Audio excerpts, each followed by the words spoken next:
Well, just want to say good evening to the folks of Dominica, wherever they are at this time. I am in studio, myself and Hartley. Good evening to you, Hartley. Good evening. It's a pleasure to be back here on DBS. It's a in while. the evening times. A while now, Cecil. It's a while we haven't been on radio. And people have been asking me what has happened to the Lakou. Well, I can tell you, Brain, while on vacation, quite a number of people met me, and I never realized. I know the program is very popular, but I never realized that the program is so very, very, very popular. I have messages that I can read from my phone from people in Canada sitting and saying to me, when will you be back? When the program is going to be back? Because it's for them the program on a Sunday night that will have them home and bring some nostalgia to them. And so I'm happy that we are back and to bring some nostalgia to our listening folks out there. Right. Very interesting. Very interesting. And you see, the Lakou is a very important show. Because when you go back in the history of Dominica, and history is a subject that tells you there's nothing new under the sun. In other words, when you hear people are protesting and those things are occurring, it has happened before in Dominica's history.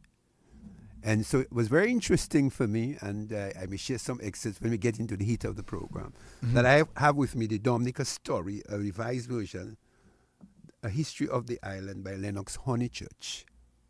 And when you go through the history of Dominica, you'll see very similar things are happening now. Things that occurred in our history. And if we have to go back a bit, Brain, just looking back in the 70s, quite a number of things politically would have happened that would remind people like you and myself, there were they were not parliamentarian, there were people who were part of the union who were arrested and placed on the house arrest. There were people who went to Parliament and damaged the mace in Parliament. There were a number of people who would come the same area where we are now. In the early days, the Parliament was there before going to the top floor of the government headquarters. It was where we are now, right. On Victoria Street. Right. So remember, there are a number of people that we can talk about. Zaboka, which is Louis Benoit, Rupert Sorrento. Today he supports the administration. Eugenia Charles. Well, I don't think Eugenia Charles was at that. Not in 79. Yeah, no, I'm not talking about 79. I'm talking about 73. 70, 72, 73. No, she was there in 1971. Right. She was there at the time when they were, Oliver Leblanc wanted to, he had acquired a piece of land for the purpose, and you've been in the town council, you would know that, for the purpose of constructing the new market. Right. Which we now have. Right. And that brought trouble. Right. At the time, many people may not be aware, but the town council had property in the city. But the government, as the government, can acquire property within the country for the purpose of building infrastructure and building roads and other things, housing for the ordinary people. We have seen that happen in the past. So yes, you're correct that in 1971, when Leblanc decided that he was moving away from the market where we were, which we call the old market, which we now call the old market, on Old Street and Queen Mary Street, that junction right there, that Leblanc decided that he was going to purchase where we normally call Gel Bushiwi, and to build a modern market. But let us look at the Lakou there, because there was a place where they used to have the cinema before. Yes. There was a cinema there before. Yes. That was the first cinema. That's that we can say the old cinema. The old cinema. Yes. And in that same area, you had the meat market. All right? There was a dance place, I think. Well, I think there was a dance place there too. But you know, there are a lot of activities taking place at the time. So you see how the Lakou Yes. is so important to us in terms of letting people know Right. that this piece of So land it must be told to people that where the old market was, before we spoke about Carib cinema and Awak cinema, before that, there was the cinema where people would go and associate and look at their movies. And Libla, in his wisdom, decided that the market where the former slaves were exposed, felt that it was important now in the whole history of things, because you know Libla was someone who was very much a Dominican who felt that there are some things that we have to maintain and there are some things that we have to develop, and he felt that he wanted to move away from that historical aspect of the old markets, which we now call the old market. you know, I call Libla the first black power. He was the first black power. Don't worry about it. He was the first He was the black power.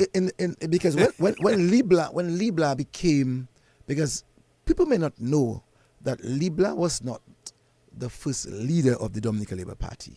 He was the second. Libla became part of the Labor Party in 1957.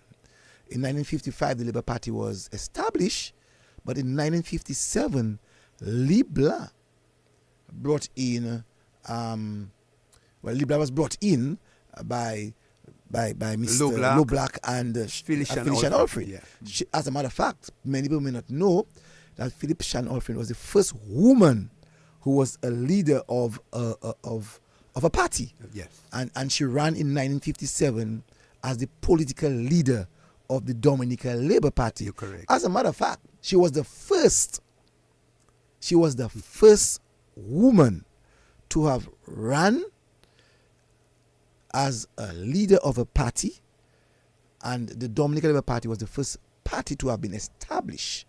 Before, it was a lot of independent guys. You're correct. So in 1957, the Labor Party ran 8 seats, or ran for 8 seats. And there were 8 independent guys. I don't know if I know the history. I'm listening to you. You know your history. So and out of the 8 guys for the independents, 5 of them won the election. You're correct as well. 5 won the election, and 3 of the Labour Party won. So the 3 that won was Libla in Portsmouth.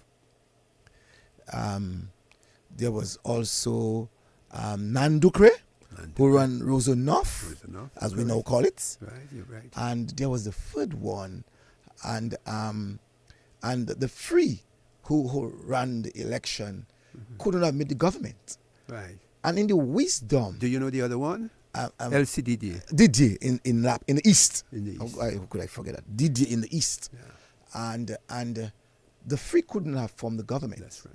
So what happened was, in 1957, the night of elections, the exact night of elections, the wisdom of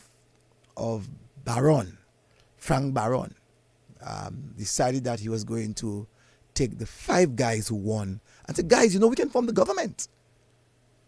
And he actually formed the government in 1957. You're right. So Frank Baron became first premier. That's how he became the first premier of Dominica in 1957. And from there, in 1958, the next year, Shan and Libla went for the federal government. You're correct. Yeah, they went for the federal You government. see how Lakou is very important? Very important. But listen to that. Libla did not come out first. Libla came out second. There were only 2 people. Right. Libla came out second. And when Libla came out second, they both had to represent Dominica. Right. Shan was the Minister of Education in that time. In Trinidad, I think the office was in Trinidad. The office was in Trinidad. But then in the brightness of E.O. Libla, in 1961, he returned to Dominica because the Federation was getting its problems. And he would have seen that wisdom, and he would have realized that the federal would have, as we would normally say, decalé, mash up. Yes. It would have been destroyed. In other words, the famous slogan is 1 from No. 10 leaves nothing. 1 from 10 leaves nothing. Right. Because at the time, the big countries, which we call Jamaica, Trinidad, and Barbados, felt that they were the giants, and the small Leeward Islands and Windward Islands, they were called the less developed countries. LDCs. They were called the less developed countries. Yeah. Which they still consider them, and which they still consider them as the less developed countries. LDCs, you know, and very interesting. the Leeward, Dominica at the time was part of the Leeward Islands, right? And Libla decided, but before Libla decided, there was a by-election in Portsmouth, and he ran. And no, there was a by-election when Libla resigned. Okay. When Libla resigned in '58. There was a by-election, and the Labour Party won that election with Leslie in Portsmouth. Okay, you have your history. So Leslie won that election. So Leslie became part of the Labour Party. And in 1961, there was one of the independent candidates, Mr. Laville, who represented basically the Northeast area. Right. He had some troubles with the administration, and Libla said to him, "Resign, and if you resign, when we win," Libla was very much sure. When we win, you will become a minister of government.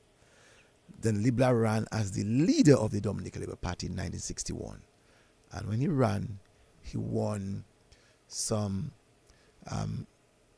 Out of the 8, he won, I think, 7.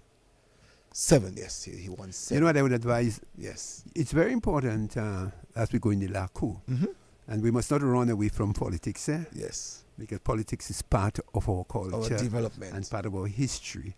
And it is very interesting that I think parties should document the history. I have all of this documented. So that has to be published. So I have all of this documented by my thanks God for my father, my adopted father, Philip. So you can publish. Yeah. You can have something. So in '61, Libla won the election, kept to his promise, and the election after 4 years in '61, because the election was in '57. After 4 years, an election was called because Laville resigned. And there were 4, and you don't have a majority. So there were 4 out of 8. There were 4. There was not a majority. And so election was called. And then when the election was called in 1966, you got, in '61, election was called, Libla won, and Laville became part, and Laville became the Minister of Communication and Works at that time. But Libla had a bright prospect for Dominica. So in '66, the second election, Libla ran on making Dominica become an associated statehood, looking for some of our own rights. Okay, removing us from the... And so at the time, Louis Kulz-Latig was representing the Queen Elizabeth.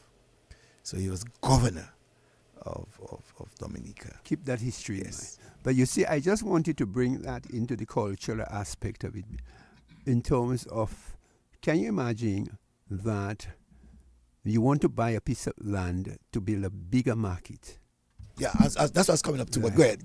A bigger market to change the way of doing marketing in the whole area where people would sell their provision on the ground. Because I'm sure that Libla would have seen what was happening in the other Caribbean countries in terms of the market structure. The structure of the market. You know? And so Libla saw the importance of building a bigger, at the time, grander market. Right. You know? So when an interesting thing is that when Libla see these people don't want to adhere, you know, he decided that they would no longer be the town council. Right. He dissolved it. He dissolved the council at the time. The Roseau Town Council Dissolution Interim Commission Bill was to be passed on the 16th of December 1971. Here what happened. Bitter feelings against both this And the Guyana issued explosive with a massive demonstration on that day. There had been a strong appeal for withdrawal of the bill from the 4 trade unions, the business sector, and the Council of Churches. Public meetings were held in Roseau and Goodwill on the night leading up to the demonstration. The number of persons attending meeting increased rapidly from some 400 on the 9th of December to 3,000 on the 15th of December.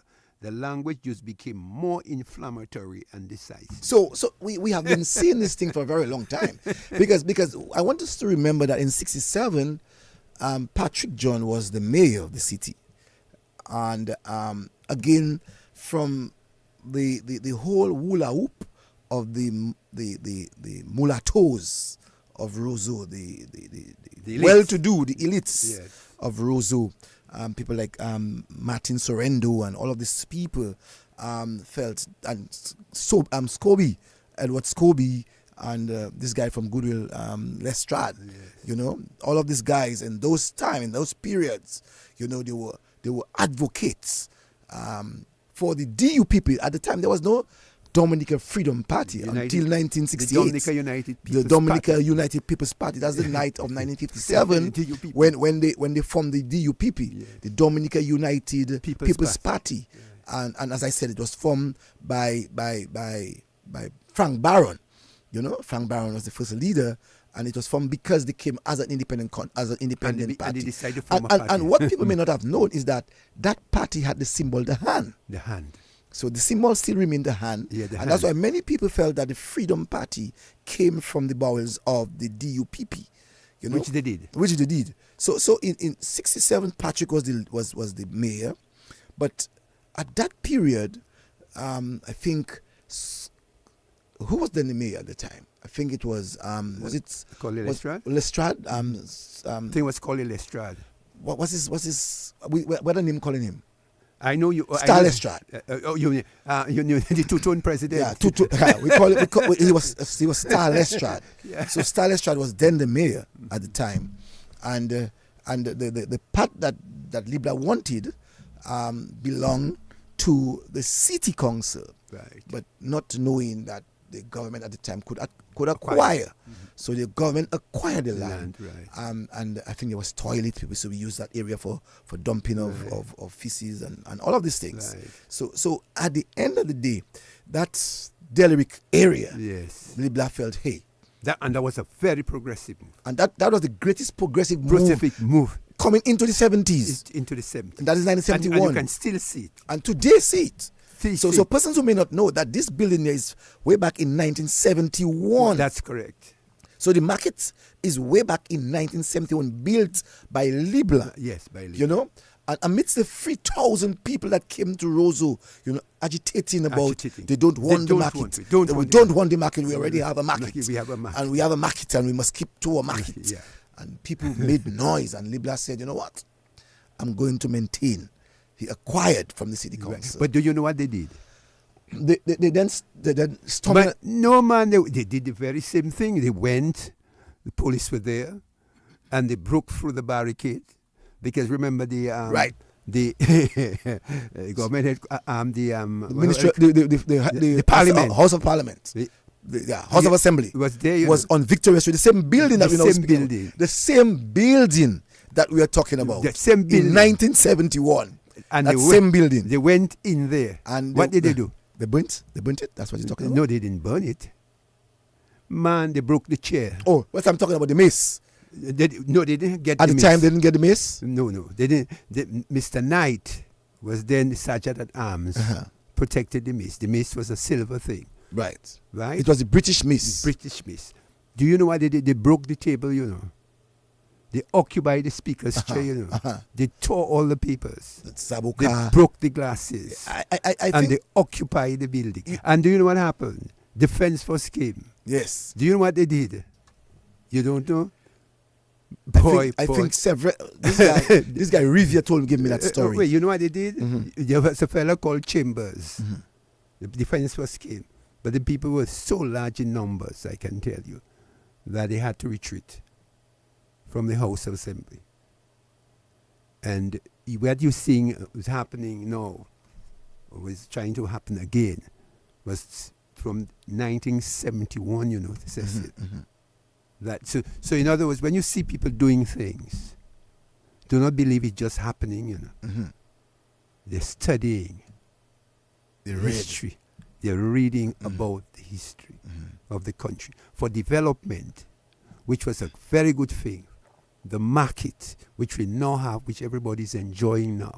Going to the Roseau market, which is so spacious. It's even too small now. You see what progress does bring in the interest of the masses. So 54 years ago, Right. 54 years ago, that the market is 54 years old. Right. And I would like the market authority, when the market is 55 years next year, to do that celebration of the value of the market. It's a value piece of asset. It's a piece of asset of the. And when you look at it, where you're looking now, where the old market is, Yes. look at the size of that place. Yeah. Right, it's chalk and cheese. And what is also good about it is, some persons may not have known, Hartley, that same building where the city council building is. Yes. The custom people were there. Where the Dexter building is. Yes. That's where cargo was being placed. Right.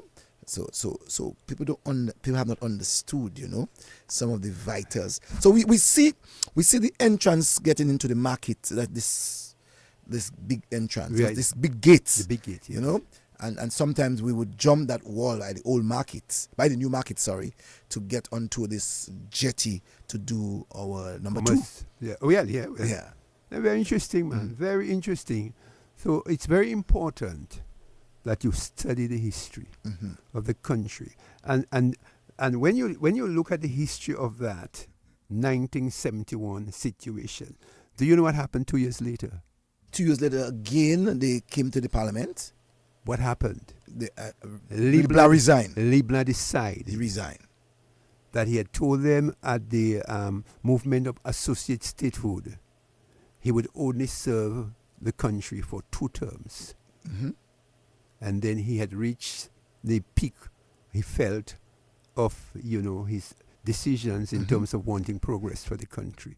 Do you know it made him get frustrated? Yes. And he left. Yeah, because the political arena. He won as a leader in 61.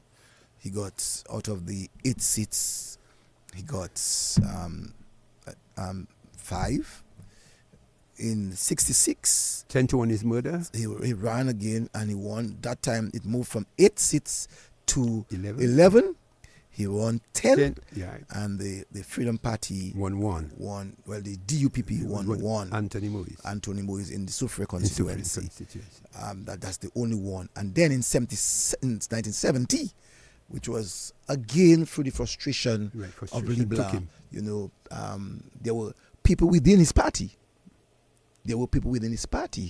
Who fought him tooth and nail. Nan Ducre. Right. They broke away. Nan Ducre. W.S. Stevens. And Nan Ducre was the president of the party. W.S. Stevens was the vice president of the party. Mabel James. And Mabel James was another member of the executive. And these were 3 powerful And they were 3 powerful people. ministers. 3 powerful ministers. And Ducre was his deputy. And Libla, brave as he was, decided, you know what? I'm getting rid of them. I'm getting rid of you free. Because it seems as if you all don't understand what it is to be part and parcel of development of the country. And he fired the 3. He fired the 3, which was the first time that had ever happened. And he was running, what was the name of the party? The Libla Labor Party. So what Libla did, in all of that quest, he decided that I should say first, Nan Ducre contest the name the Dominica Labor Party. That's right. So at the time, the Dominica Labor Party had the symbol, the hat. The hat. And Nan Ducre decided that he was going to go to court. For that symbol. And for the name. Yes. So the court gave him the Dominica Labor Party. And they gave him the symbol, the hat. Right. So the Dominica Labor Party in 1970. The Libla Labor Party. No. First, the Dominica Labor Party ran with the symbol, the hat. That's right. With the leadership of Nan Ducre. That's correct. And there was the Labor Party, who ran the symbol, The shoe. the shoe. That's right. So the shoe in 1970 became or belonged to Labor Party, LLP. That's right. So there were two fractions of the Labour Party. Yes, that's right. So the fraction of the Labour Party in 1970 was the Liberal Labour Party and the Dominica Labor Party. Dominica Labor Party. And Very interesting. Very interesting. And then the Liberal Labour Party sent 11 seats, or I should say sent 11 candidates. The same thing the Dominica Labor Party did. The same thing the Freedom Party, I think, sent 8. Because they formed in 1968, 1st of October, the Freedom Party. Yes. You have the history. And Labour Party won 8 out of the 11. That's right. So the Freedom Party won 2, And the Liberal Labour Party won 1. No, the The Labour Party won 1. The Liberal Labour Party. The Liberal Labour Party won Won 8, and there was 1 independent candidate. The Freedom Party won 1. So the 1 independent candidate was that guy from Marigot, W.S. W.S. Stephen. As an independent candidate, he won in 1970. In 1970, Patrick John beat Eugenia Charles in Goodwill. In Goodwill. At the time, it was called the Goodwill constituency. Yeah. Or the Goodwill district. Boy, that's history. Yes. That's good. And- That's good. That's Lakou. And out of this, the ordinary people had their Lakou. The Roseau people had their Lakou. So you had Lakou where the National Bank is. You know, this is called a dunce yard. You know, you had this one in Pottersville, Lakou Shan, Lakou Philip, not Lakou Shan, Lakou Philip. Yeah. You know, you had this one. You had Lakou Orange. You know, you had a set of Lakous in the Roseau catchment area. So at the time, Pottersville wasn't part of Roseau as the capital. Right now, No. in 1983, the Freedom Party Extended the just boundaries. extended the boundaries. So you have Fonkolia as part of Roseau, Pottersville part of the Roseau, Newtown part of Roseau, you know, Bavestate part of Roseau, even this place, Silver Lake is part of Roseau, Center Roma is part of Roseau, and so on. But in those days, it was just Roseau Central was Roseau. And so Libla won, and out of that, you know, in 1970, there came much more upheaval, and I think you can continue from there. Very interesting, Cecil, because then you notice that when you're looking at what transpired in 1971, do you know that Libna had to withdraw the bills? Yes, he had to. He did. He was so frustrated about that. So when you see people are doing things and political organizations are studying the history, you must be advanced of it because they're looking and studying at those situations. So when you see things are happening, you must go back to history. That's why I always tell people that history is a very important subject. And people must study it. You must understand the political culture, and things can repeat themselves. And so people studying them. So you have always to be advanced of what you're doing. Because when you look at it, one of the situations that occur, May 29, 1979, the bills were not withdrawn. But you think what agitated the people was the death of a person. Have you ever heard of Philip Timothy Scholarship? No, not yet. Have you heard anybody give the parents of Philip Timothy any land? Not yet. Did you hear anybody build a bus In the like name of Philip? that you see down by where you see the Negmawa? Have you seen a bus of Philip Timothy on Hillsborough Street?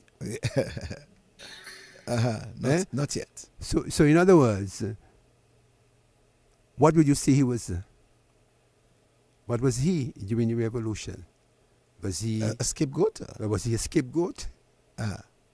Was he a sacrificial lamb for the people to revolve around him Mm-hmm. as a cause for the hoisting of Patrick John. Mm-hmm. So you have to study that. Mm-hmm. Don't you think similar events may be in the minds of people Mm-hmm. within the culture of the Lakou? I just thought I would bring that in the discuss tonight for us to begin to look at it. Uh-huh. And as time goes on, we can begin to explore it more. And I want to say that 1.2K people are actually viewing this tonight. And someone said, first time hearing that, only those that, okay, that part isn't really of great importance. But someone said great information for the young ones under 40 years. Most have no idea what our country have been through. You know, that's what someone just said. Very, very interesting. Yeah. Very interesting, because Island has been through a lot. Mm-hmm, mm-hmm. And so when you look at the progress that's being made, and the fact that that we are learning, Mm-hmm. and we are seeing similar events in 2025. Do you know that for the demonstration that people were arrested? Which one are you talking about? The 71. Oh, yes. Quite a number of persons were arrested. Quite a number of persons Quite were a arrested. number of persons Quite a were number arrested. of political people were and arrested. powerful people. And powerful political people were arrested. And Saboka was arrested. Let's go to the telephone quickly. Let's see what this person has to say on the telephone. Good evening to you, caller. Hello, good night, Cecil. Good evening, sir. Good evening, sir. Yes, how are you, Mr. Brain? Good. Yes, Mr. Brain, only talk about Mr. Timothy. It's only last night when Dr. Aaron was talking, I get to know the gist and the foundation and everything about Timothy, And look, tonight I see all you expounding on it again. And it is good to bring back the history of those things that happened some times ago. Mm-hmm. And there is some people in society today, they still think what happened some times ago will happen again, but they lie. It will happen a different way. One man died some times ago, but if the government and the police and the people of society don't use their head, many more people will die. So it is a good thing that all you expounding on Timothy and the events that pass, and I'm learning a lot. Mm-hmm. So last night I learned a lot from Dr. Aaron, and he was very good and brilliant in his liberation tonight to tell us what happened in the time of Patrick John and Timothy. So good night. Good night. But let me just read that for you. Yes. I'm reading from page 241 from the Dominica story. Numerous persons involved in the demonstration, including Miss Charles, was charged for their part in the events. The case heard before a visiting magistrate and with a defense counsel made up of regional lawyers lasted for many weeks. Several of the cases were dismissed, but a number of accused were found guilty and fined. Erskine Ward of Barbados was appointed as a one-man commission of inquiry to investigate the disturbance, and his report recommended the retention of the town councillor and the improvement of system for the control of demonstration and crowds. I just thought I would read that. But here that in July 1974, after over 15 years in public office, during 13 of which he led the government, Edward Leblanc resigned from politics in April of that year. He was already hinting at his departure in interview with the New Chronicle. Though I accept and welcome change, hear what he said, I myself cannot change too much. That is why people said I was a black power and this and that. Okay, and when we returned and got the constitution in 1967, I let it be known to my party that I will remain for only 2 terms, and after that, they'll have to get another leader. And that was powerful statement by Leblanc.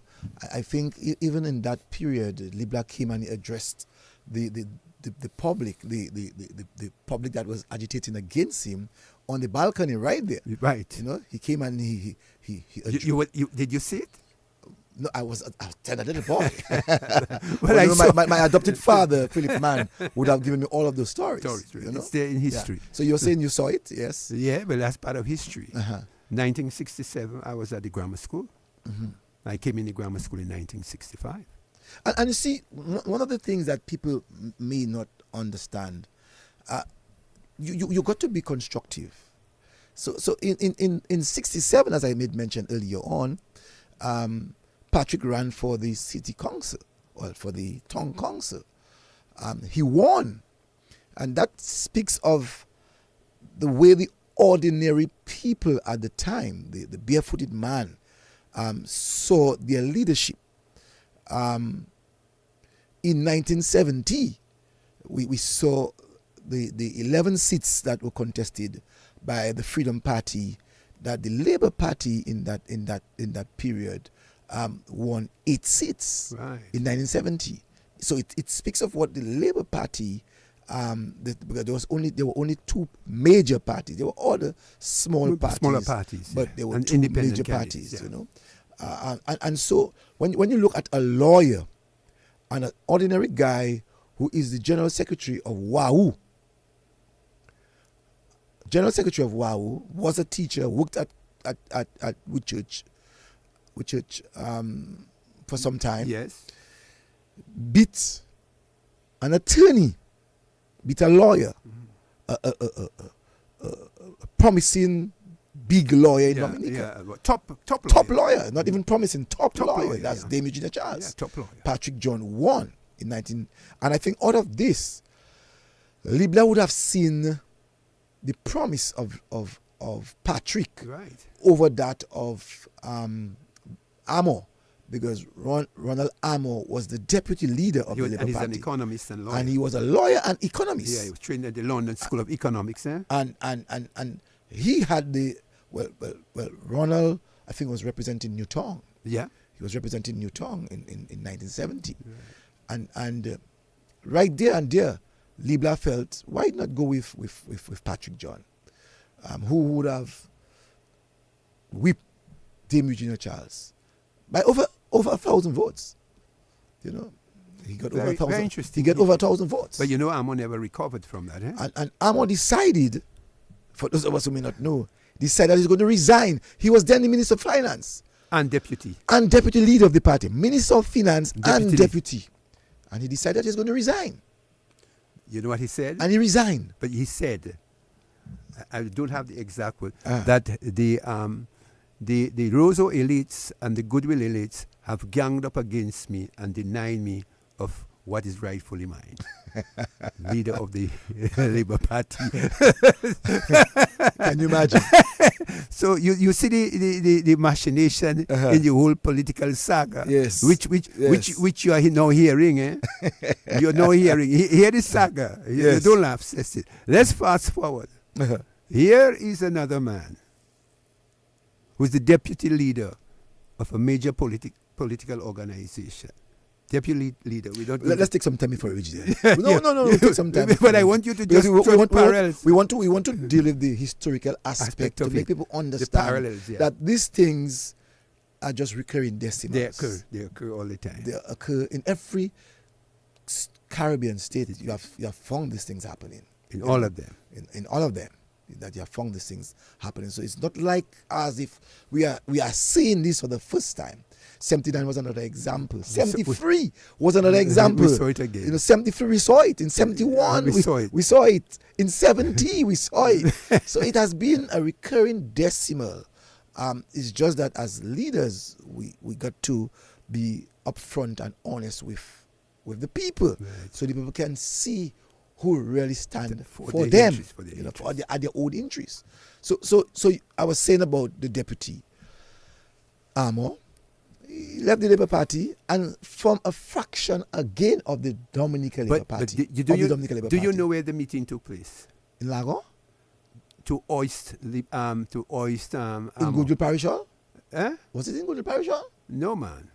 I'm trying to remember. At the Goodwill Primary School, man. Goodwill Primary School. Well, upstairs at the time the school had just been built. Yeah, the Goodwill. It was a big building. Goodwill Junior High School. Right, and that's where Patrick John was representing.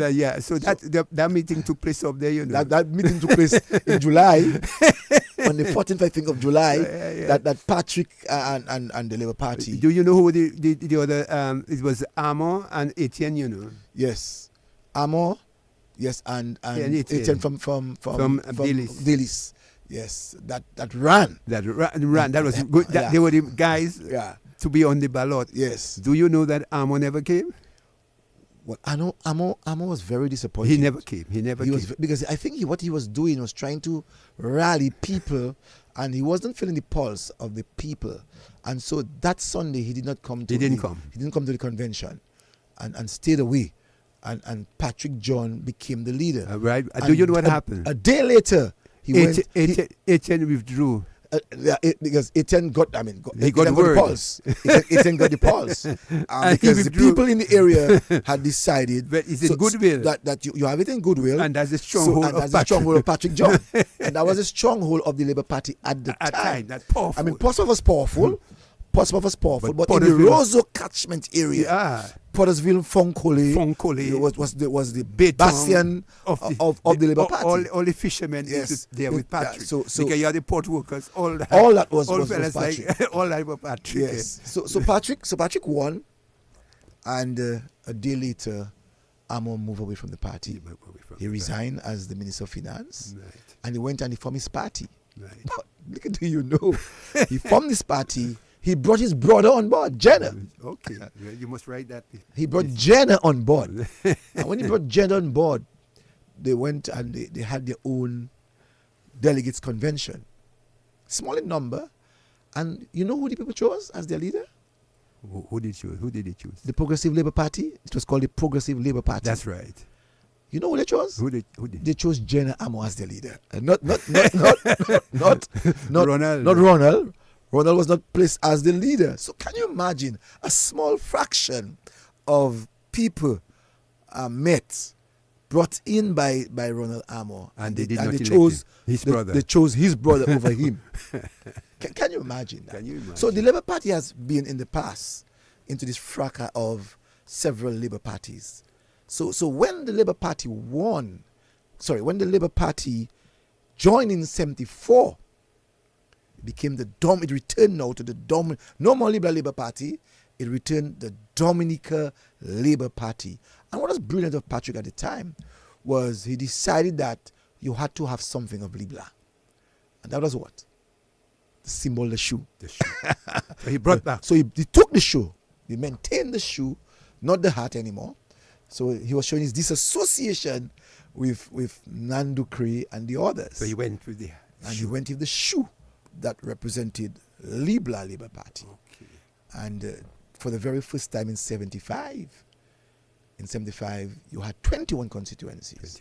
So in 1975 was the very first time Dominica had 21 constituencies, and many of the constituencies that we speak about today. So for instance, once upon a time, Cochrane was part of Kinfield and so on. Once upon a time, Kinfield was part of the Valley.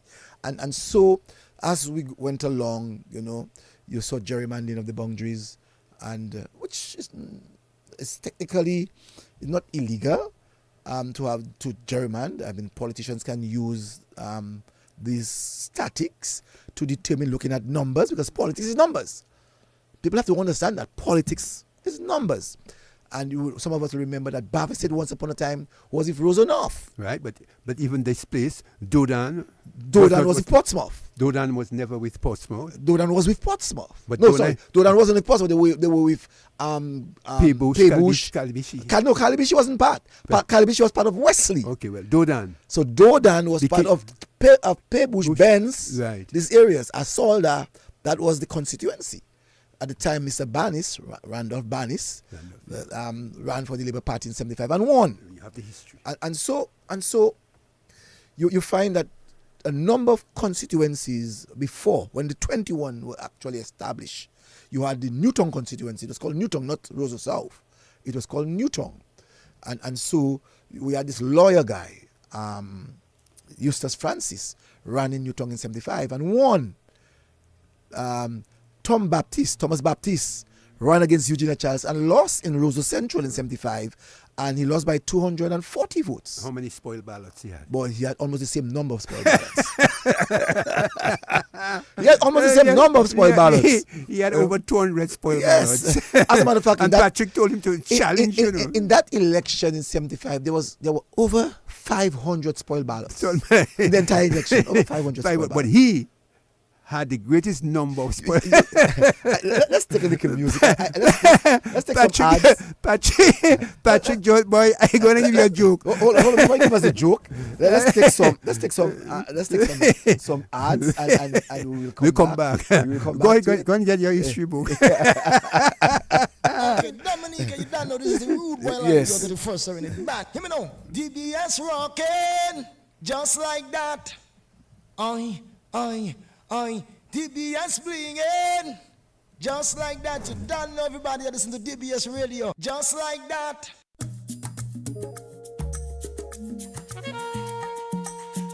Accidents are a fact of life, but traffic accidents can be prevented with a sober mind.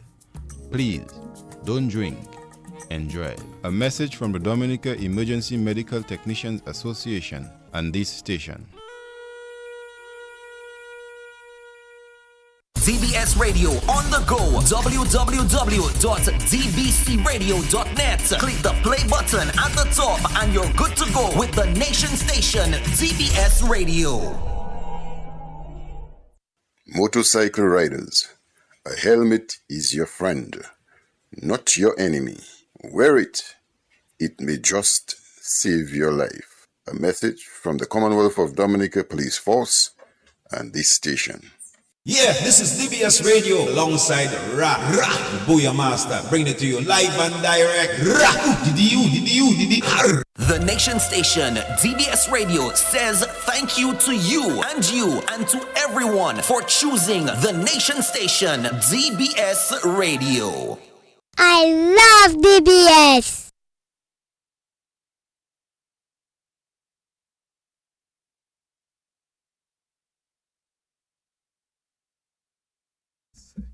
So yes, brother. Oh, you brought your books. Yes. My look. I just want to go back. I just want to go back in 1975. You know, in 1975 to really show us what happened in reference to the election in 1975. So you had in 1975, as I said, there was 21 constituencies, and they were named in 75 the Roseau constituency, the Newton constituency, the Goodwill constituency. You see, Roseau, Newton, Goodwill. Someone wants on the line. Let's see what the person has to say. Good evening to you, caller. Good evening, Cecil. Good evening, Brain. I mean, I'm so happy to have all you back. Thank you. Good evening. It's Thank a pleasure you. having you with us as well. Yeah, man. I was really missing you on Sunday night. Thank you. Well, we are back. But I called to do some corrections. Yes, sir. Yes, sir. Feel free. The 1970 election. I heard you said Freedom Party won, Labour Party won 8, Labour Party won 8, and the Stevens run as independent. We'll just check. I'd like to correct that. Well, go ahead. Go ahead. Feel free. Mabel Maya James, N.A.N. Ducre, and W.S. Stevens ran against Leblanc. We said that. As Dominica Labor Party. I mean, they were part of the Dominica Labor Party. W.S. Stevens won his seat. Yes.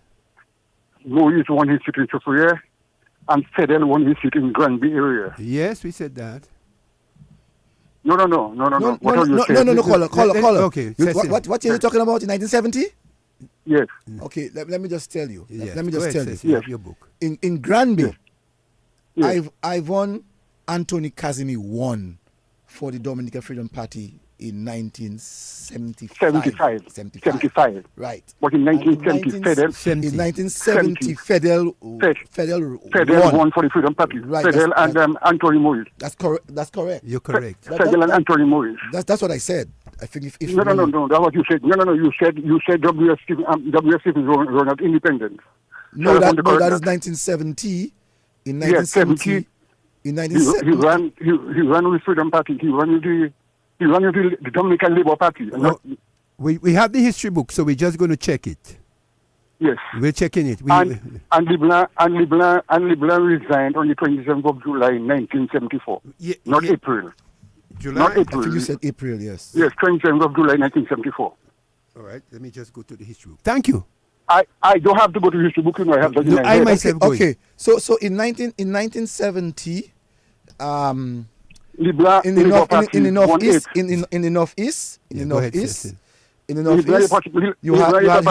you had Henry. Just listen a while. You had Henry, who ran for the LeBlanc Labor Party as Harry Henry.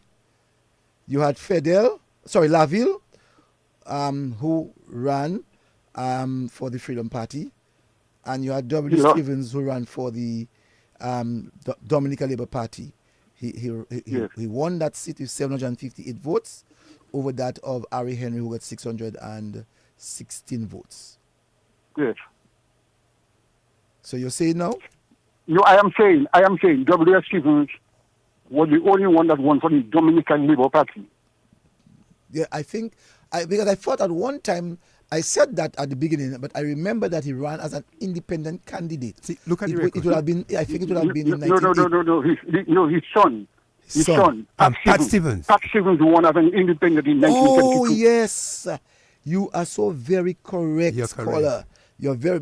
I was confused. I was confusing myself with Pat Stevens, because Pat Stevens ran as an independent candidate in 1975. In 1975. 75. Listen. After each other died, he won for by-election in 72, and he won. I'm talking about the general election. He won as an independent again in 75. I'm looking at as I'm saying, in 1975, he won as an independent candidate. And yes. that was Pat Stevens. Yes. Yes, you're Pat correct. Stevens won. He won 72 in the by-election after each other died. You're right. You're right. And I didn't talk about the by-election, but you're correct. I understand. But what you were talking about in 1970, yes. W.S. Stevens won on the Dominica Labor Party. He was the only one who won for the Dominica Labor Party. Yes. You're right too. Yes. And Fidel and Papa Moise won for freedom. Check. So in 1970, out of the 11 seats, I can tell you that Labor Party won 8. Strathmore, Stevens, that's Will Strathmore or W.S. Stevens, ran for the Dominica Labor Party. He won. Yes. He won for sure. Now, the only person who won for and Papa Moise ran for the Southwest area, which is the Southwest Quartet area, for the Freedom Party, and he won. You're correct. LeBlanc won. And Fidel. And LeBlanc won, and Ralph Stanley Fidel ran for the Freedom Party and won. Yes. And all the other seats. That's what I wanted to correct. All right. And you're correct. That's what I wanted to correct. Yeah. And then the amount of spoiled ballot was 1,648. In 1970, I said it's over 1,000. Yes. I said it's over 1,000. Well, that's very good. I couldn't even remember the number, but in 1970, you said how many spoiled ballots? 1,648 total. Okay. So I'm going to look at the one I think he's very correct. He's very correct. But I'm going to look at the one in 1970 we're talking about, right? Or 1975? Yes. 70. Look at 70. 1970. 70. I can give you history of 75, but we're talking about 70 now. Yes. Check 70. So in 70, you're saying that that there were over 1,000. 1,648. 1,648 spoiled ballots. Yes, spoiled ballots for the entire island. Yeah. That's quite a lot. And the 27th of July 1974 was the date LeBlanc resigned. Right. Okay. And Patrick became leader in July 24th. Became premier, yes. Yes, in 24th of July. Yeah, listen, you're giving correct information. Yes. I just wanted to correct that one when you said W.S. Stevens won as an independent. Yes. Okay. In 70. He won a Labor Party, not independent. Not independent. In 72, he was an independent candidate. Very good. Yes. No. 72 was his son. Pat Stevens. Pat Pat Stevens. Stevens. W.S. Stevens won his last election in 1970. I don't know why I'm getting confused with the both. I don't know why. Thank you, caller. Yes. Thank you, caller. Thanks very much. Yeah, Thanks, okay. Ray. You're right. welcome. You're welcome. Yeah, Yeah, yeah. And I'm very happy to report that on your back, man. Yeah, thanks. Thanks, man. So Okay, welcome. So I was thinking of 1975. But you see the audience always So they do their research I was thinking of 1975. This is why they like Lakou. with the Roseau constituency. So you are Tom Baptist. Yes. How much? Thank you very much. Thank you very much, caller. You are Tom Baptist. Yeah. What happened to Tom Baptist? Tom Baptist, Mary Junior Charles ran, and Mary Junior Charles got 944 votes. Tom Baptist got 742, which is 202 votes. All right. Less than. And rejected ballots was 275. Go again so that the audience can hear. So I'm saying, in 1975, Dame Junior Charles ran for the Roseau constituency, not Roseau Central, Roseau constituency. That's what it was called, Roseau. And Tom Baptist, he was at the time the clerk of the city council. He got 742 votes, and Mary Eugenia Charles got 944 votes, 202 votes more than Tom. But in that, you had a rejection of 275 votes as spoiled ballots. Of which, do you know how much of that spoiled ballots belong to Tom? They don't tell you. They don't tell you. If Tom was alive today, he would have told us. But do you know that Patrick John told him, and we had that conversation many times in the university in the gardens. University of the Gardens. Yes. So I asked him, he told me, boy, if I had counted the number of spoiled ballots, I would have beaten Eugenia Charles. So Patrick John told him to challenge in court. He said he would not challenge because Cleany came. Cleany's going. Cleany going. And he never challenged. And there was this constituency, the West, Maho area, where one night, Elkin Henry, the father of Dr. Valda Henry and the Henry sisters, won the election the night. By how many votes? I can't remember the number, but he won the election. And the next morning, what happened? There was a recount. And in the recount, Mr. Howell Shillingford won by one vote. By one vote? By one vote. Wow. This is interesting history. You know. By one vote. Did they fight? No, they didn't. As a matter of fact, Henry conceded defeat. They didn't fight. No stones were thrown? No stones were thrown. Nobody say volley? Nobody. and it is interesting, in 1975, because you have to remember that prior to adult suffrage in 1951, in 1955, you had to be 21 years to vote. Again, the change started with Leblanc and brought it to 18 in 1966. So if you get to 18 years, you could now vote, you know. And so you find in 1970, the total number of electors in Dominica in 1970 was 25,899. 25,899. The total number of ballots cast. Listen to that, you know. The total number of ballots cast. Because remember, we have had cycles of election 57, 61, 66, 70. So we would have had 3 cycles of election prior to that. And we had 25,000. And 21,000 people voted. Less than 5,000 people did not vote.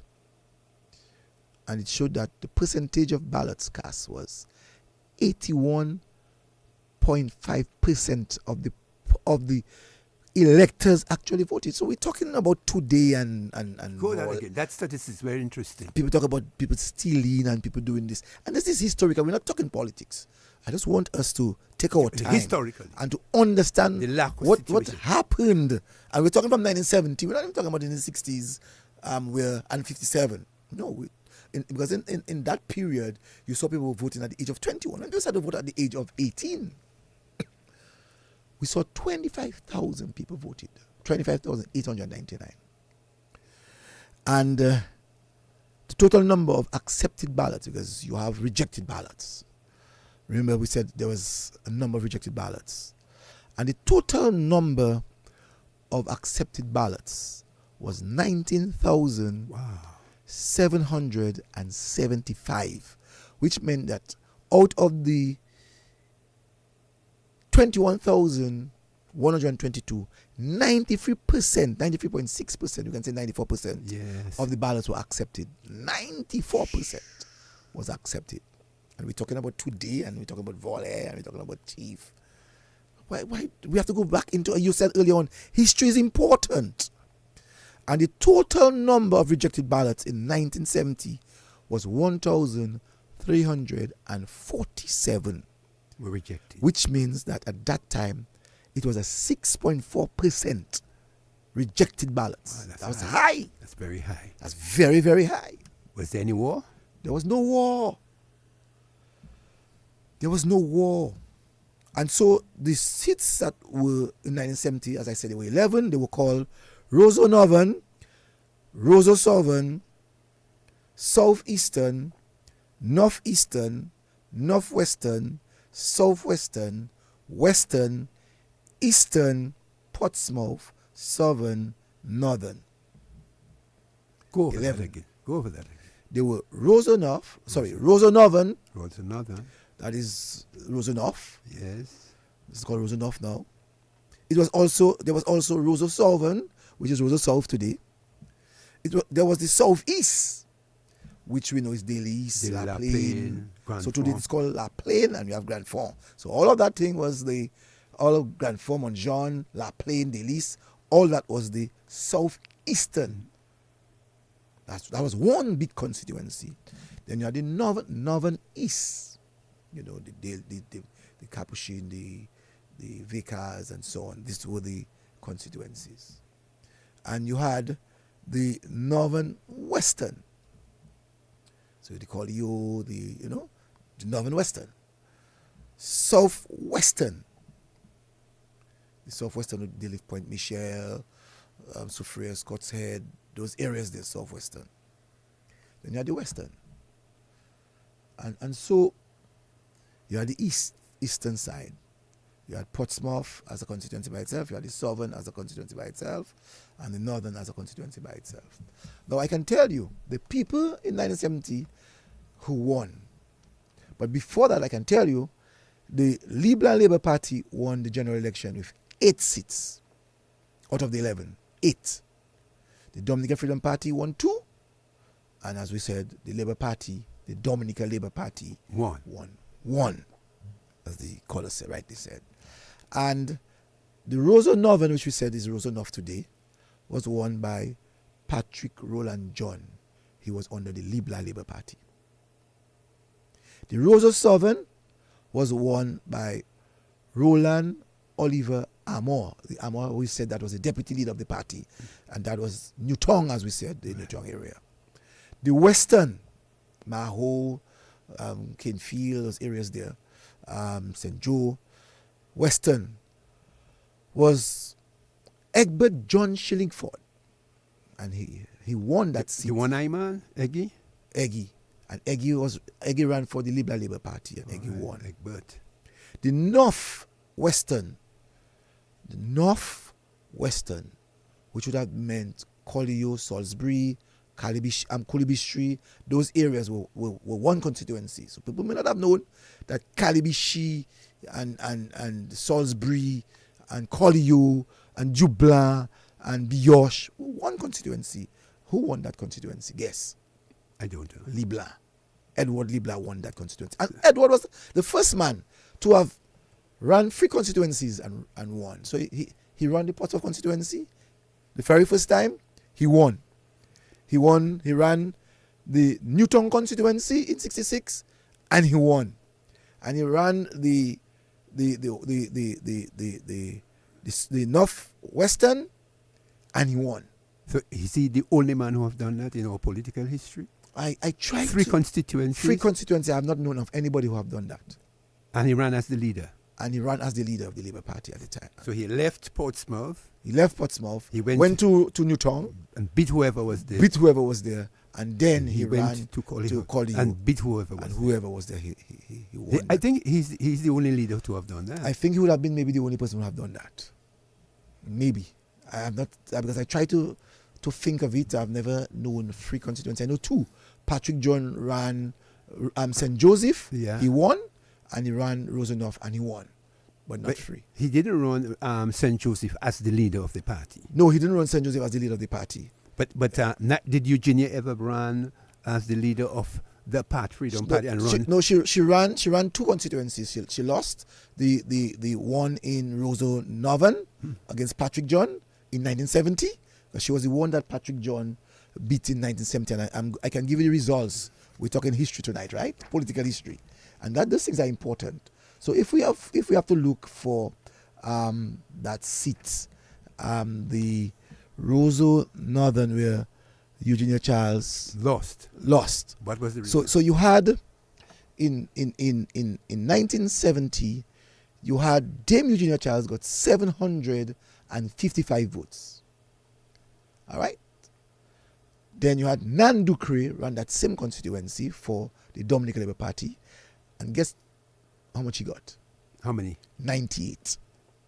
He got 98 votes? 98 he votes. Was badly beaten, man. 4.5% of the votes he got. Patrick John got 1,256 votes, which meant that he got 57.8% of the votes. And Masterton Labad, time will tell, ran and got 10 votes. He got 0.5%, less than 1% in 1970. So if you're talking about history, so yes, Eugenia Charles ran as the leader of the then Dominica Freedom Party against Patrick John and lost, and she then switched in 1975 to Roseau Central and she won, and we will talk about that in beating a while. Beating Thomas Baptist. And as I was saying that in the Southern West, we know that the Freedom Party was very, very strong in that area. Soufriere, Scott, St. Gallion. That was the bastion. Yeah, that was the bastion of the Freedom Party. The stronghold. Yeah, Papa Moise. And Papa Moise won that seat. How many votes did he get? I can get that for you in 1970. Papa Moise, and that was the West. It was the Papa Moise, the Southwestern. So the Southwestern, I'll get it for you, yes. Papa Moise ran against B.S. Bellot. He got 33 votes. And Clive Tavernier ran for the Dominica Labor Party in 1970. And the B.S. Bellot ran for the Dominica Labor Party. And Clive Tavernier ran for the Libla Labor Party. And Clive Tavernier got 528 votes. And Papa Moise got 1,144. Wow, so which means he got 62.8% of the votes. Wow. That's what Papa Moise received. Then in the eastern part, which is La Plaine, Henkel Christian, as we know, in the east, Henkel, I think, was a teacher, principal, and Henkel wasn't easy. He was a powerful advocate for education and social services. Yeah. And he ran for the Libla Labor Party in 1970, Henkel Christian. And he ran against O.A. Sanderson. So he ran against Sanderson, and Sanderson for the Freedom Party got 539 votes. And for the Dominica Labor Party, A.E. Henry got only 78 votes. And Henkel Christian got 729 votes, 52.7% of the votes.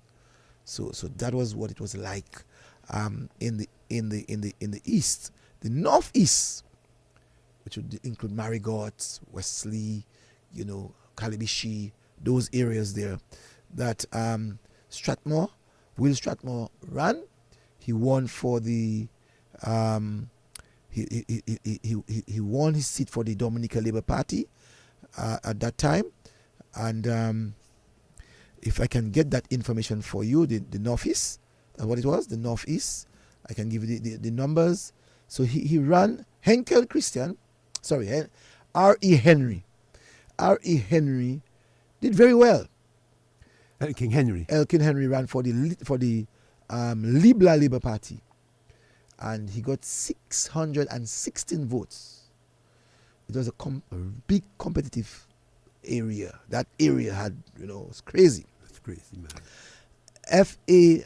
Laville got 571 votes, and W.S. Stevens got 758 that was votes. Very interesting. It was a very interesting race. That constituency is very interesting. And mark you, he won with a 34.8% of the votes cast.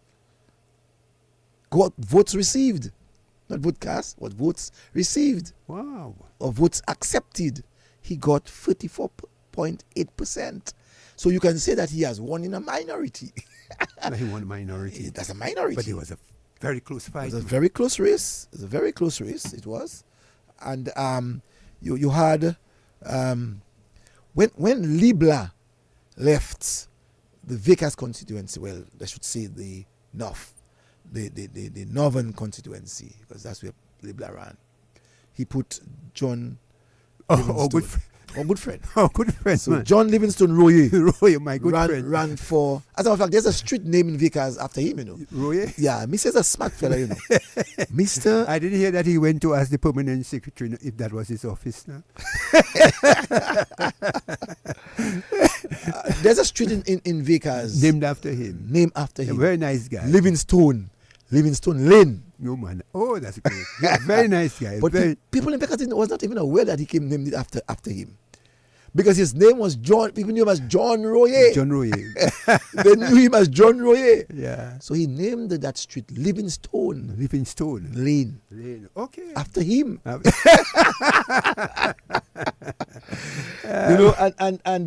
ran the Northern constituency, and when he ran the Northern constituency, he was able to muster, as a matter of fact, I can tell you, Rupert Sorrento, ran for the Freedom Party. Against him. And Rupert got 267 votes.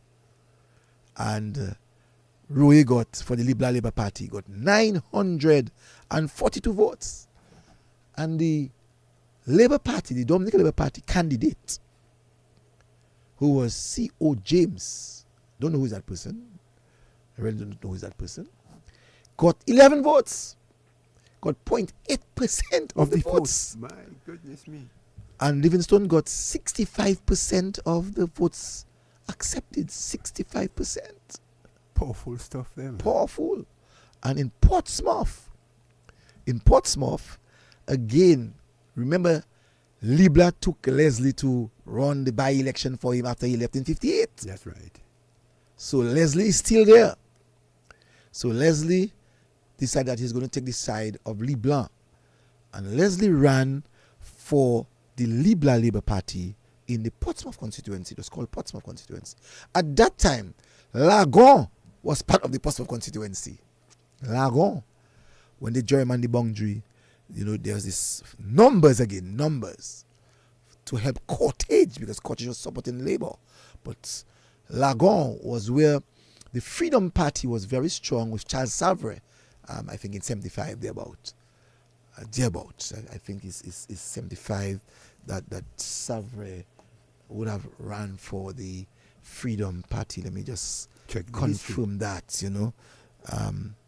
So yes, so Charles Savre ran in 1975 as an independent candidate, not for the Freedom Party. because there was this technique done by many people do not want to be associated with a political party in an open way, and they would have been an independent candidate. So when Charles Savage ran in 1975, he ran as an independent candidate but got all the votes of the Freedom Party. Boy. So this, you know what I'm saying? All the votes of the Freedom Party he received, and because in 1970, C.J.H. Rabes, not so sure who he is, ran for the Freedom Party and received 423 votes. So it's a long time that the Labour Party is strong in Portsmouth. And Leslie, old man Leslie, because Leslie ran from 1958, Leslie representing 58, then 61, 66, 74.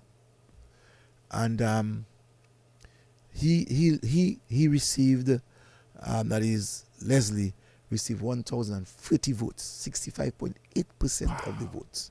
65.8% of the votes Leslie received. And if memory serves me right,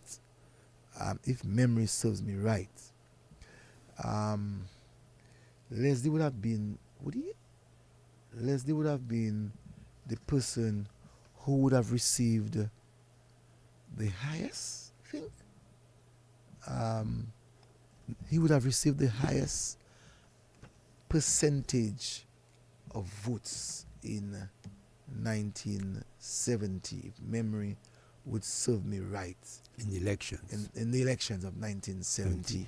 So, so Paul, when you look at Portsmouth, it has been a Portsmouth has stronghold always been a stronghold of the Labour Party. So yes, so Leslie would have been the Portsmouth constituency in 1970 would have received the highest percentage of vote accepted. Wow.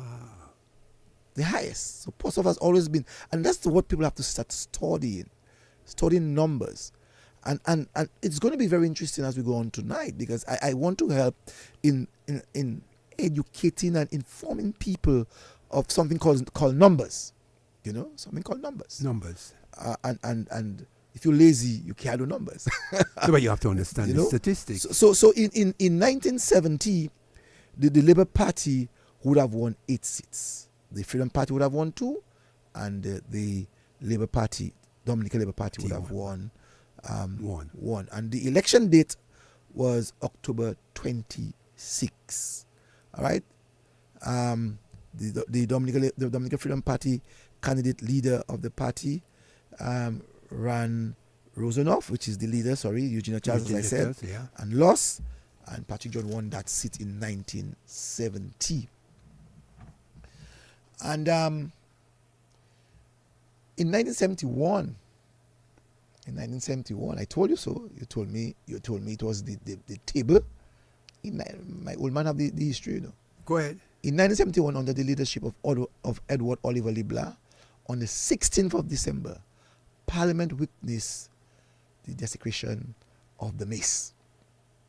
Desecration means damage, destroy. Damaged. Destroy. Right. But I must tell you, when you look historically, the mace itself, when we go back to the Lakou, a new mace was built, but it wasn't destroyed. A wooden build. By one was built. Martin Allen. Yes. But the old one is in the archives. Yes. It the is silver one. Silver one is in the archives. So nobody was able to run with it. Yeah, in the glass. Nobody was able to run it and damage it. Yeah. Because the sergeant at arms at the time was Sergeant Mr. Knight. Mr. Knight. You know Knight. Knight from Pottersville. Knight from Pottersville. Big, tough, fat Knight. Yeah, Knight. His son worked on the port. His son worked as a mechanic. Port. Yeah, his factory is from Antigua. Yes. All right. Yeah, so he protected the mace. So as a matter of fact, it should be known that Libla actually is a black power for real. Libla, before he left, he decided that we were going to move from 11. So remember, he was when he got it with 8. 8. He then changed it to 11. So in 1972, 1st of September, he decided that he was going to set up a constituency boundary commission. So he appointed a boundary commission to look at extending from 11 to 21. So on the 8th of June, even before Patrick came in, the commission submitted to the Excellency, the Governor, that is Cecil, in which the recommendation from the people to now move from the 11 to 21 constituencies. Wow. And the report was accepted by the Governor, and the order was duly made October 17th and was gazetted October 25th, 1973. So we can say that before Libla left, he actually placed us by having 21 constituencies, which we today have. So I don't want anyone to be confused to think it's Patrick John. Libla, it happened that in 1975 was the election, and so the 21 constituencies took place. Came into effect in 1975. But the whole business was already in motion. And so in 1974, Edward Oliver Libla vacated his seat, and it was filled in by Patrick John at a general meeting, as we know, at the Goodwill Primary School. Right. At the Goodwill Primary School. And he became the leader of the Dominica Labor Party July 26, 1974. What is that? July 26, 1974, Patrick John became the leader of the Dominica Labor Party. With the symbol, the shoe. And in that same time, Patrick John changed the name. As I can tell you, at that time, there was what is called a youth group. So the youth group of the Labour Party has always been there. And so there was this youth group called Young Democrats. As a matter of fact, I am the remnant of the Young Democrats. Remnant of the Young Democrats. And we moved from the Young Democrats in 1974, Patrick John organized it, to the Labour Youth Organization. Now, at that time, the Freedom Party had just established itself, 68, you know. 68. So where did that Young Freedom movement, the Young Freedom movement came in 1980.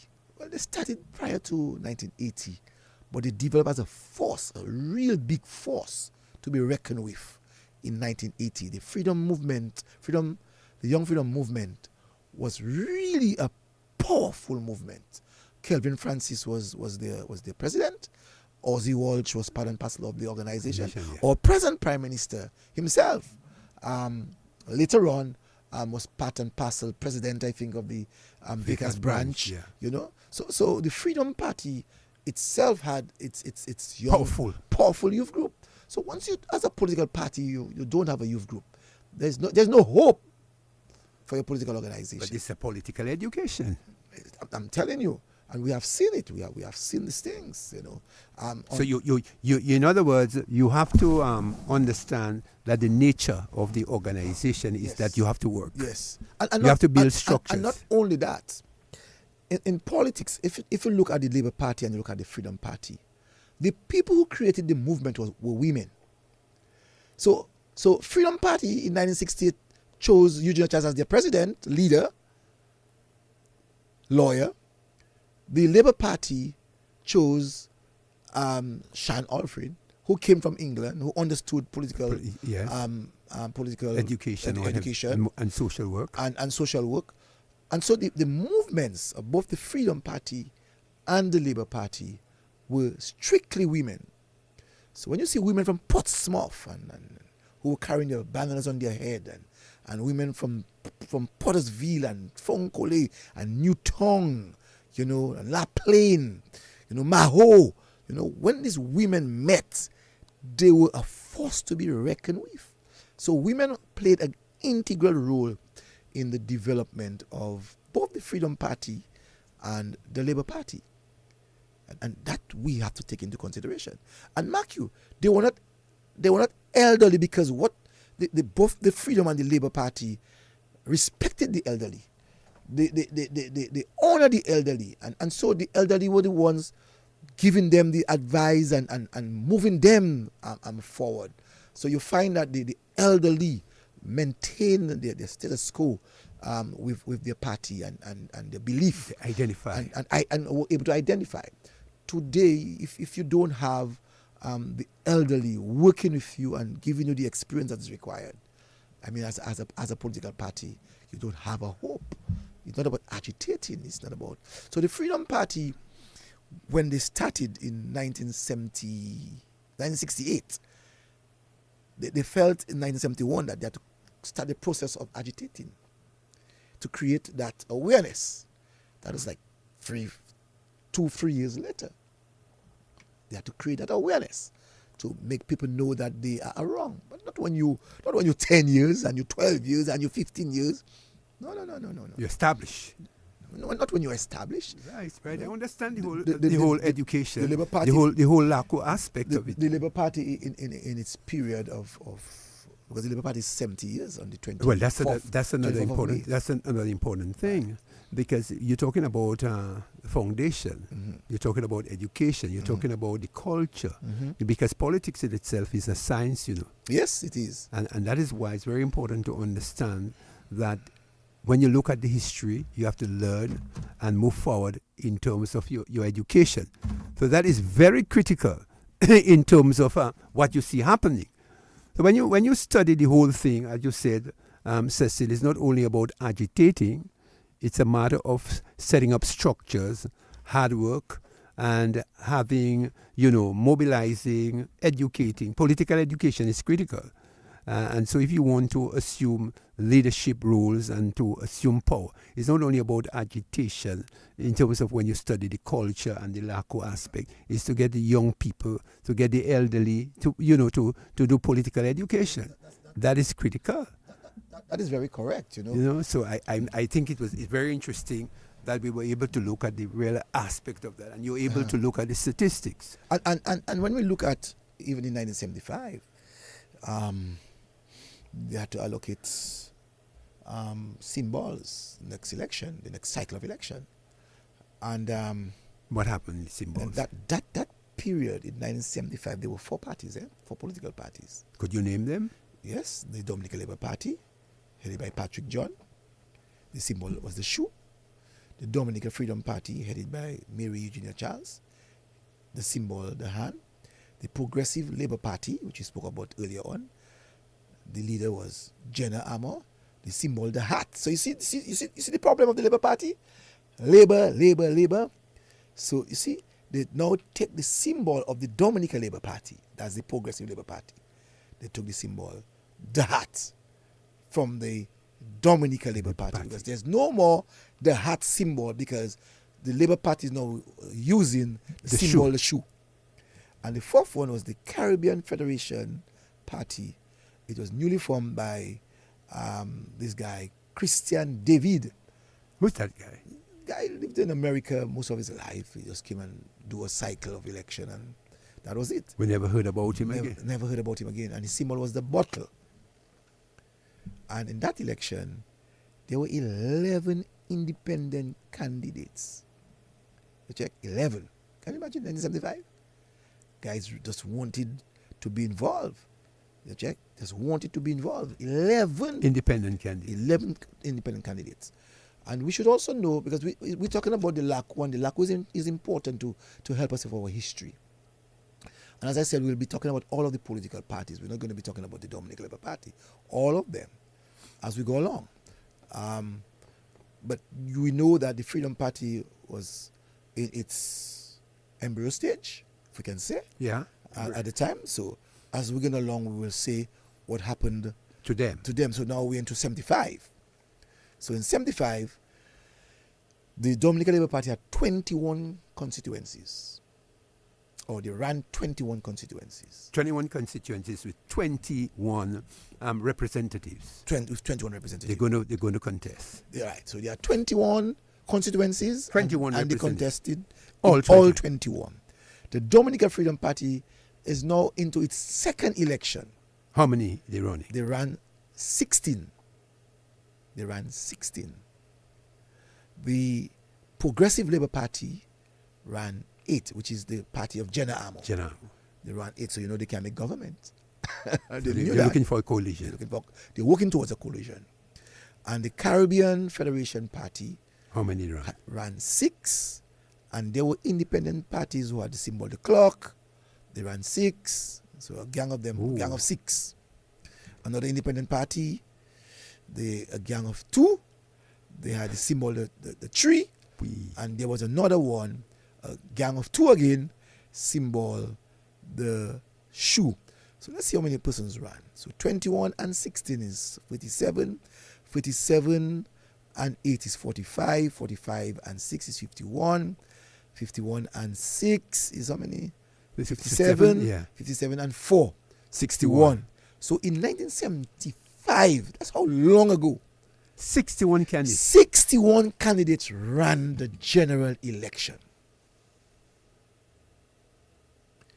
And the Labour Party had called themselves the electrifying team. Yeah, the electrifying. I want us to remember, Patrick John called his team the electrifying team. And for the first time in the history of our politics, for the very first time, that a party decided that it was going to have a color and chose the red. So prior to 75, so in 70 there was no color, in 66 there was no color, in 61 there was no color, in 57 there was no color. So the very first time a color was introduced was in 1975. At the time, the campaign manager of the political party, Labour Party, was Dennis Joseph. So he introduced the party color, the red. But in Freedom Party. No, Freedom Party get the green in 1980. Afterwards. Oh, they had no color. They had no color afterwards. And then in Patrick wisdom, they made you become members of the party, and when you become a member, you have to pay your $2 and you're given a badge. So the badge had the red inside and a yellow outside.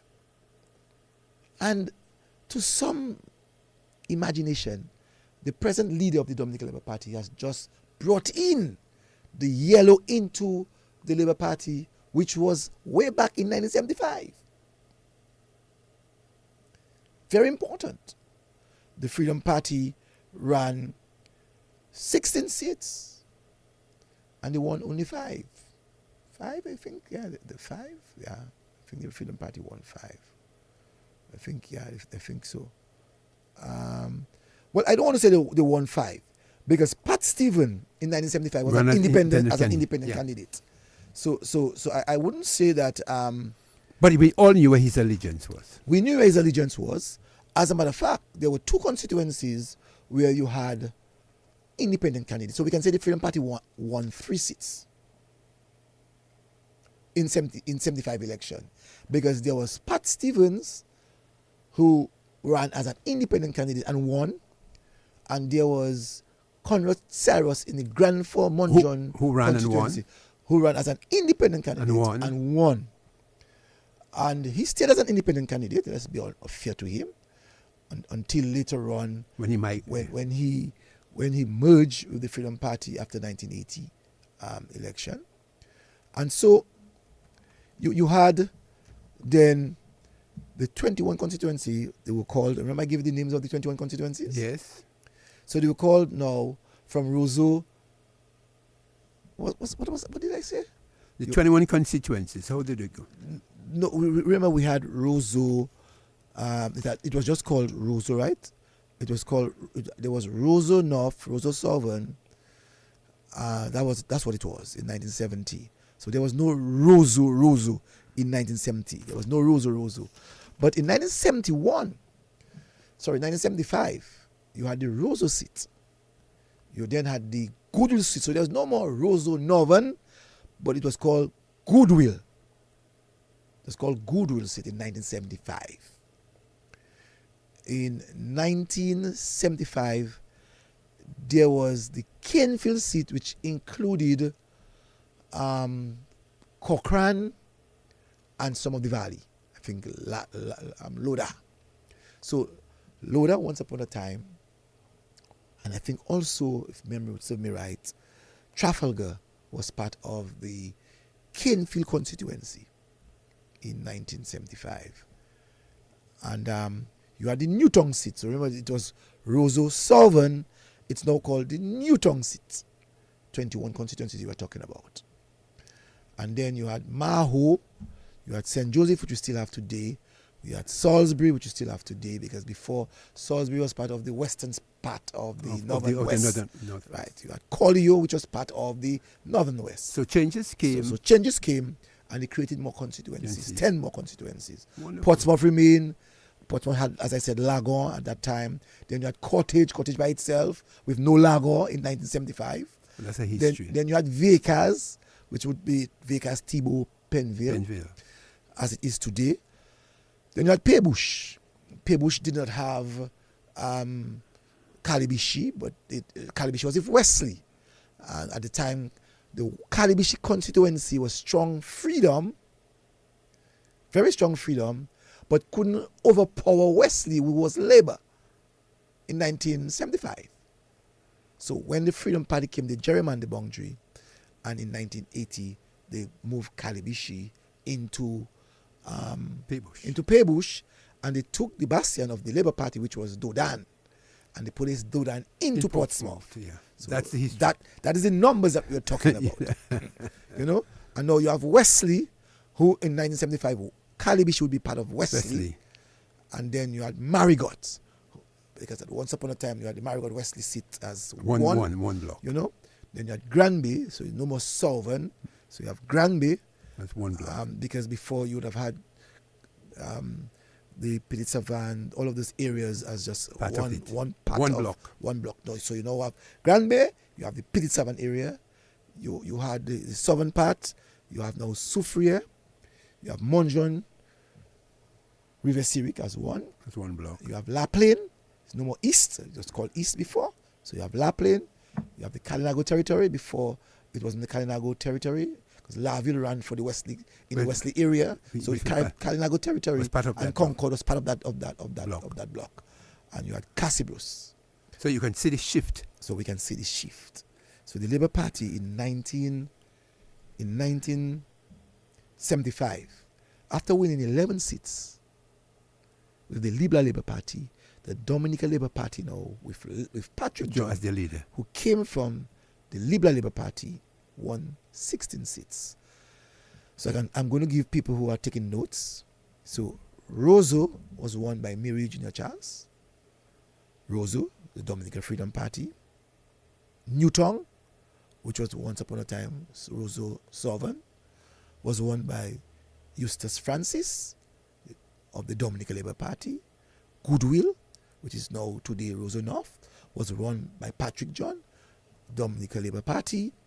Kenfield was won by a fellow for a lot of Vary, an insurance agent. Oh, you're talking about our good friend OJ, the buffer. So OJ won the Kenfield constituency for the Dominica Labor Party. Maho, a cowboy, was won by Vic Riviere for the Dominica Labor Party. St. Joseph was won by Isaiah A. Thomas. They have named the school after him. Salisbury, Bryson Louis. We know of Bryson Louis. For who? For the Bryson Louis was the Dominica Labor Party. Then you had Collio. Collio, would you remember Collio? Parallel? Yes, Parallel. Ferdinand Parallel, the Dominica Labor Party. Portsmouth. At the time, Mike had just come from England. I think he was in the army. It was the Royal Air Force. Royal Air Force. And he came down, and he's flamboyant, intelligent, bright. And so you find that quite a number of people followed Michael Douglas. So Michael Douglas won the Labour Party seat in 1975. Cottage, Coulan Dubois, and Vickers. Eden Bowers, he was made the Speaker of the House, you know, at that time. And you had from Paybush, you had Randolph Barnes. Since then passed, I think, last 2 years within the cabinet. He passed. And then Wesley had a guy named Osborne Theodore. Yes, I remember him. I don't know if you remember Osborne. Oh, yeah, I remember. Right. And Marigot, you had Pattison, or Pat as we normally say, Pat Stephen, he was an independent candidate. And Granby had Ivan Anthony Casimir, Dominica Freedom Party. And he was the individual who supported the movement for independence. I remember. Breaking away. So is it not the very first time we are seeing breaking away? He broke away. Well, I don't want to use the word break away. He voted his conscience? But he voted his conscience and voted for independence. So Granby has always been a conscious constituency. Conscious. He voted for the independence. So he supported independence at the very early stage. That is Ivan Anthony Casimir. And in Pititsavan, you had Luke Taylor. Correct. Right. He ran for the Dominica Labor Party and won. And you had Soufriere, Papa Moise. Again. He won for the Dominica Freedom Party. And the Monjon River Civic was won by Conrad William Cyrus. Independent candidate. And La Plaine, Henkel Christian, Dominica Labor Party, and the Salibia constituency. A lot of people forget this guy. Who is that? Lawrence Daru. Lawrence Daru won for the Labour Party. For the Kalinago territory. Very interesting. And Cassie Bruce. Who won there? Come on, man, tell me who. Romanus Banis. Silver Fox. Wow. People don't understand why they call him Silver Fox. He had this long beard, long white all beard. white. Always. And you know what his claim to fame? Between two doctors. More bat de doctor. Your And so hear him say that. I always enjoy hearing him saying that. And in 1970, as I said, you had 25,899 electors. What did you have in 75? In 75, it went up by 3,369 more votes. So you see how new registration is coming? And in that period, you didn't talk about dead. You didn't talk about overseas voters. All that was done in 1970 was to add. So 29,266 people was added. 266 voters, electors. All right, in 1975.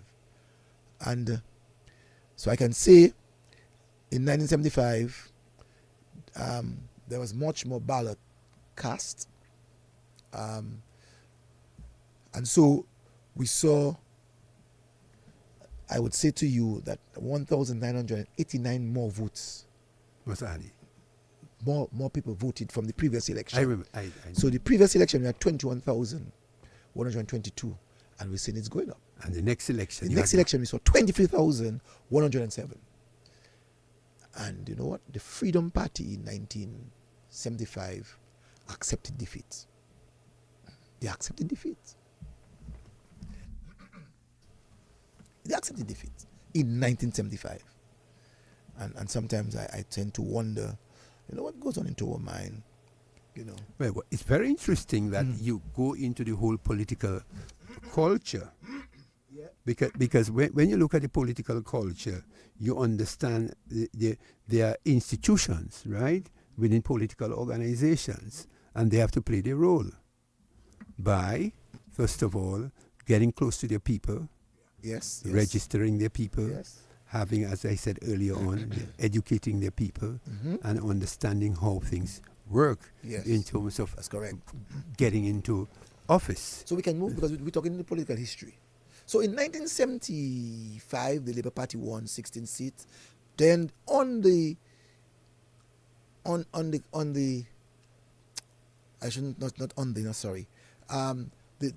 Labour Party with its leader, Mr. Patrick John, campaigned on, we are going to seek for independence in 1977.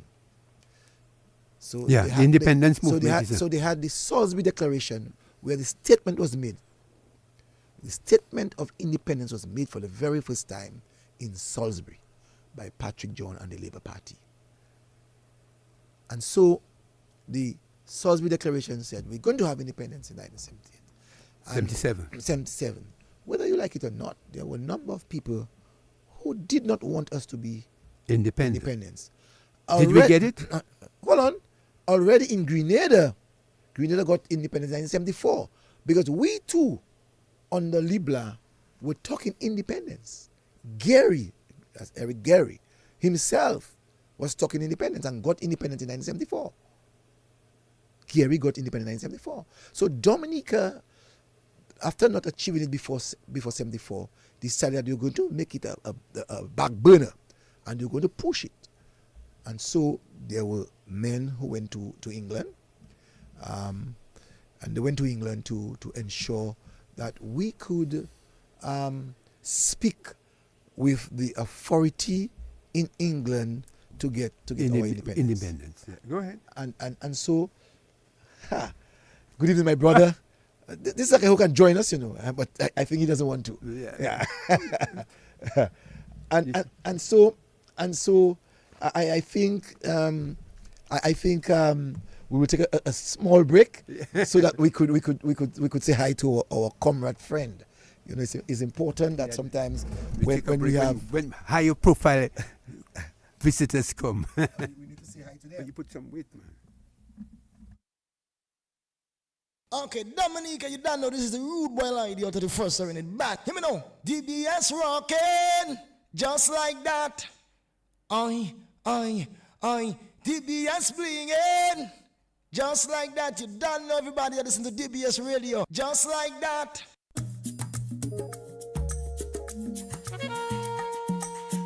Accidents are a fact of life, but traffic accidents can be prevented with a sober mind. Please, don't drink and drive. A message from the Dominica Emergency Medical Technicians Association and this station. DBS Radio on the go. www.dbcradio.net. Click the play button at the top and you're good to go with the nation station DBS Radio. Motorcycle riders, a helmet is your friend, not your enemy. Wear it. It may just save your life. A message from the Commonwealth of Dominica Police Force and this station. Yeah, this is DBS Radio alongside Booyah Master, bringing it to you live and direct. The nation station DBS Radio says thank you to you and to everyone for choosing the nation station DBS Radio. I love DBS. Let's remember to say good morning, thank you, excuse me, and I'm sorry. Simple acts of courtesy help make our world a much better place. A message from the National Cultural Council and DBS Radio. That's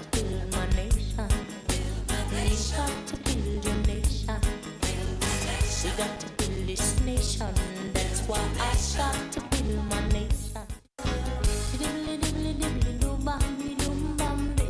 Find peaceful ways to resolve any differences with someone else. Do not resort to violent acts. Violence only leads to trouble. A message from DBS Radio and the National Cultural Council.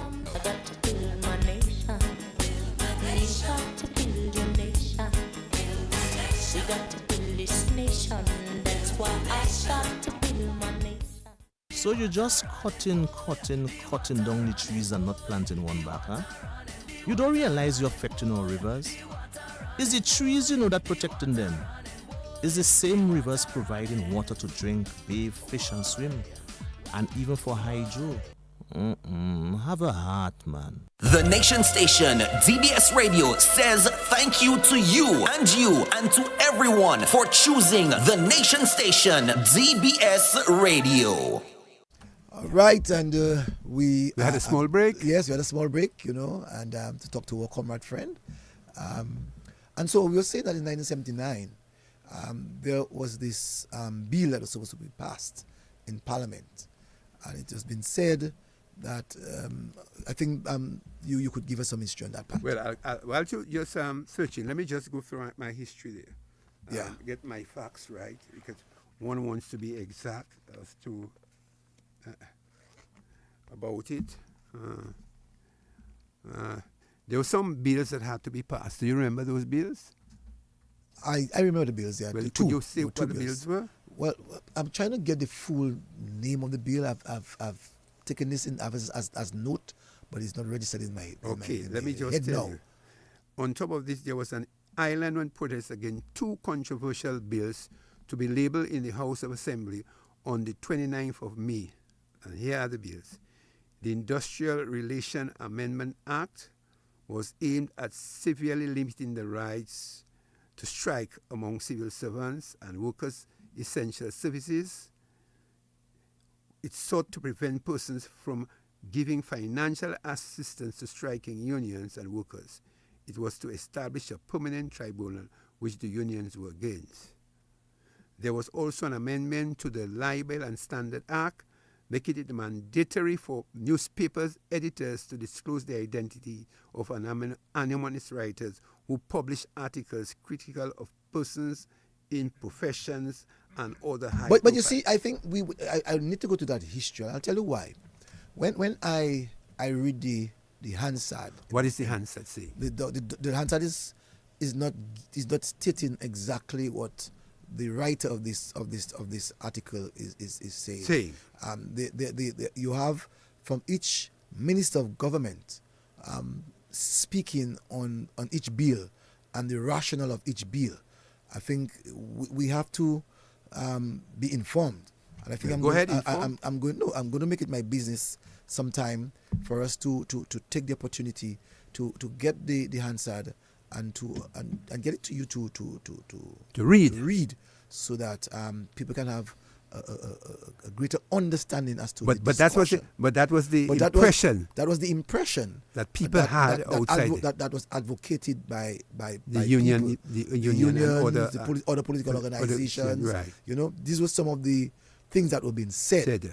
But when you read in the Hansard and you read what the history books would say, there are some contrary statements, and I think it would be wise that we can at some point in time that we can give the information. But this was the main fuel behind May 29th, 1979. Right, and so May 29th we saw thousands of people.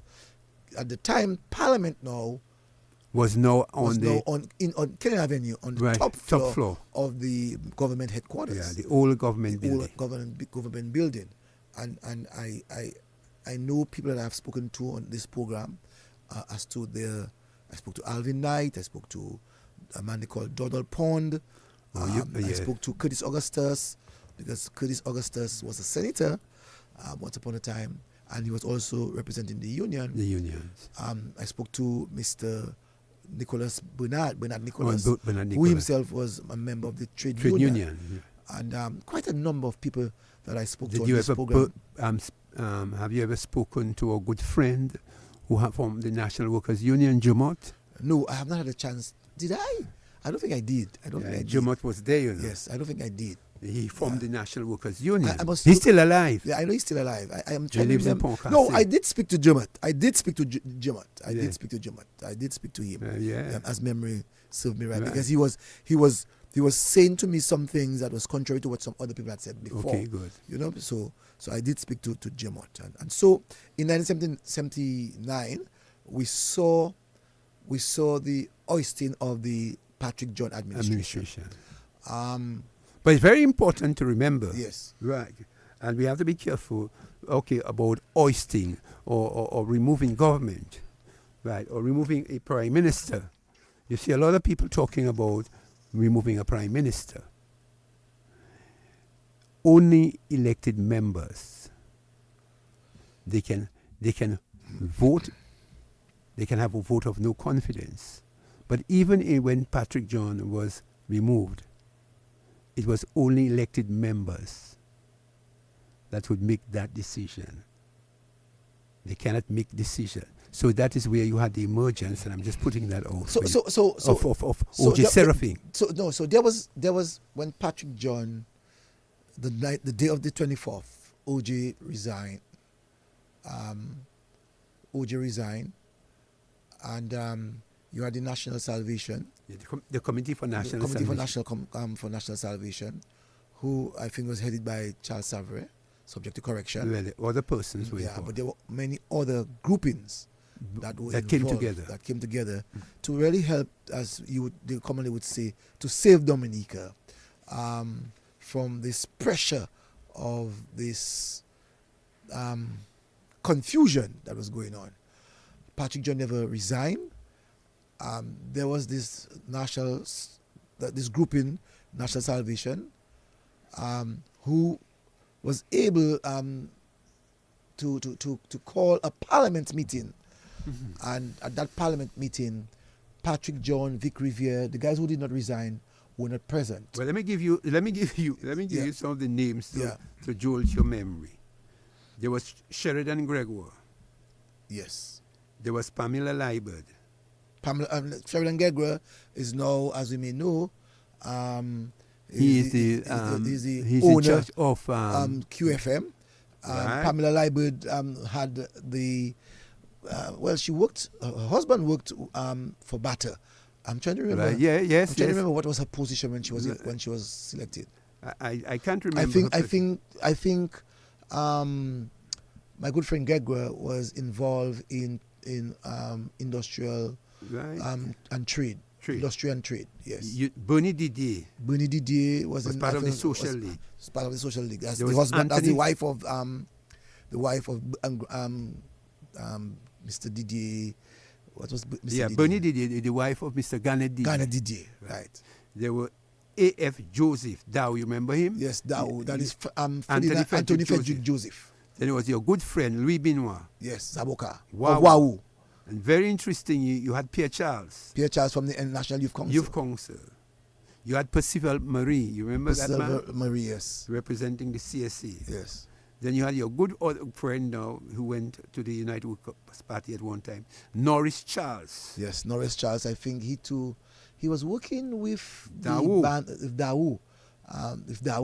Was it that one time he was with not Dexter, at the time it was called something else. Dominica Amalgamated Workers Union.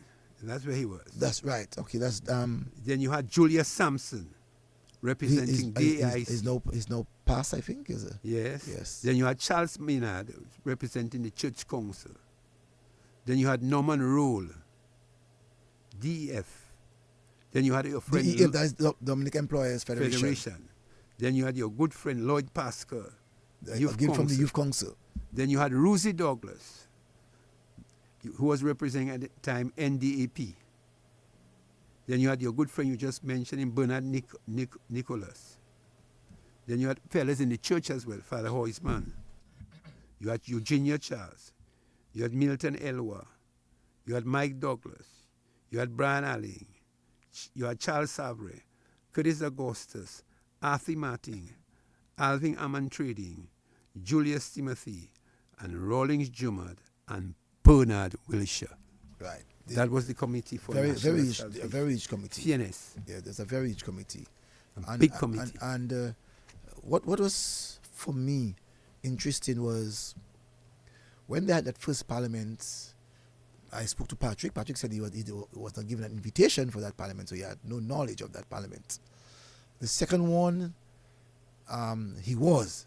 But what was more interesting was Patrick John sat in the opposition. He did not resign as Prime Minister. OJ at the time, at that meeting, was not yet elected or selected by the elected members of Parliament to be the Prime Minister. Because remember, once the person is selected, they have to go to the President. We are now an independent state. So the President will have to get the confirmation of the elected members that they want a particular person to But you have no president. The guys don't run. Right. So at that time, I remembered Eugenia Charles, who was the opposition leader, and Patrick John, who the Hansard has him as Prime Minister, met with the church to determine who was going to be the president. At that time, there wasn't a president. I mean, there was a acting president, and who they would have had selected as the president of Dominica. And they selected Jenna Amo. Mm-hmm. You know, they selected Jenna Amo, the church, Arnold Bogard, who was the Bishop of Roseau. You know, Eugenia Charles and Patrick John met, and they decided that Jenna Amo was going to be. And I think a week later, the elected members selected O.G. Serafin. No, O.G., if you remember, that Mr. Henkel Christian was at his home. He had no interest to go in because there were 7 members of the Labour Party still around, out of the 16. A few of them resigned from the government and so on. And they had to go to his home, that's Henkel, to his home to come in and to cast his vote and to make a statement and cast his vote in Parliament. But remember, under the Constitution, you need 11 elected members. 11 elected members. Giving the allegiance to one person. Right. Because even if you have your own national committee, to make it a constitutional matter, you must have elected members of Parliament. That's correct. They alone can determine that move to legitimize O.J. Serafin as the new Prime Minister. No, also too, in 1980, and I don't want anyone to think it was the Freedom Party. We have to look at the history. I don't want anyone to think it's the Freedom Party who would have renamed or alter the constituencies in 1980. No. So in 1980, again, there was a recommendation from the commission, the Electoral Commission, the Boundary Commission. All right. All right, they too met in January of 1979. That's before Patrick John, in May 29th, determined that he was going to be, that all the people were going to revolt. So in January, on the 29th of January, that 29 is a very important number. On the 29th of January, the Constituency Boundary Commission met, and they sent to the president. Who is then? Huh? Who is then? Jenna Amo. For him to do what? To alter and to rename some constituencies. Is that going to stand? If it's going to stand, it did stand. And what would it? So the president accepted it, and they now move the Roseau constituency, as I said, in 1975 to now Roseau Central. So it now moved from Roseau constituency to Roseau Central constituency in 1980. Moved the Goodwill constituency now to the Roseau North constituency. Before in 1970 it was called Roseau Northern.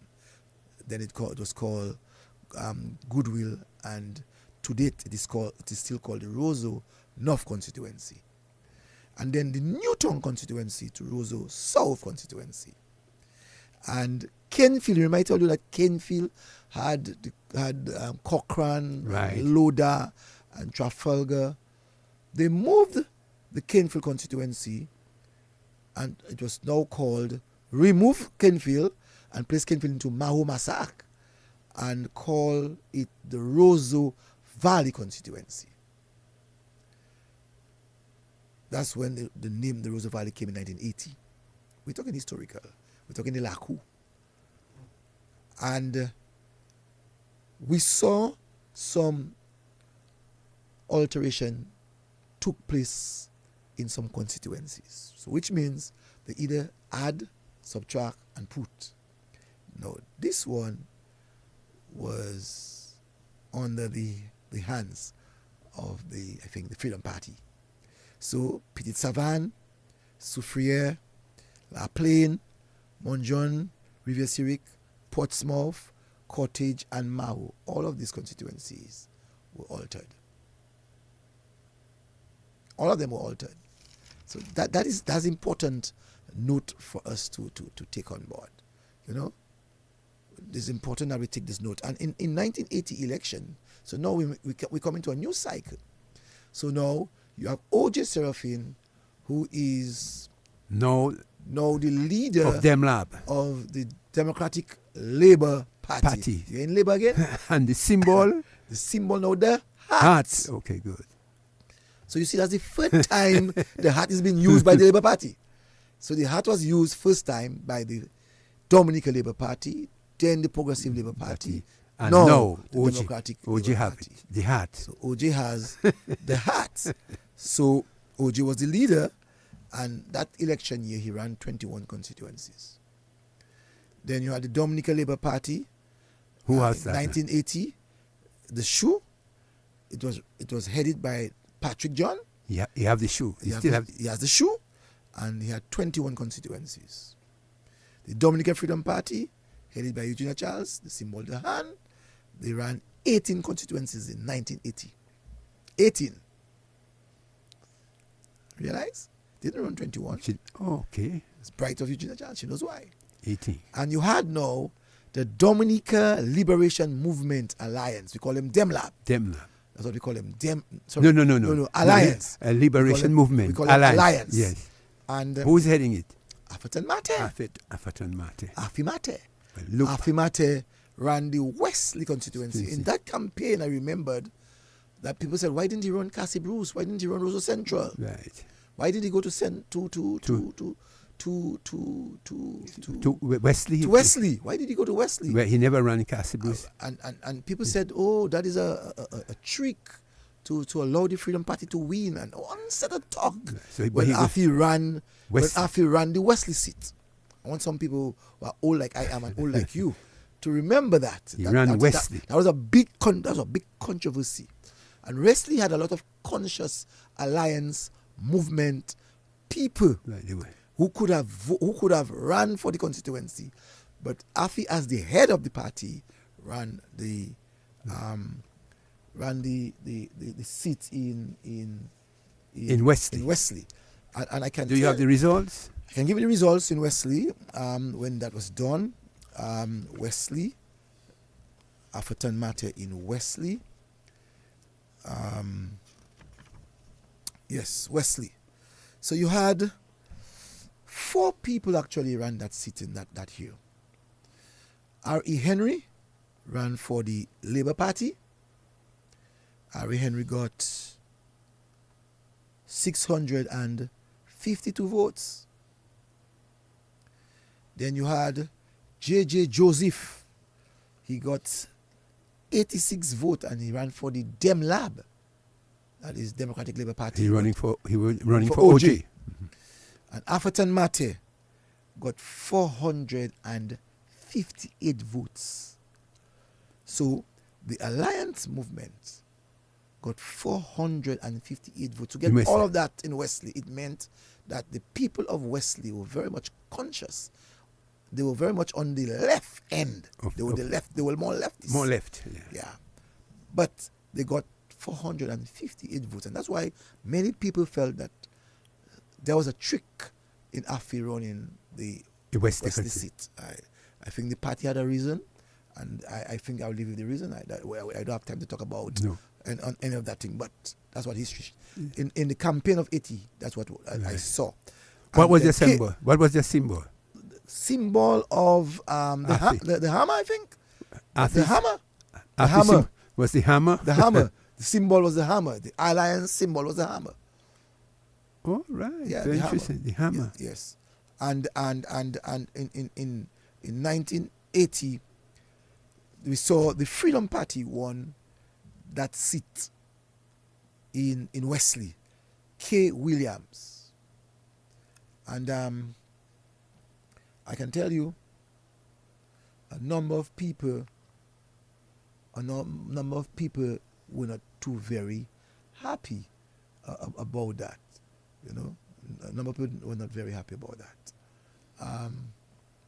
But as history has it, the Freedom Party won that constituency. And you would have seen if DemLab didn't run that constituency, the probability that R.E. Henry would have won that constituency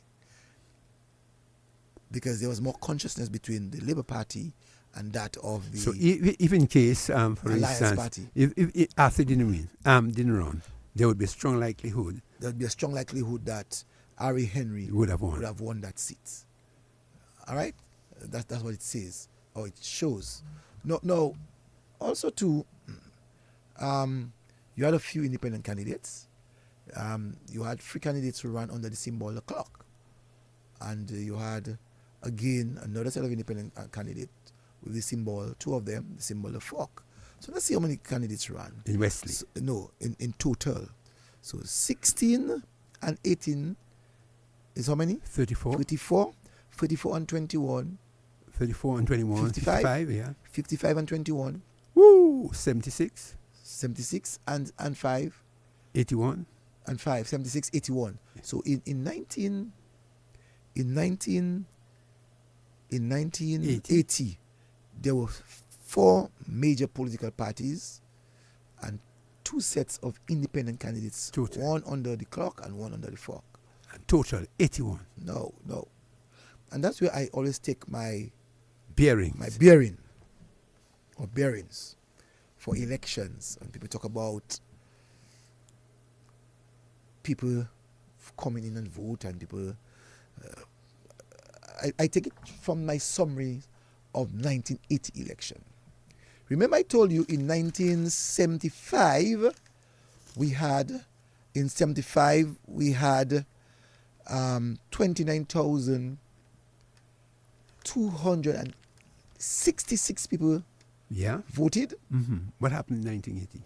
In 1980, it moved from the 29,200 to 38,452.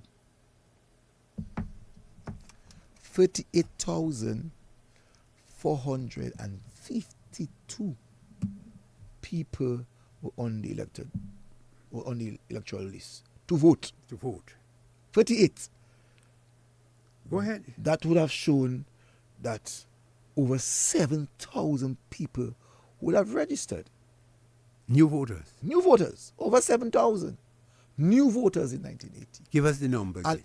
And so when you look at the movement of the Freedom Party with the YFM around the country, the movement of the Freedom Party Young Freedom and the work of the Freedom Party at that time, they moved people. They moved the people. And the operating word there is worked. They moved people.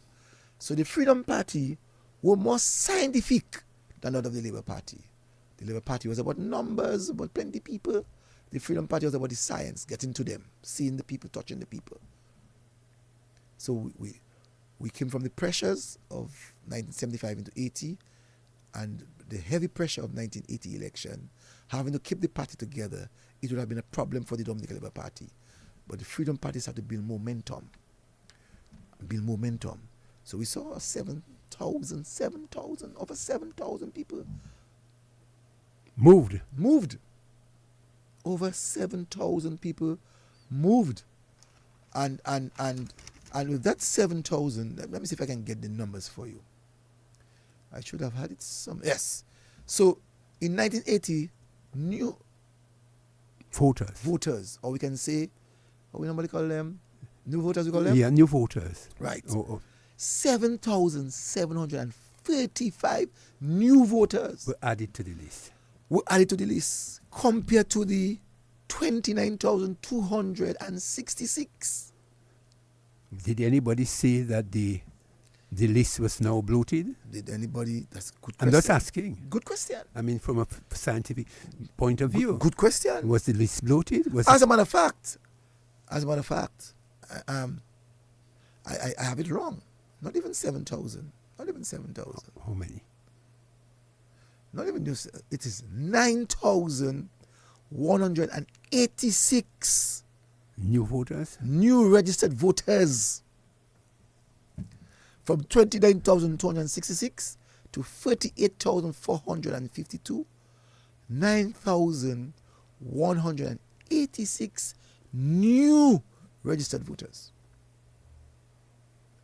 So, was the list bloated? No. People show greater interest into the party. At the time, there was no Freedom Party in power yet. I want us to remember that. Freedom Party only came in power in 1980. 1980, yes. You're correct. For children who are still listening to us, the Freedom Party came into power in 1980. 1980. Freedom Party did the work under the leadership of Eugenia Charles. They did the work. And if you realize in 1980, they did not do all 21 constituencies. They did 18. They did 18. There has to be a reason. There has to be a reason. And in the 18 that they did, the two independent candidates won. They did not run the independent candidates. They did not run any constituencies of the independent candidates. So they did not run Monjon. And they did not run Pearbush. So they left Jenna Amor. They left Jenna Amor untouched. And they left Monjon untouched. Conrad Cyrus untouched. Strategy. Did the Labour Party complain? At the time, there were two major, or we can say three now. Did the Dem Lab complain? Alliance Movement under Hartley. No, Dem Lab. On the OJ. On the OJ, did they complain? No. Did the Liberation Movement complain? No. The Labour Party complain? Who ran for the Liberation Movement in Granby? Pierre Charles? In 1980, I think it was in Granby, you said? Yeah. I think it would have been Pierre Charles. Let me just get 1980. Pierre Charles would have ran Granby constituency in 1980. And he lost, I think, to that Henderson lady. Juliana Henderson. Juliana Henderson. I'm trying to get that. I think I'm almost correct. Let's find out who did. So Granby, yes. So you had Alcindor ran for the Labour Party. P. Alexander ran, and Alcindor got 114 votes. P. Alexander got 410. And Pierre Charles got 504.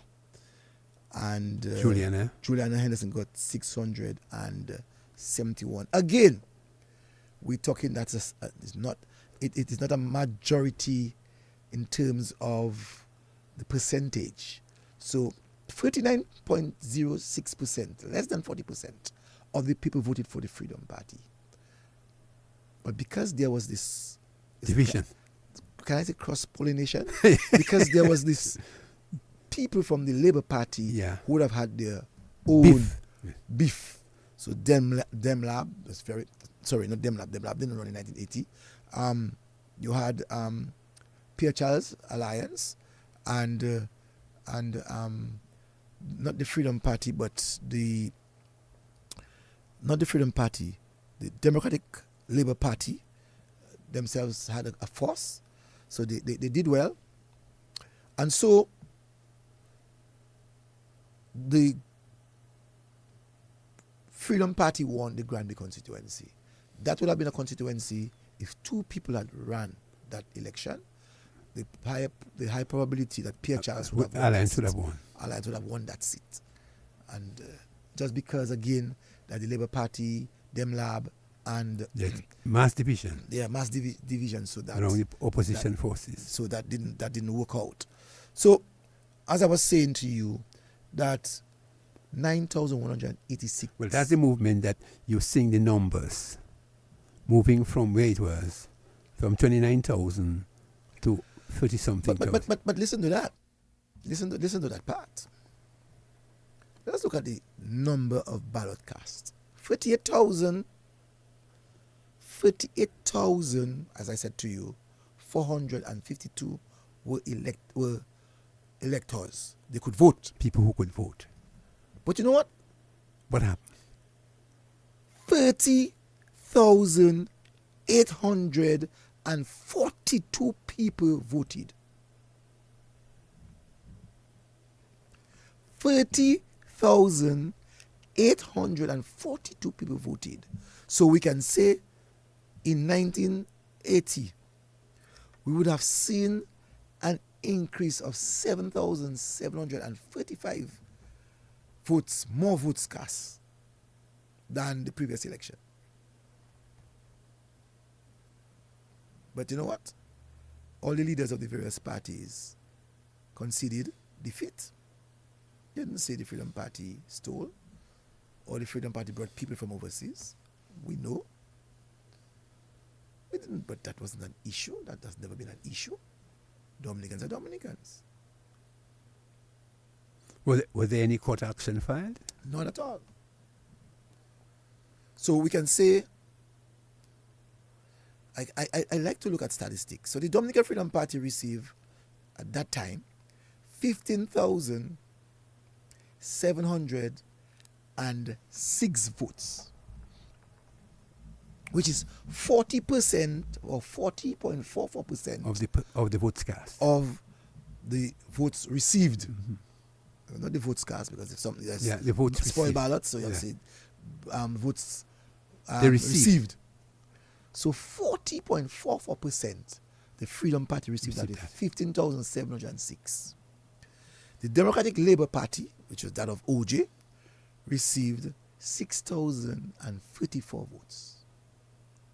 The Dominica Labor Party received 5,126. So DemLab received even much more.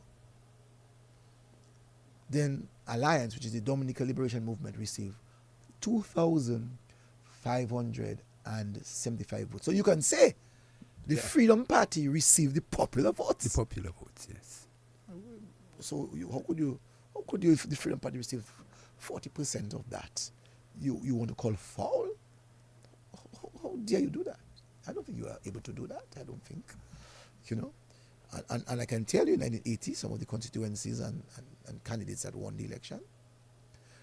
In 1980, Cassibrus, Oliver Sanderson, the Freedom Party, Collio, Alvin Amantredin, remember Alvin Amantredin? Yeah. Collio, Dominican Freedom Party, Cottage, Arlene Carbon, Dominican Freedom Party, Granby, Juliana Henderson, Dominican Freedom Party, La Plaine, Hesketh Alexander, Dominican Freedom Party, Maho, Brian Allen, Dominican Freedom Party, Marigot, Pat Stevens, Dominican Freedom Party, Pete Savan, Raphael Fadel, Dominican Freedom Party, Roseau Central, Dominican Freedom Party, Roseau North, Henry Dyer, Dominican Freedom Party, Roseau South, Ronan David, Dominican Freedom Party, Soufriere Anthony Moise, Dominican Freedom Party, St. Joseph, Caleb Laura, Dominican Freedom Party, Vickers, Alexis, Dominican Freedom Party, Wesley, Kenneth Williams, Dominican Freedom Party, Portsmouth, Michael Douglas. And who Michael Douglas ran for? He ran for the DemLab. He ran for DemLab. He ran for OJ. So DemLab. Salibia, Matthew Joseph, who did he run for? DemLab. DemLab. So we have a problem. DemLab had DemLab, the Democratic Labor Party. Has two. Had two. And the independent candidates. Had two. So that's two. That's four.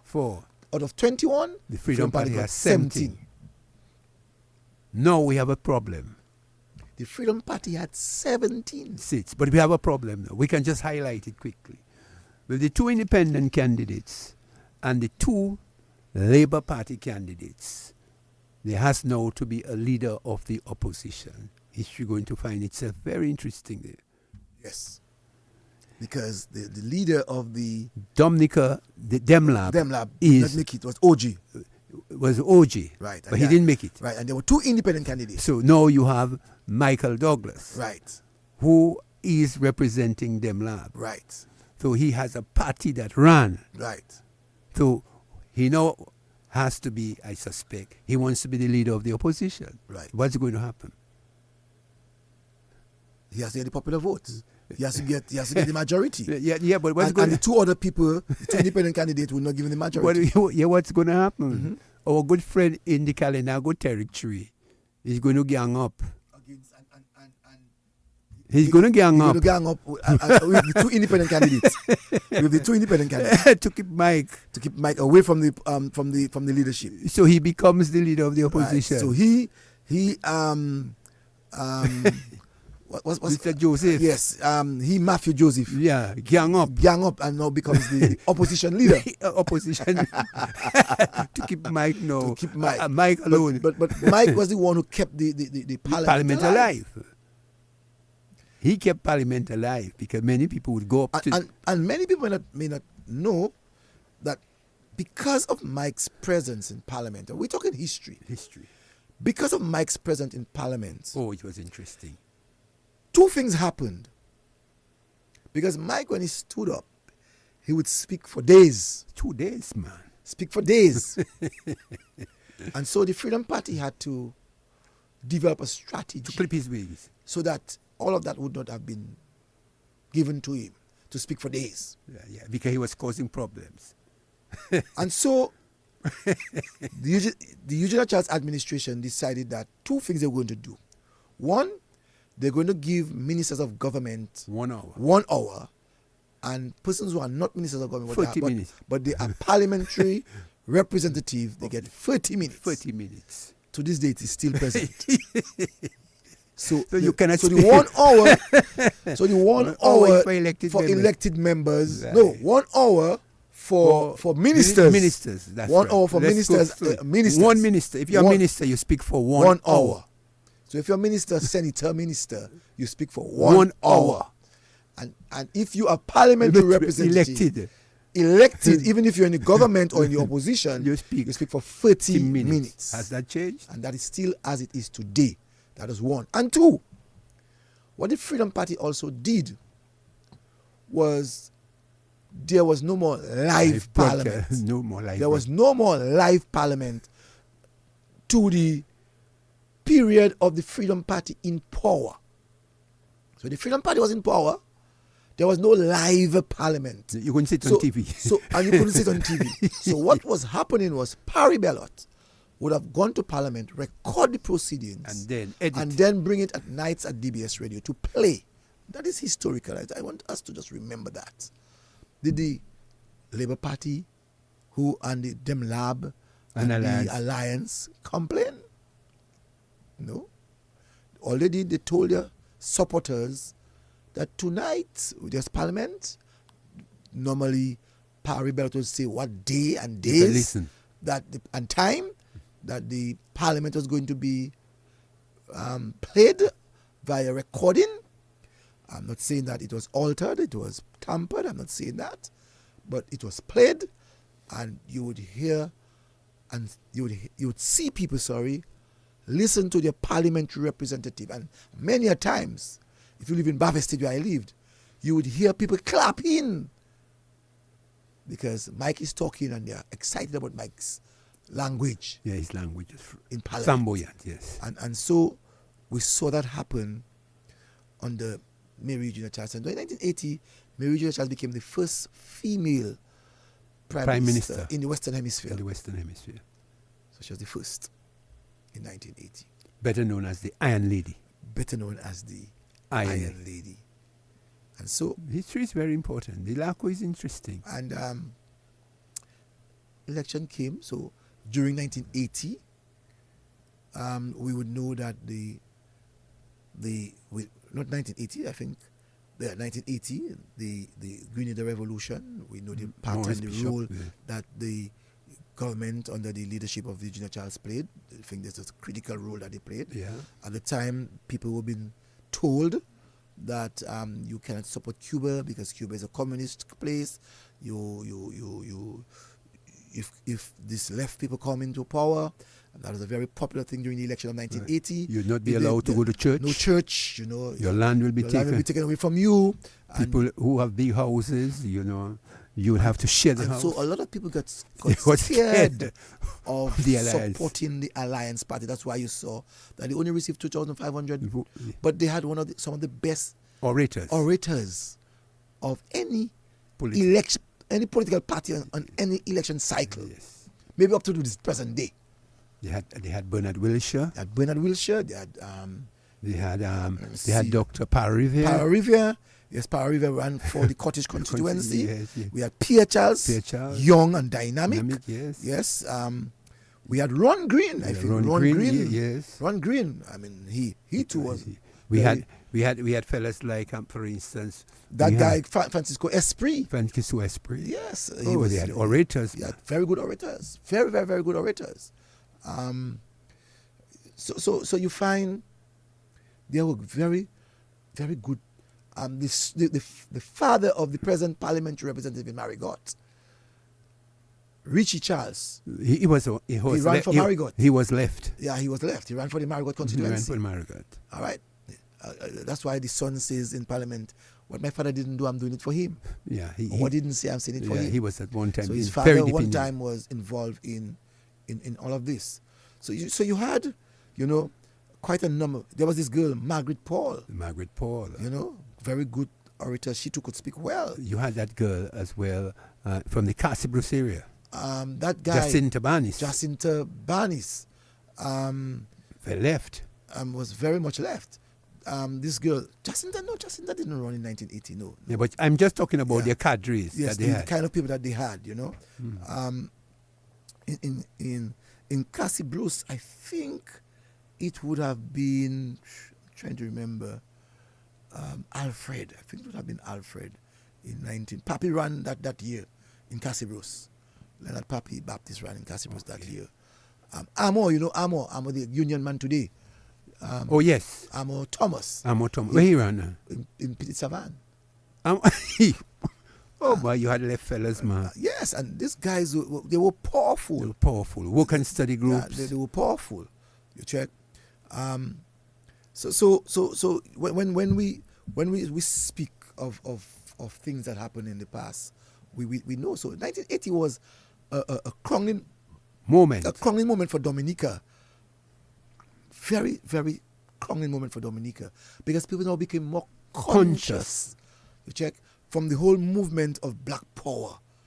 Now in 1980, we became very conscious. Now you find after 79, a lot of the people who supported the Labour Party, gave sympathy votes to the Freedom Party. Now the Freedom Party became very flamboyant. Eugenia Charles became a very tough leader that Dominica needed at the time. And so the people who were supportive of the Labour Party now became Freedom Party people. Their children, the next generation, became part of the YFM, made it stronger and better. You know what I'm saying? That's children of Labour Party, who these people now became freedom rights. But because of the movement of Labour, LYO, and young Democrats, you find that these people maintain the cause of the young people. They understood the value of the young people. So you had LYOs around the country, but you had some powerful. Young freedom movement. YFM. Boy, and that boy was flamboyant. That boy, Ozzy Walsh. Oh my God. Ozzy Walsh. Until the Freedom Party, the Freedom Party made him a senator, young senator. There was this guy from Marigot, Samuel. I'm trying to remember what was his first name. Samuel from Marigot.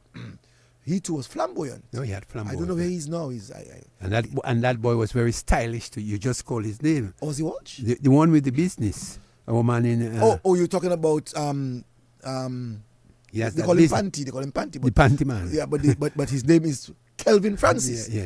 Kelvin Francis. He too. I mean, I never saw Kelvin as a flamboyant guy. But he was But he was a good organizer. He was organizing. He was a good organizer. Tall, handsome. Very approachable. Yeah. Very good friend to Eugenia Charles. Yes. Very good friend to the two lawyer sisters, and that is Vanya Dupini and Sima Burton. Silma Dupini. Right. They were very good friends. Very interesting. So he was well chosen for that role. He came from Roseau. He was well chosen. In fact, River Street area. River Street he came from. River Street. Yeah. And so all his Bizawel, his sisters, Frances, Pafeli, all of these people. He brought all of these people with him into the Freedom Party. He was charismatic. He was charismatic. Yes, and today I still think he is. And so we saw again in 1980. We saw in 1980 we came again. They retained the 21 constituencies.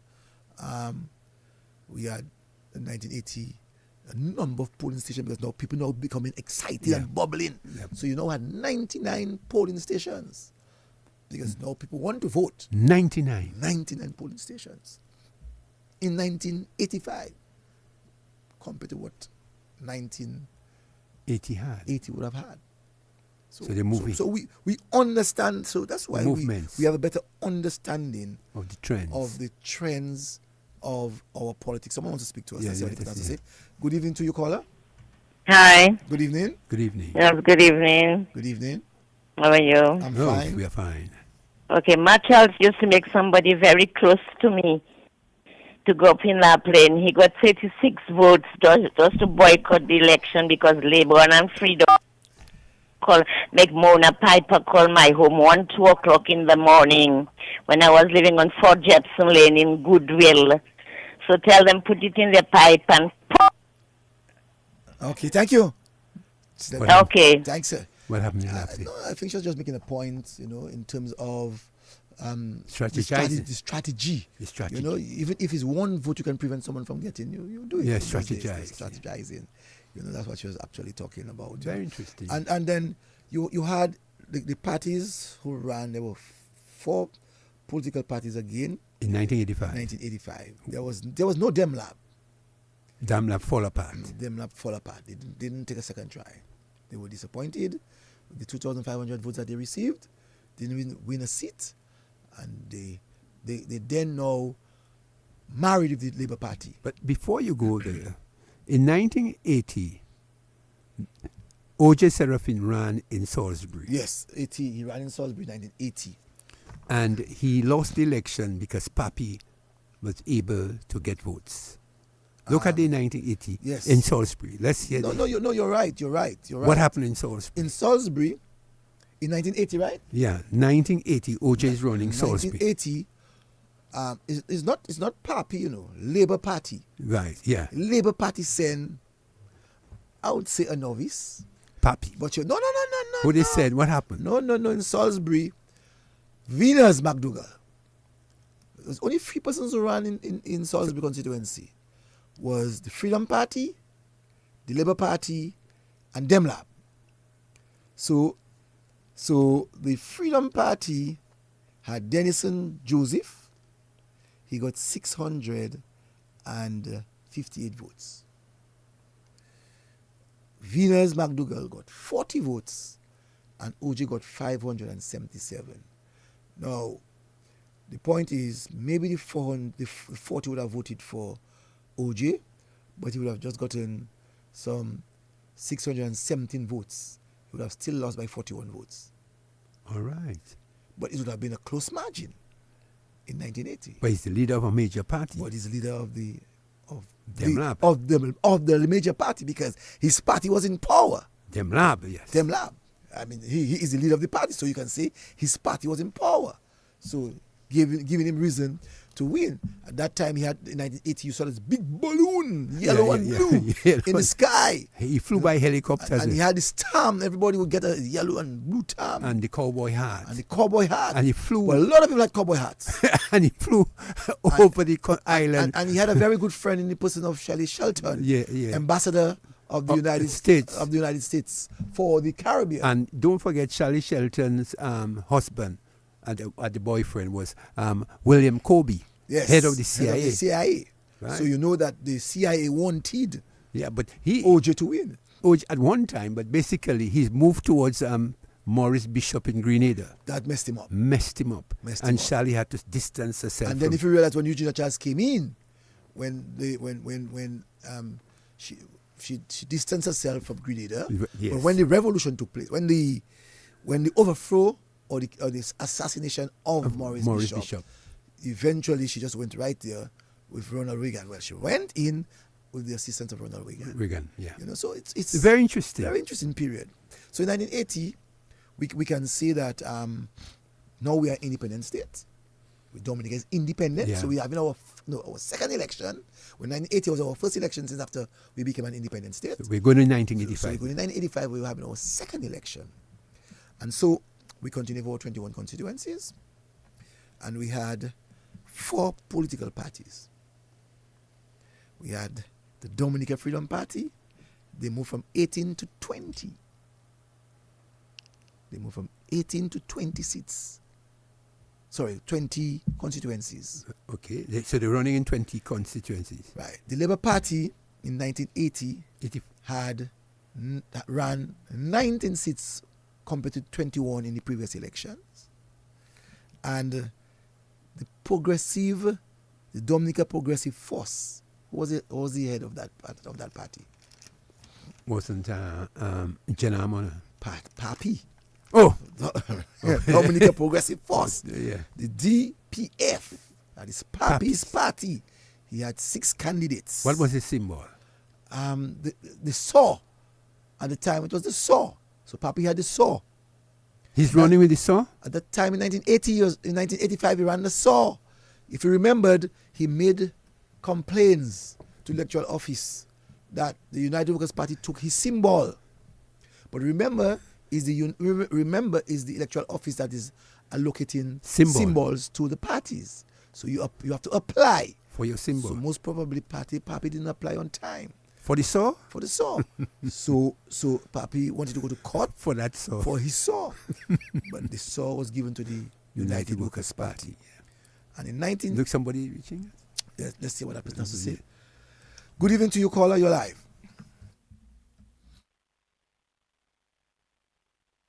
Good evening, caller. Good evening, caller. Caller, you're live.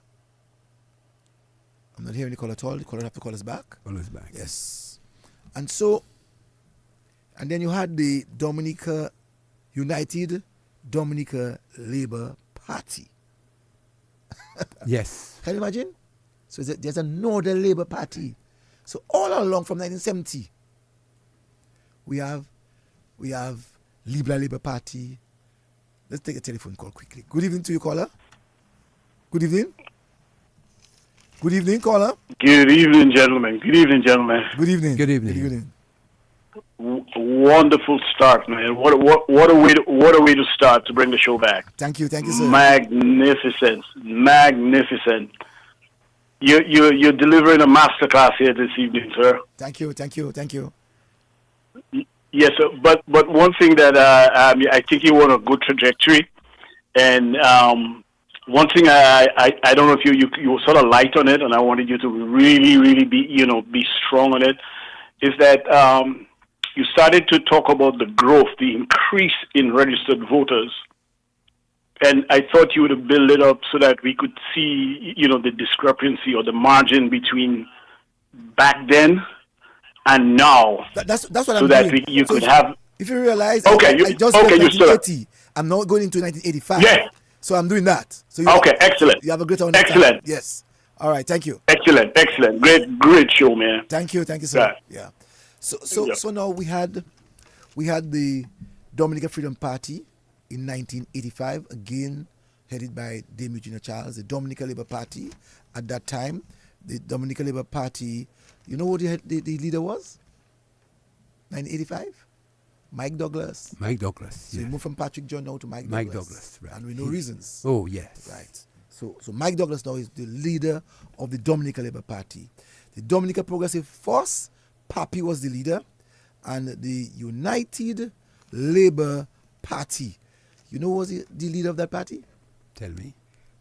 So I just said a while ago. Patrick John? Hold on. So you had the Dominica Labor Party. You now have the Libra Labour Party. You have the Progressive Labour Party. You have the Dominica Democratic Labour Party, DemLab. Local Labour Party. And now you have the United Labour Party. Labour Party. One candidate. You know who that person was? Mikey? Rosie Douglas. Rosie Douglas, the leader of that party. And guess and tell me the symbol that he took. Guess and tell me the symbol he took. He has the hat? The hat.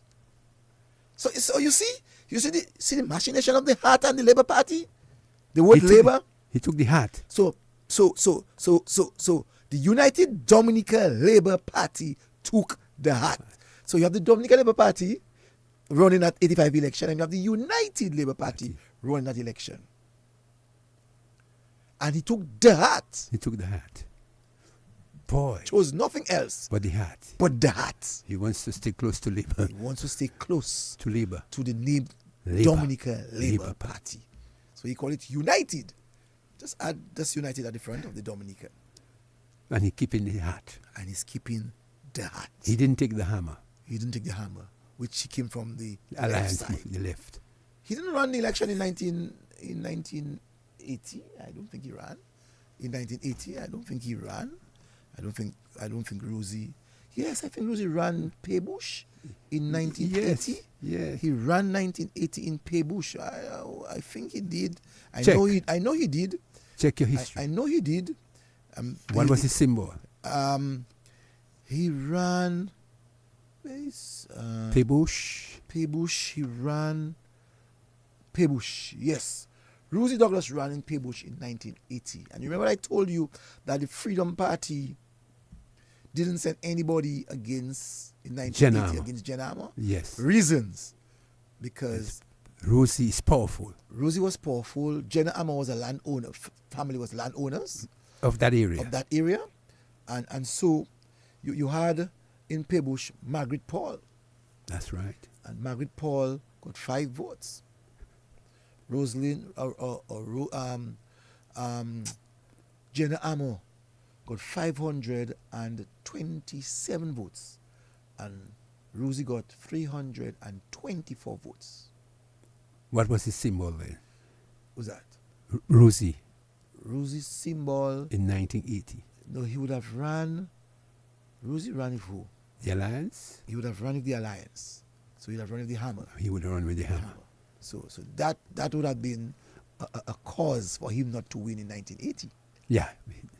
Yeah, you're afraid of him. The whole talk. Because remember that in Paybush, they are very much Catholic. Very Catholic. They are very much Catholic. And the church in 1980 was dominant. very much dominant in the politics. Father Thomas, Ogis, just name the black priests around. They were part and parcel within the Dominica Freedom Party. Right. And communism, the church. So the church do not want communism because you're going to steal their land. You're going to tell you not to go to church, so you don't get no more offerings, and they're going to tell there's no God. So that's a fearful thing for a community that 100% or maybe 95% is Catholic. And you come in now with it. And the other percentage maybe is Seventh Day. People that believe in God, and you come and say, you're going to take my church and there's no God. But Rosie was still able to get 327 votes. Still good. So you saw that in 1985. So we're moving now from 38,000 votes, over 38,000 votes in 1980, right? 38,452 votes in 1980. 1985. How many we have now? In 1985, you now have 45,000. In 1985. 1985. And we're talking about dead people. Dead people. We're talking about people coming overseas and vote. Bloated list. Bloat list in 1980. And I talk about the consciousness. 45,018 people were registered in 1980. Did you hear any political party talk about bloated lists? 1985. And some of the same set of people from the other party were part and parcel of both the Freedom Party and the Labour Party. That's right. No quarrel. And there was no quarrel. No quarrel. And remember I told you, in 1980, we had about 30,842 persons cast their votes. Yes, you told me that. I have it. Which is 7,745 votes. More. Less from the 38,000. Yes? Yes. Mm-hmm. And so, total number of ballot cast in 1985 was 33,565. In 1985.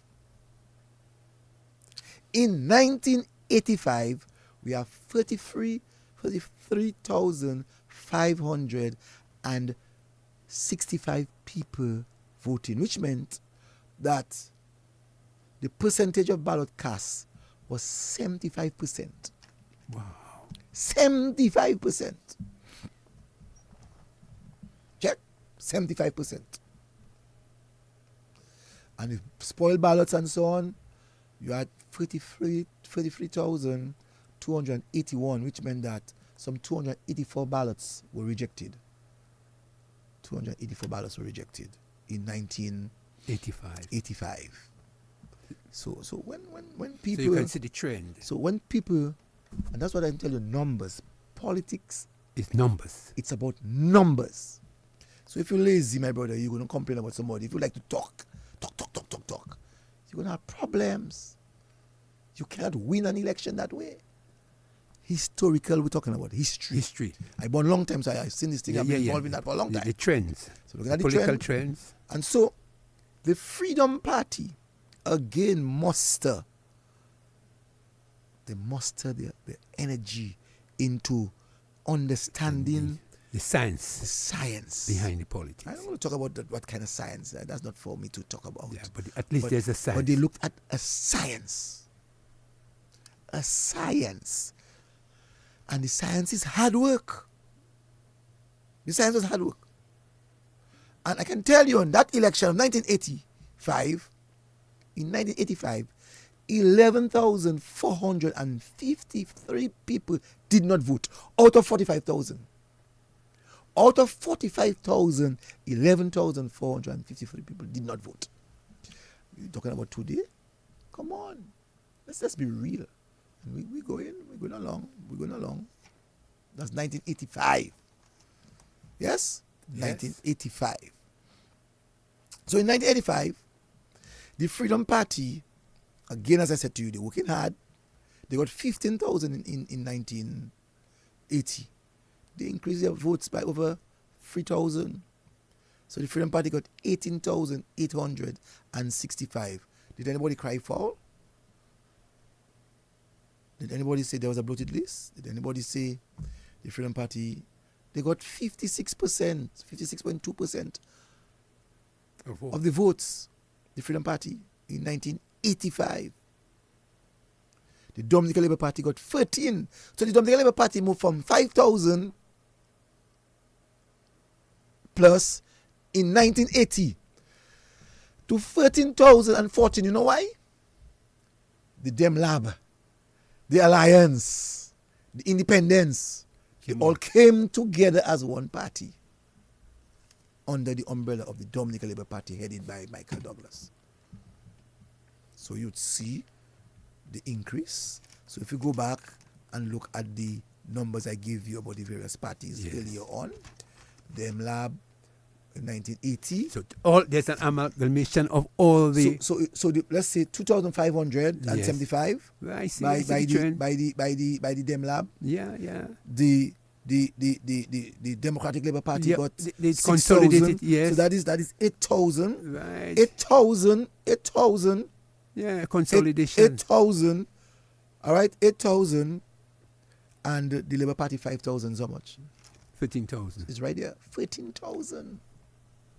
Numbers don't lie. They move their numbers. They move their figures. They consolidate. So you can almost say they united. That the Freedom Party, with the increased number of new voters, was able to. The increased number of the new voters voted for the Freedom Party. You can almost say that. The young people. With the young freedom movement helped them. Was the cause of their movement. The movement of the Freedom Party. Your party has a young. You didn't hear when they had the People's Kid. Mike Douglas said, "No chebeyo." I remember that when we left Granby, Petit Savannah area. 1985. Yeah, we had the People's Kid. We had People's Kid. The People's Kid. But we don't have the science. But they had the motorcade. They had the People's Kid. But we had the People's Kid with the motorcade. Yeah. But the Freedom Party had the science behind it. Yes. Behind it. It was the science. So while the Labour Party is out there, Labour, the Freedom Party is not going anywhere. They're inside. Hard work. It's strategizing. Hard work. Politics is about hard work. So the Labour Party got 14,004 votes. The United Labour Party received 540. That's the party of Ruzi. Mm-hmm. And the independence candidate altogether mustered 766 votes. That's Science. So in 1985, 6,566 new voters. As I said, the Freedom Party had over 3,000 new 3,000 people. Yeah. And the Labour Party would have gotten another half of that. Yeah, you're right. The science, they don't lie. The statistics. Carl Stone said that, So we saw that the Freedom Party had a 17.08% increase in the from vote. its previous election. Yeah. I'm saying, so people have to understand those things. So the Labour Party itself in 1985 made movements. So as I said to you, and that movement came, and let us look at statistics. Yes. They were able to make that movement because there was a consolidation of all the opposition parties united. Let us look at the history behind it. You had Patrick John. You had this guy, what's his name? Babs Dyer with them. And you had Oliver Seraphim. All these people united with the alliance on the common front. Right. No. At that time, the Freedom Party in 1985, while they were a powerful movement, there was some differences between them, between some of the candidates. So you find people like Babs Dyer left, move away from them. Yes, so persons who supported Babs Dyer in the Goodwill area would go some with Babs sympathy, Dyer. some sympathy. But that did not mean that the they Freedom Party was going to lose the seat. They were, So we saw in 1985 the Dominica Labor Party got an increase of 7,888 votes, which meant that they saw a 154% increase in their support. That's what they saw. So when people talk, people must get their facts. The Freedom Party saw a 20.1% increase in their support in the previous election. And figures don't lie. And I want to go along as we're moving fast. The Freedom Party at that time got 16 seats. They won 15. 15 seats. So they lost 2 seats. From the previous election of 1980 as a party. And what's the trend? They had 17. And what's the trend? And the trend started to move, as I said earlier on, that the Freedom Party was finding themselves with difficulties. Lack of connection, lack of this, lack of that. Eugenia Charles was tough. Some persons felt that she didn't want to let go, and some persons felt that she should do this, and some persons felt. So the party started to get itself into a lot of difficulties. No fault to Dame Eugenia Charles. No fault. Because she, as the leader, she has to do what she has to do to maintain that level of control. Let's go to 1990. So I should say that the Freedom Party won 15 seats, the Labour Party won 5, and the United Democratic Labour Party won 1. You know who's that? Ruzi. So Ruzi beat Amo in the 1985 elections. And so in the 1985 election, Ruzi beat Amo. I want to give you the figure by which Ruzi won over Amo. Pebush. Where is it? Pebush. Paybush.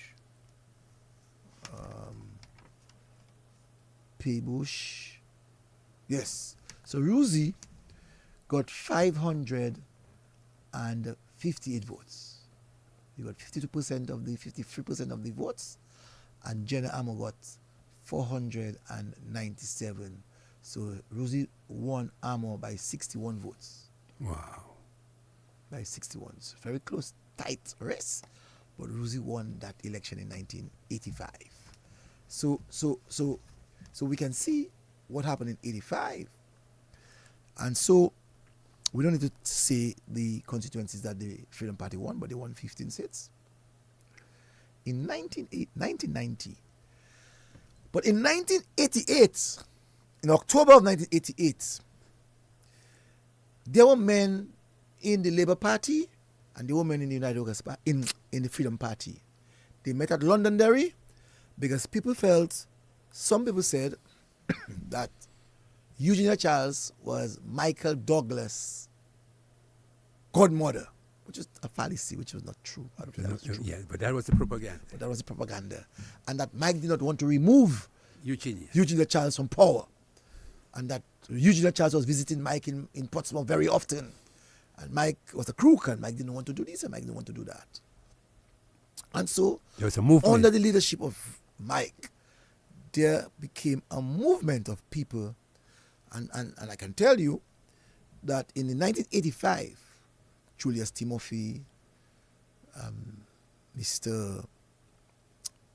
Prevot, Norris Prevot did support Mike Douglas, did give financial assistance. The same finance they're talking about. they gave financial assistance to the Labour Party. They gave their vehicles to the Labour Party so that they could have campaigned against the Freedom Party. But in 1988, 3 years later, the same individuals who would have furnished the Labour Party financially wants now to form their own organization. Now wants to do their own organization. So you had Edison James, who came from England, who lived in England for many years. We're talking about people who lived for 12 years, shouldn't be voting, but lived in England for many years. Came down, got a job by the Freedom Party to be the head manager of the DBMC, Dominica Marketing Corporation, Dominica Banana Marketing Corporation, DBMC. And from records, it stated that he was not happy with his salary, with financial matters. I don't want to say salary. Well, financial salary. I want to say financial matters. Well, I'm saying salary. Saying salary, but I'm saying my research. I'm saying financial matters. So he was not happy, and the financial matters was not beyond $800, and so was not very happy about it. And I think was approached because he too was a freedom right. Garnet Didier was a freedom right because Garnet Didier ran in 1990 for the United Workers' Party in Roseau North. That's right. So you had a number of people in 1990 who ran for the United Workers' Party. So the United Workers' Party was formed in 1988. It was formed in 1988. And when it was formed in 1988, the leader of the party was then Mr. Edison James. And then the deputy leader was Mr. Julius Timothy. Julius Timothy, flamboyant. Very colorful, charismatic. Very colorful character. And so in 1990, the Labour Party and the United Workers' Party felt that they wanted to have an accommodation so that they could get rid of the Freedom Party. That's in 1990. They had a discussion at the Carams on Cock Street as to how that was going to do. Mike, as the leader of the party, came back in Lakou, where there was a huge meeting of the Dominica Labor Party. to report to the people that we are going to have an accommodation between the both Labour and UWP. UWP will send 14, Labour will send 19. And as history has it, the day of nomination day, people found out that the accommodation was not met. And so, by virtue of this, the United Workers' Party, I think, slid in 16 candidates. I'll get that information. I think it's 16. They put 16 candidates, I think, or 17. 17. So the United Workers' Party put 17. The Labour Party was able to put 17. But at that 1990 election, you also had, as I told you, in 1979, 29th of January, there was another thing in reference to the alternation or the alteration of boundaries again. Boundaries. So the alteration of boundaries in 1990. So this one was on the 28th of May, 1990. I should say 1990, the general election was held, on Monday the 20th of May. And the alteration of the boundaries, because remember you're into 1990, so you have to prepare yourself early enough. Right. So that was done in May, 18th of May, 1988, 2 years before the elections. So the election is 20th of May, but the alteration took place on the 18th of May, 1988. The then president gave an order, and it was carried for the alternation of the boundaries. So the boundaries that were actually alternated, or we can say gerrymandered, were Maho, Paybush, Portsmouth, Roseau Central, Roseau North, and Roseau South. 6 constituencies in 1990. So the Freedom Party would have make some assessment of where they were in the scheme of things to win the general election. And they realized that they were not at their best. And there was this big rally in Point Michel, and the Prime Minister at the time, Dame Eugenia Charles, said, "Do not blame me if my eyes only fall on those who have elected me. Listen to that. She said, "Do not blame me if my eyes doesn't fall on those who did not elect me." And so there was a reason for 2 years before, the alteration of the 6 constituencies. And so when that happened, 62 candidates went up. There were 62 candidates for that election. So the political parties, there were the Dominica Freedom Party slate 21 with the handy symbol, the Dominica Labor Party 17, the symbol the shoe. The United Workers' Party, for the very first time, came into the race, and their symbol was the saw.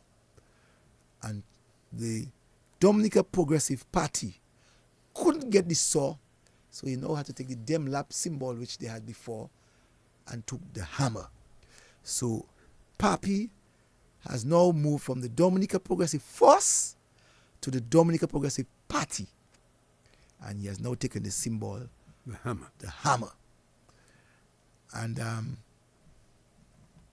that's what happened in 1990. And so the political parties that ran, 4 of them, as I said, Eugenia Charles as the head of Freedom Party, Mike Douglas again at the helm as the leader of the Dominica Labor Party, Edison James, United Workers' Party, and the Dominica Progressive Party, then had Papi Baptist. And so, remember I said to you in 1985 there was 45,018 electors. Yeah. Look at the trend. We're talking about dead people should be removed. That's 1990 now. What happened?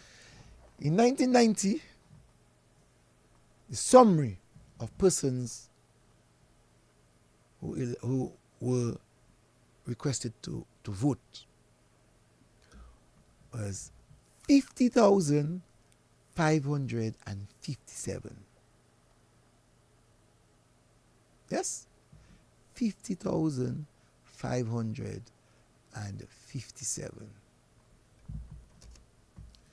But now, we are seeing the trend now. We're going to start seeing this trend of people voting in reference to the numbers. So in 1985, I said 33,500 following you 565 people voted. But in 1990, 33,693 persons voted. All right? I'm listening. So less than 200 people from the previous election. Less than. Yes? So I can say the previous election, as I said to you, 11,453 people didn't vote. But this election in 1990, people are disgruntled with the Freedom Party, people are upset with the Freedom Party, and there's a new kid on the block. So people are going to follow that new kid on the block. But within that new kid on the block, the new kid on the block had the statement that Dame Eugenia Charles was bugging their office. That new kid on the block spoke about Chinese must go home. At the time it was Taiwan. Taiwanese must go home, they're eating dog. And these were popular statements around the country. And so we saw in 1990 elections that 16,864 persons did not vote. All right, 16,864 people did not vote, compared to the 11,453 people who did not vote. Yeah. So we can say some 66.64% votes cast. All right? And we can say in the previous election that 75% vote cast. 75. So you see the drop. Following. And so the 251 people votes were rejected at that election. And in 1985, 284 more persons in 1985 ballots were rejected than that of 1990.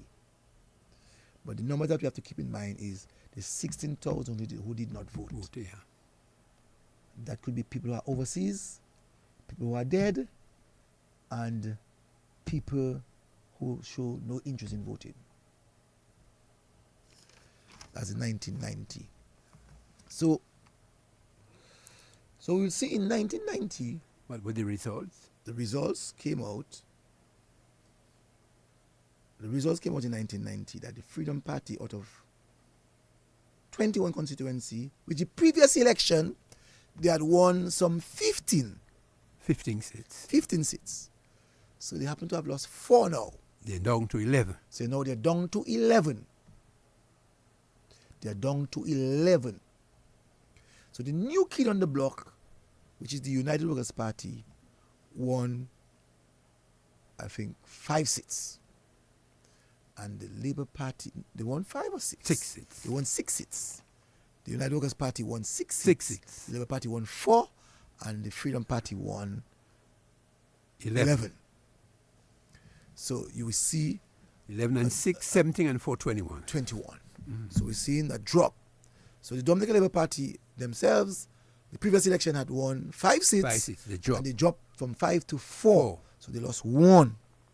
And the United Workers' Party, who's the new kid on the block, came and they won 6. 6. Yeah. They won 6. Now, we'll take a little break. I will come back and we'll give you so much more information. All right? Let's take a little break. And you can also give us a call when we are back. All right?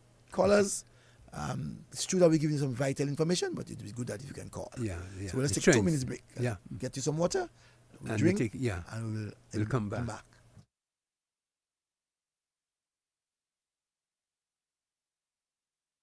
Okay, Dominica, you don't know this is the rude boy line, the 31st serving it back. Hear me now. DBS rocking, just like that. DBS blinging, just like that. You don't know everybody that listen to DBS radio, just like that. So you're just cutting down the trees and not planting one back, huh? You don't realize you're affecting our rivers? It's the trees, that protecting them. It's the same rivers providing water to drink, bathe, fish and swim, and even for hydro. Have a heart, man. DBS Radio on the go. www.dbcradio.net. Click the play button at the top and you're good to go with the nation station DBS Radio. Motorcycle riders, a helmet is your friend, not your enemy. Wear it. It may just save your life. A message from the Commonwealth of Dominica Police Force and this station. Yeah, this is DBS Radio alongside the Booyah Master. Bringing it to you live and direct. The nation station DBS Radio says thank you to you and to everyone for choosing the nation station DBS Radio. I love DBS. Let's remember to say good morning, thank you, excuse me, and I'm sorry. Simple acts of courtesy help make our world a much better place. A message from the National Cultural Council and DBS Radio.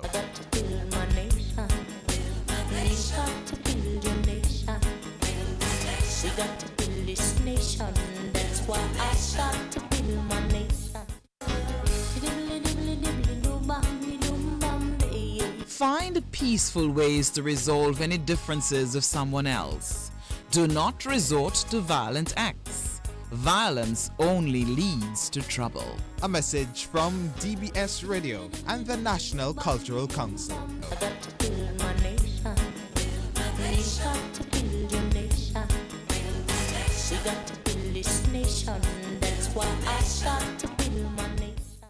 The meaning of the Dominica flag. The flag of the Commonwealth of Dominica consists of a circular emblem of red bearing a Cecil parrot, standing on a twig encircled by 10 lime green stars. This is superimposed on 3 vertical and 3 horizontal stripes of yellow, black, and white, forming a triple-colored cross against the general background of forest green. The central emblem presents the national bird of Dominica, the Cecil parrot, also a symbol of flight toward greater heights and fulfillment of aspiration.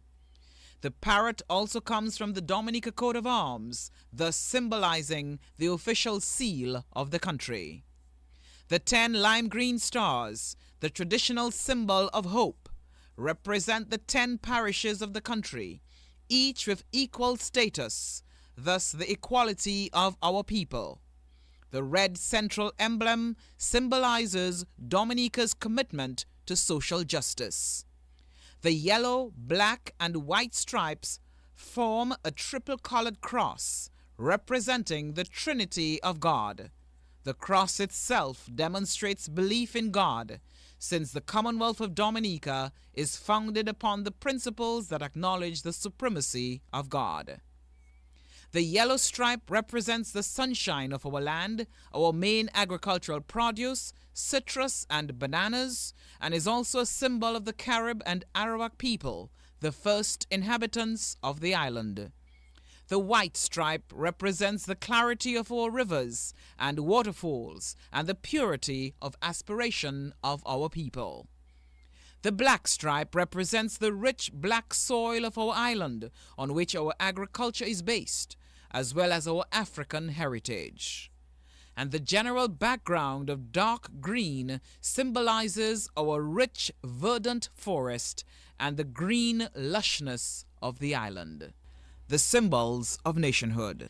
Dominica celebrates Flag Day during independence celebrations every year. So you're just cutting down the trees and not planting one back, huh? You don't realize you're affecting our rivers? It's the trees, that protecting them. It's the same rivers providing water to drink, bathe, fish and swim. And even for hydro. Have a heart, man. Yes, so we have had our little water, we quenched our thirst, and we're back. That's right. And we asking the general public if they wish, they can join us, and we can have that talk. It's important that we have that talk, and people understand exactly what we are doing. It's for me, and I'm sure many other persons, like the first caller earlier on, said that the information is of great importance. Very important, yeah. So we stopped at 1990, and we said that the 1990 election, we saw some 50,000? Yeah. 50,000 people, or 55, which one? It was 55. Check the record. It was 55, I think. It was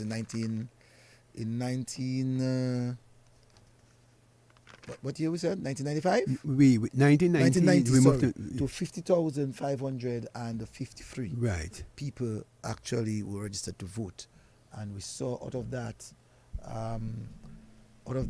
number, some 33,693 people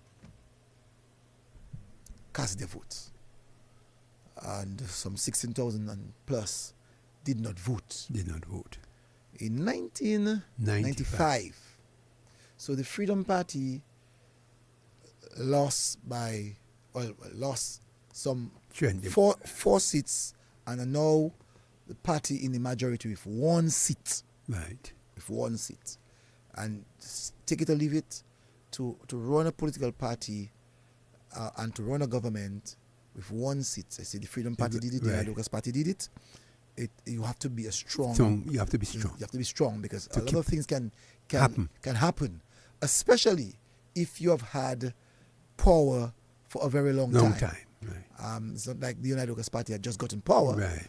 So they would try to stay together. Right, because the Freedom Party has had power from 1980 up to 1990. That's correct. So now they're now moving into 1995. Right. So now you have 1995 election. So the Freedom Party brings us into that election. 95. And so we are seeing that an increased number of electors. So we move from 50,500 to 1995. What's it? To 1995, where you now have 57,632. An increase in new voters, yeah. So which means over 7,100 people are now new registered. Registrants. Right, to be eligible to vote. To give themselves the opportunity to go to a ballot box. Yeah. To vote. Some 7,000 people. New ones. Over 7,100. And so we saw votes cast. Hold the trend of thought. Questions I would like to ask here. Because every year there's a new political party on the block now, which is the United Workers' Party. And during that time, is the party making any noise with the government of the day, which would be the Freedom Party, as to the increase in the number of new voters? Is there any noise? That issue never came up. Was that any issue? That issue never came up on any political platform. On any political platform. Was it this issue only came up, I think, in 2007 for the first time. Okay, but we're not. Whilst the new vote, the trend is increasing in a cycle, every 5-year cycle. Mm-hmm. Right. New voters, new electors to vote. No political parties making any noise in terms of the... But what is interesting is we have to look at the number of people that are not voting. Right. That's important. While we are seeing an increase in the electors, but we have to also see the increased numbers of people who are not participating in it. Okay. And that's where some of us are actually forgetting. Good. So we have to make the comparison. So we must make the comparison. While there's new trends. So while you see new trends of 7,000, 9,000, 5,000 people are actually registering to vote, you're having numbers of people who are not voting. So in 1980, we saw 7,735 persons did not vote from the 38,000 plus people. Yeah, that is what I'm looking at. All right. Statistics, numbers. Numbers, that's what we're looking at. So let's look at what 80 says to know what 1995 is saying. Who did not vote? Right. So we're seeing 57,632 people are now eligible to vote. Right. Registered electors. They are all eligible to vote. Well, I shouldn't say all because some persons are dead. Right. So you have that number there. But the number will increase because you're having new voters. New voters. But in that cycle, in that election cycle of 1995, we saw 37,563 people did not vote. I'm telling you? Sorry. 37,563 people voted. Sorry. Voted. So 37,563 voted. Yeah. That's almost... That's a good percentage of persons out of the 57. Maybe a 65%. 65%. 66%. But we saw 20,000 people, 20,069 people did not vote. Wow. That is 34.82% did not vote.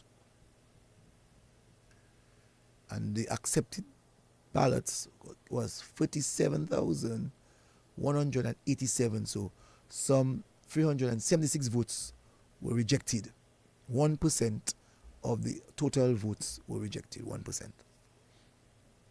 But let us look at the numbers of people who did not vote. The total number of people who did not vote was 20,069. Wow. And some of us may have forgotten that. That is 1995.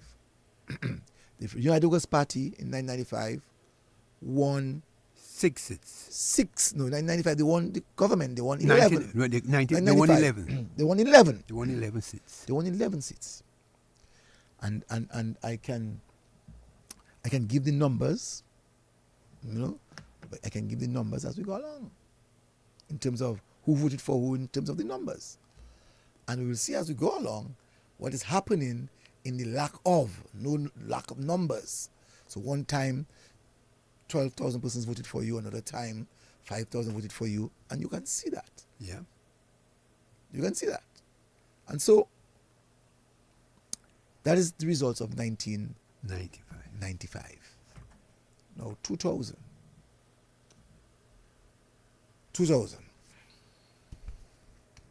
In 2000, at the time, the United Workers' Party is in power. Yes. All right. I can also say in 1985, we saw the Freedom Party took some time and was able to identify some people that were dead. All right? and they dealt with it. Okay? In 2000, the United August Party, the Freedom Party and the Labour Party ran the elections. The Freedom Party leader at the time, Dame Eugenia Charles, history, said to its supporters that, you know what, we are not as powerful that we think we used to be. We are not that way anymore. We will still send up a few people, but when we don't, we would request of you to vote for a party of choice from our party, which is the Dominica Labor Party. So they requested of the freedom right people where there's no candidate to vote for the Labour Party. That was the freedom. That's history. And not I saying that, not maybe that was said. That is history. That was said. That's correct. All right. So in 1995, what was the number I gave you of persons that were? 20,000 people didn't vote. And how many persons voted? About 30-something thousand. So we had something like... 50-something, almost 50, close to... 95? Yeah. We said we had something like 50... 50-something percent. I'll get it for you. We have the numbers. Right. So 57,632 persons were eligible to vote. 47,563 voted. And so, let's look at 2000. In 2000, there was another election. Right. And the administrators for the election of 2000 was the United August Party. Yeah, they're in power. They were in power. So it now moved from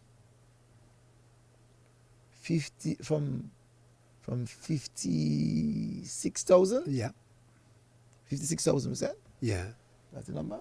Let's make sure we have the right 57,642. It has since then increased. To how many? To 60,000. That is 2,000. That is 2,000. So it has since then moved to 60,288 in 2000. Number of votes cast in 1995, number of votes cast was 37,563. Now you can almost sense, I might be wrong, that the people may not have been, should I say, happy? Maybe were not happy with the administration at the time. Maybe. I am not. You're not. I'm not. I'm only dealing with what I'm seeing statistics in terms of numbers. Mm-hmm. And it says that we saw less people voted in 2000. Less people. So 36,264 persons did not vote. So I deliberately said maybe they were not happy with it. But no, it could be again, people die, people overseas, people are not interested in voting. So it has gone up now that people who did not vote was 24,002. Wow.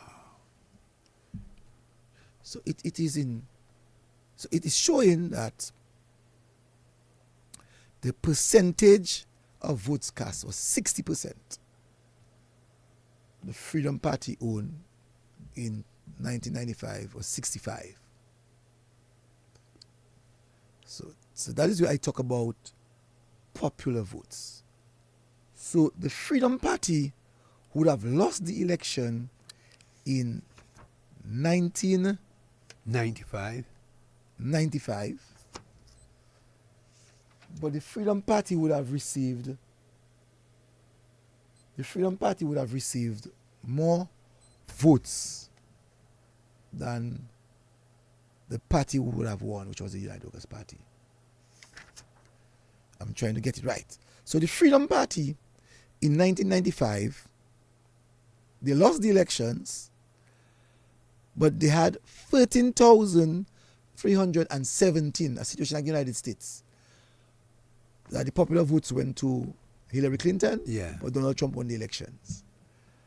So in 1995, the popular votes was the Freedom Party. The Freedom Party got 13,317. The Dominica Labor Party got 11,064. And the United Workers' Party got 12,777 votes, which is 36%, 34.36%. That's what they receive. The percentage that they receive. 34.36%.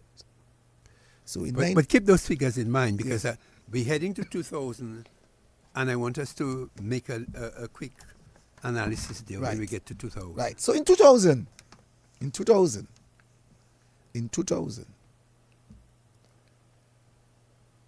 we saw that 60,266 people were eligible to vote. But we saw, as I said, out of that, a big number did not vote. 24,200 did not vote, and 36,264 persons voted, which was showing 60% of that 36,000. The number of ballots rejected was 460. And the number of ballots accepted was 45,804. Okay? Now, we can say to votes pooled for the political parties. So we're going to look at each of the political parties. The United Workers' Party, Labour Party, and DFC. So in 2000, the Freedom Party received from all of its electors that voted for them, 4,858 people voted for the Freedom Party. So the Freedom Party would have moved from 13,313 to 4,858. The Dominica Labor Party would have moved from 11,064 votes to 15,362. That is in 2000. The situation that happened in 1995 with the Freedom Party and the United Workers' Party, where you saw the United Workers' Party got in power, but they had the minority of the seats, minority of the popular votes. The Labour Party had 10 seats. Remember that? You have to remember that. Right, the popular votes I'm looking at. Right, the Labour Party had 10. The United Workers' Party had 1 seat less. Yeah. And so the United Workers' Party, with their 1 seat less, they received 15,555. So they had the popular votes by some less than 100 and less than 200 votes. All right, so they had the popular votes less than 200. That's the United Workers' Party. Okay, so that's how it is. So the Freedom Party got 13.57% of the votes cast. The Dominica Labor Party got 42.91, and the United Workers' Party got 43.44. They got the popular votes. They did that by less than 200, as I said. That was what it was like in 2000. Yeah. Okay? And if you go, you will see what they're telling you in each of the constituency. There is a final list, there's a supplementary list, so you can see the numbers of people that actually registered. So in 2000, you can see in Cassibros, 2,400 people registered in Cassibros in 2000. In 2000. And we hear noises of the number of people or how much votes that people received, and so on and so on and so on. But the numbers don't lie. You know what I'm saying? The numbers don't lie. So in Casibros, in 2000, they would have received 2,424. And in 2005, 5 years later, they had 2,664. Just about 220 votes. Just about 220 votes. Sorry, new voters in Casibros. So you would have seen, you would have known, you know, when you go and study these things and understand these things, you would have seen where you fell short of the numbers. Of the numbers. So as I said to you, you have final list, you have the supplementary, and it tell you exactly the total number of people that are registered. So the final list in 1999 was 2,298. But the supplementary list for 2000, we can say Casibros had 126, Collier had 91, Cottage had 149, and you can go along and you can see Wesley at 259. So you can see in 2000, 30,997 new voters. And you could have seen that reflected to the Dominica Labor Party when you look at the numbers of what the United Workers' Party got in. Yeah. But you see in statistics and in research, you will have seen that the amalgamation, meaning the joining together of the two political parties, were major political parties, in terms of instructions being given to them. All right? That the Labour Party would have won 9 seats, with the United Workers' Party winning 10, and the Freedom Party winning 2. That's when? That is 2000. In 2000, the United Workers' Party won 9. 9, that's what I'm talking about. The Labour Party won 10, and the Freedom Party won 2. Good, all right. They won 2. Now, it takes 2 people, 11 constituencies you need. Yes, you need 11. The question is, then why wouldn't one of the people from the 10 move to the United Workers' Party and form the government? Why would be 2 Freedomites moving across to help the Labour Party to form the government? But I'm just asking. But the history has, because I'm involved in these things, I know. Yes. So why? Where's there's no movement? I know a number of people who approached people from the Dominica Labor Party. That's history we're talking about. No, we're talking history. We're talking Lakou. History. So we have to talk the real history. Right. So we know that a number of people. So there would have to be, at least, there would be bargaining. At least a minimum of 3 people who approached with monies by the United Workers' Party to join with the United Workers' Party from the Labour Party to form the government, to make the government, to make up the government. So there is movement. So people are there's discussion. There's discussion, so political discussion, which is historical. But the Freedom Party had already advanced themselves and made a position clear that we will join with the Labour Party to form the government. So the Freedom Party was already ahead of that. So whoever they spoke with to move would not have moved because they were part and parcel of a government to be formed. Because the Freedom Party had already established their position. Their position. That is important.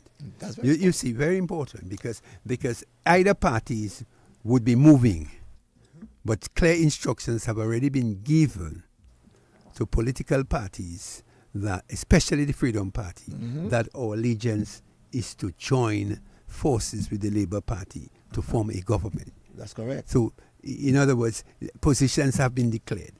And so, you know, in the whole Lakou aspect of the honesty and transparency in the discussion, movements were made. Oh yes. To make things happen for either side. Oh yes. And one cannot hide behind, you know, history when we know the history as is the facts. And we would have seen in 2000, between 1995 to 2000, we would have seen the increased number of new registrants. Right. So it was a total of 2,644 new people registered to vote in 2000, in the 2000 election.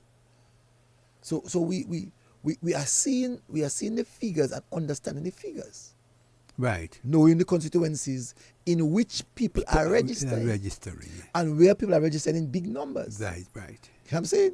There are constituencies that people are registered in big numbers. So you see, it's very interesting that that discussion comes up in terms of what is actually happening. Because when you look at the science, it is no question of just saying things. Yes. It's a question of the reality that is happening. That's correct. And so people must not be emotional about that. No, it must never be. Yeah, because it shows people that to really be effective, you must understand the political culture. And in all of this, right? In all of this, people talking about remove people from the list and the dead list and so on. Only one constituency in 2000. One constituency in 2000. History. Facts. That we saw that there were less people who voted or less electors to be voting in the next election in 2000. Only one constituency. So La Plaine in 2000 showed that in 1990 they had 1,932 electors. In 1995 it increased to 2,172. But in 2000 it went down by 9. 9 less votes. Cassie Bruce, we saw the increase by 72. Collio, we see the increase by 65. Cottage, we saw the increase by 96. Granby, the increase by 98. Maho, the increase by 282. Marigot, the increase by 72. But keep that trend in mind, because while you're showing the increase, we have to understand who is governing the country at the time. That's the point I'm making. So people must get the people who are controlling the government at the time, when they go to the election in 2000, is the United Workers Party. Let us look at the scenario that happened. Why you saw the Labour Party would have gotten itself into where it is in 2000. Yes. Let's look at the constituencies of the Labour Party that they won. So you have to look at that as well. Vickers showed 87 new voters. Soufriere showed 93 new voters. St. Joseph, where Vince ran and won, showed 108 new voters. Salibier showed 141 new voters. Salisbury was the only one who did very well. Very well. In 2000, that the United Workers Party won. Yeah. They brought in new voters, 183. Roseau Valley, 123. Roseau South, which the Freedom Party won in 2000. No, Labour Party won, in 2000, Ambrose George. 226. Roseau North, in 2000. The Freedom Party won there in 2000. No. Freedom Party? No. What's his name? Timothy won in 2000. Yes. So you see 338. Roseau Central, the Freedom Party, you're seeing 234. Very interesting statistics. So you see Maho, 282. Yes. So if people take their time off and study the figures, right, and the changes that the figures are showing. You'll know why in 2000 the Labour Party won the election. Yeah, because basically the Labour Party is not in control. At that time, they're not. No, the United Workers Party would be in control of and you're seeing the figures. You're seeing the figures. You see the figures. The figures are not lying. Right. So now you go to 2009. 2005. 2005, Chris. 2005. Right. I see you heating up. let's just do quickly 2005. Yeah, let's just do 2000. In 2005, in 2000, let me see how many votes the United Workers' Party received. I want to see how many votes the Freedom Party received, the United Workers' Party received, so it helps in the discussion. So yes, as I said, the Freedom Party got 4,858, the Labour Party got 15,362, and the Workers got 15,555. Keep that in your mind. The Dominica Labor Party in 2000 moved from 15,000 to 19,441. The United Workers' Party moved from 15,555 to 16,529, just under 4,000 votes. The United Workers' Party, the Labour Party just under, the United Workers' Party just under 1,000 votes. Just under 1,000 votes. The Labour Party moved just above 4,000. The Freedom Party went down about 1,000 votes. So you can say the Freedom Party in 2000 went Roseau Central and Collioure. That's the two places they ran. Roseau Central and Collioure. They won. They lost Roseau Central. The United Workers' Party won. And they lost Collioure. The independent candidate won Collioure 399. So the votes of the Freedom Party, over 1,000 votes of the Freedom Party would have gone to the Labour Party in 2000. Because they know in 2009. 2005, sorry. Yeah, because they were now one party. Because they know one party. Yes. Statistics. So that is the statistics that is showing. Yeah, showing, yeah. That is a fact. And that is a fact. That's a fact. That hiding. The consolidation. So now, in 2000, we saw 60,000. Yeah. 60,000 we saw in 2000. Yeah, 60,200. Uh-huh. In 2005. In 2009. What is it? It went up to 65. New voters again. Right, but and again, as I said earlier on, maybe people don't like the government. They have problems with the government. It's not problems. It's statistics. I'm using that as one of my excuses. But more so, when you see the absentees, you know that these are people who are not interested. These are people who are dead, and these are people who are out of state. Yes? Yes. So in 2000, we saw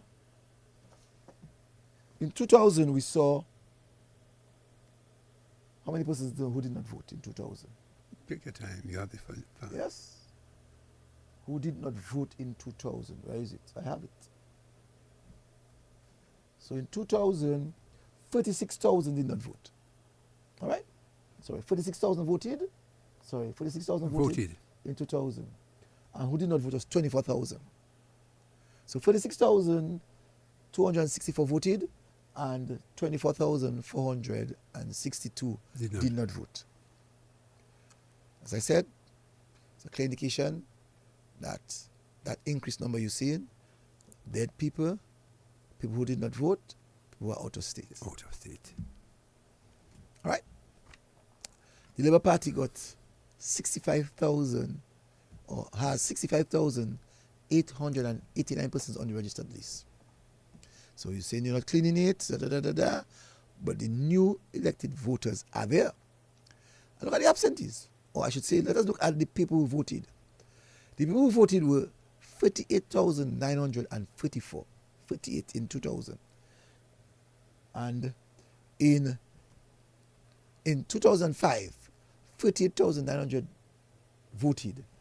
In 2000, 36,200.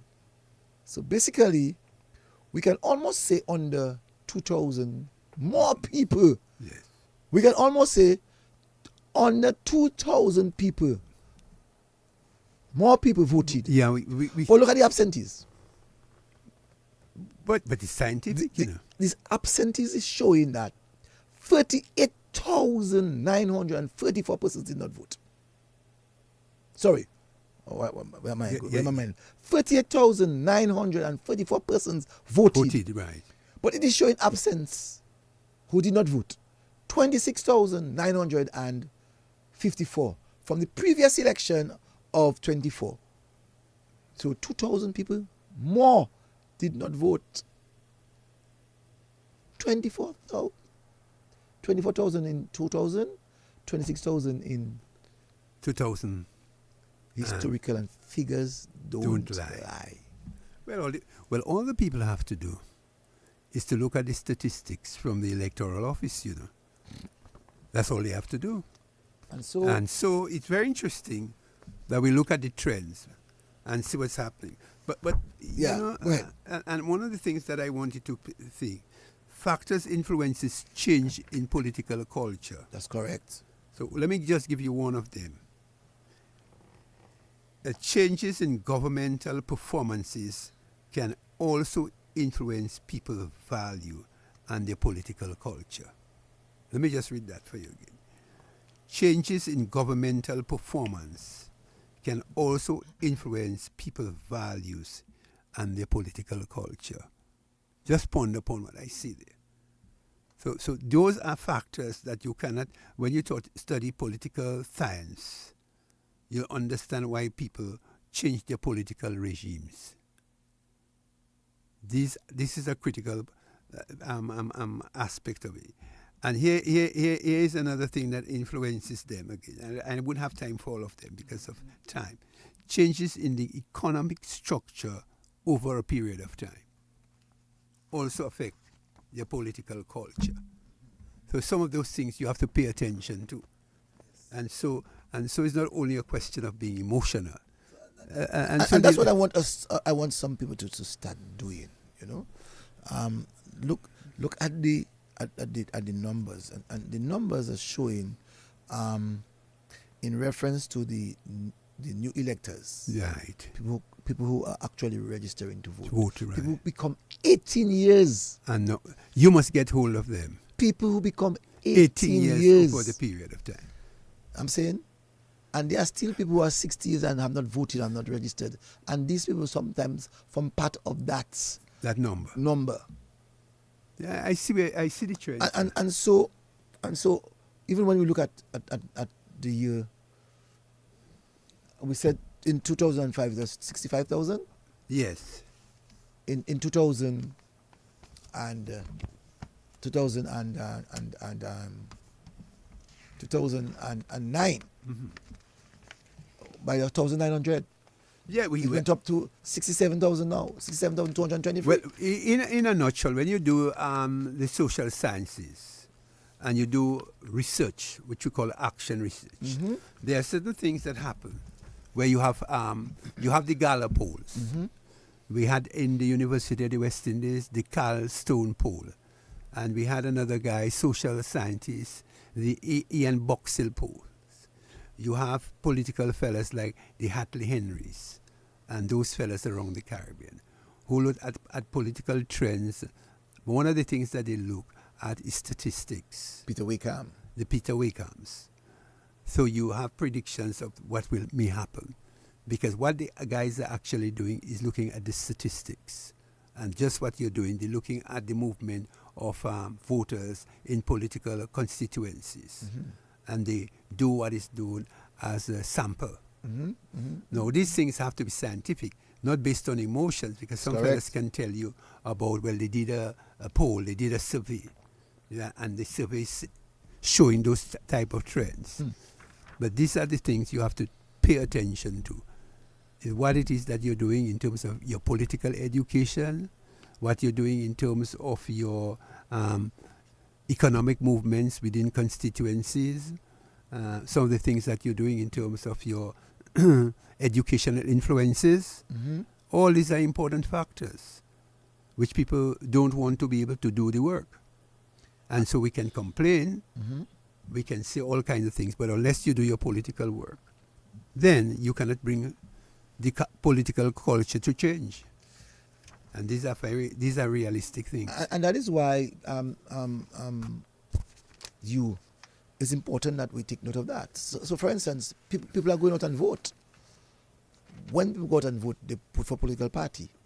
So for instance, in the 2009 elections, we saw 22,662 people voted for the Labour Party. Now, the previous election, we would have seen something like 16,000 people voted for the United Workers' Party. But what happened in 2009? 12,600, so 4,000 people did not vote for them in 2009. 12,609 people did not vote for them. And if you have to look at figures, if you have to look at figures, let me just give you I just want to give our listeners and viewers who are viewing us.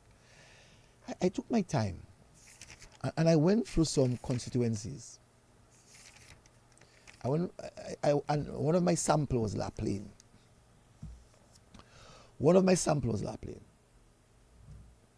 Look at what it is. In 2000, the EO1, the Labour Party got 149 votes. The United Workers' Party got, and I'm only starting from 2000, The United Workers' Party got 424. Yes? Yes.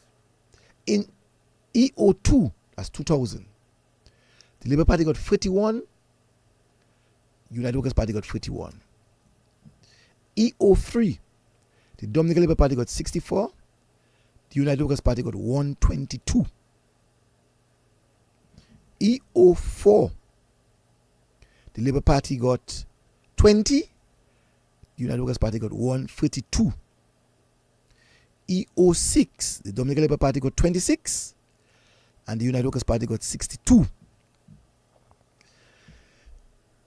EO6, the Labour Party got 63, the United Workers' Party got 96. EO7, Dominica Labor Party got 29, the United Workers' Party got 76. Look at what happened in 205. Look at what happened in 205. All right, so we can say in EO1, 375. So 573 people voted in EO1. Remember, we're talking about new registered, new voters, and so on. In EO1, the Labour Party moved from 149 to 307. The United Workers' Party dropped from 424 to 329. EO2, the Labour Party got 31, United Workers' Party got 31, that's in 2000. In 2005, the Labour Party got 37, the United Workers' Party dropped to 24. Yes? Yes. So they dropped by 7, we increased by 6, sorry. In 205, the United Workers' Party got 64, the Dominica Labor Party got 64, the Dominica Labor Party in 205 got 70. In the same EO3, the United Workers' Party got 122. They got 96 in 205. A drop of 26. The Labour Party increased by 6. In EO4 in 2000, the Labour Party got 20 in that same EO4 in 2005. The Labour Party got 37. The United Workers' Party got 132. They dropped to 121. EO5, the Labour Party got 26.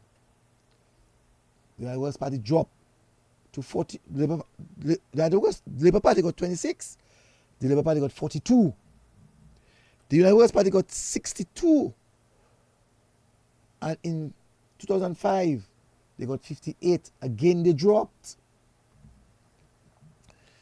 In E06, the Labour Party got 63 in 2000.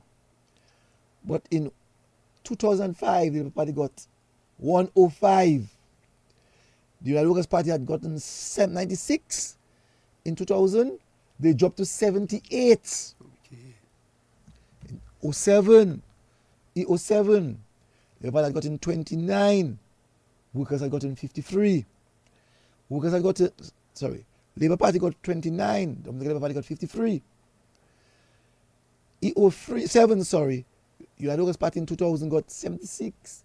They went down to 20. Is that robbing? And I can go. Oh, the trend. I can go to the trend. I just want to let's look at 2014 versus 2000. All right. The DLP in 2000 got 149. They moved to 362. E01. United Workers' Party had gotten 424. The United Workers' Party got 315. See the drop? See a big drop? Over 109 votes. Yes, 109 votes. Labour Party had got 149. They got 362, so they get 211 more votes. Yes, in the span of 14 years. The DLP, E02, 31. The Labour Party got 52. The Workers' Party got 31. Labour Party got 25. 03, E03, Labour Party got 64. Labour Party got 64 in 2000. E03, Labour Party got 91, an increase of almost 40 votes. Then you can say 28, an increase of 28. Then the United Workers' Party got 122. They dropped to 81. So let us do the maths. 19 and 22 is how much? 9 and 20, 41. Yeah. 41. So they dropped by 41. 04, as E04, Labour Party got 20 in 2000. They got 67 in 2014.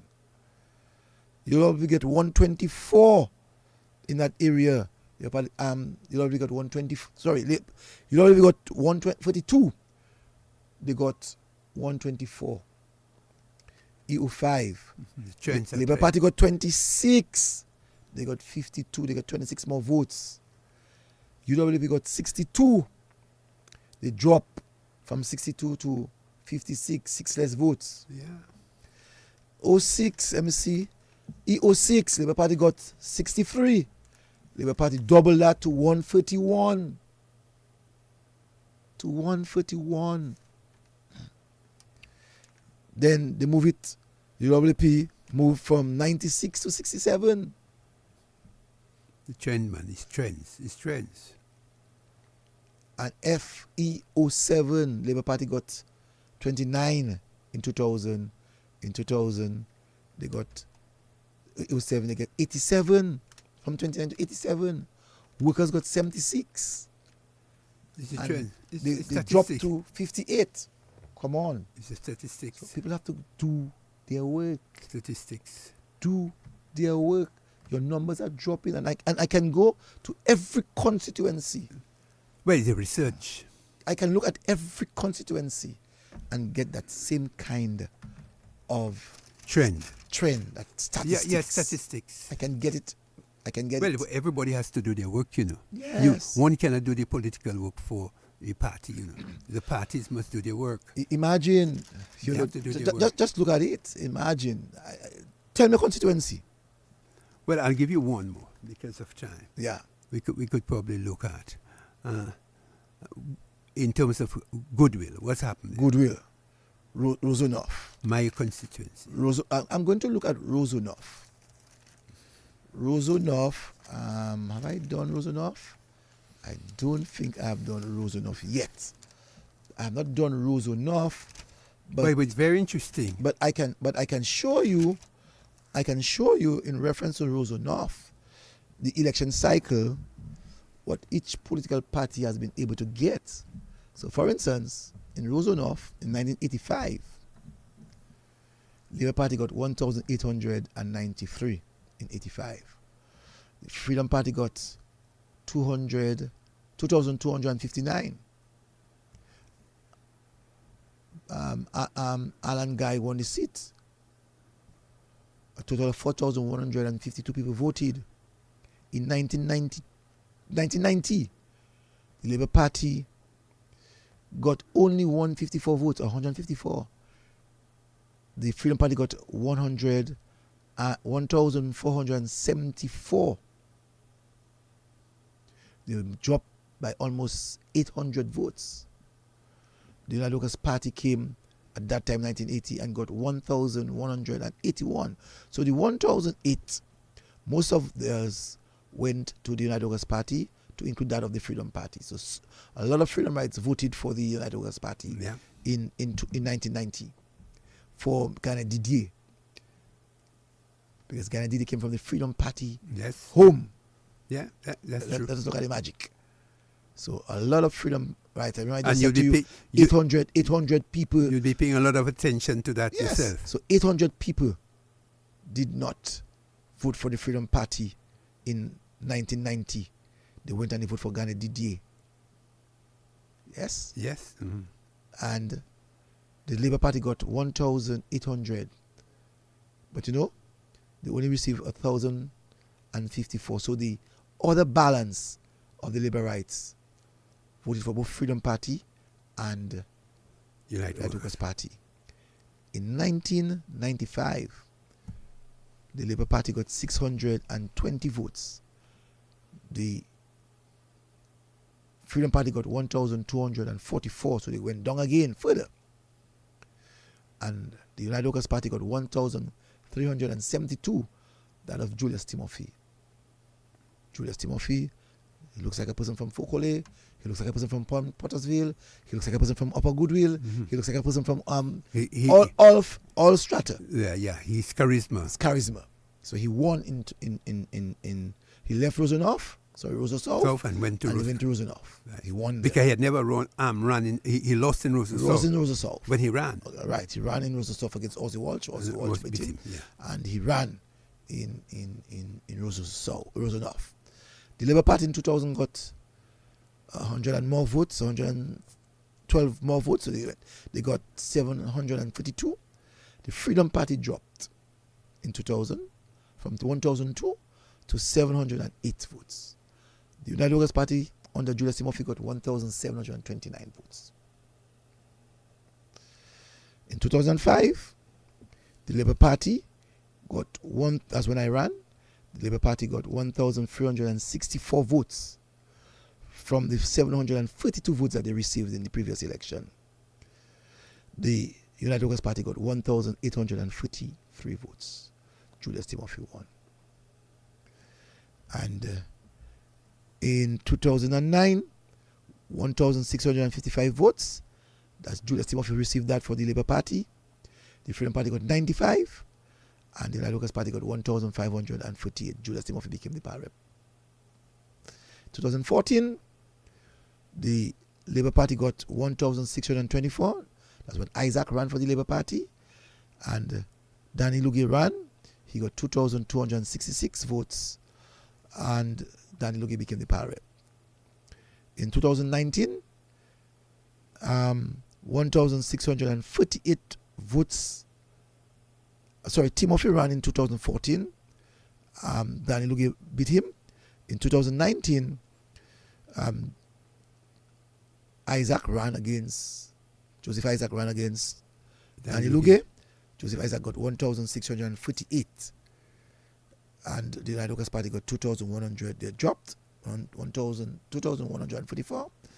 And in 2022, the Labour Party got 1,483. There was no United Workers' Party.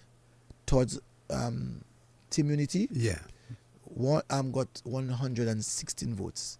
and the independent candidate got 92. So from 1985 to the present 2000, 2025. the Labour Party highest number was 1,893. Yeah.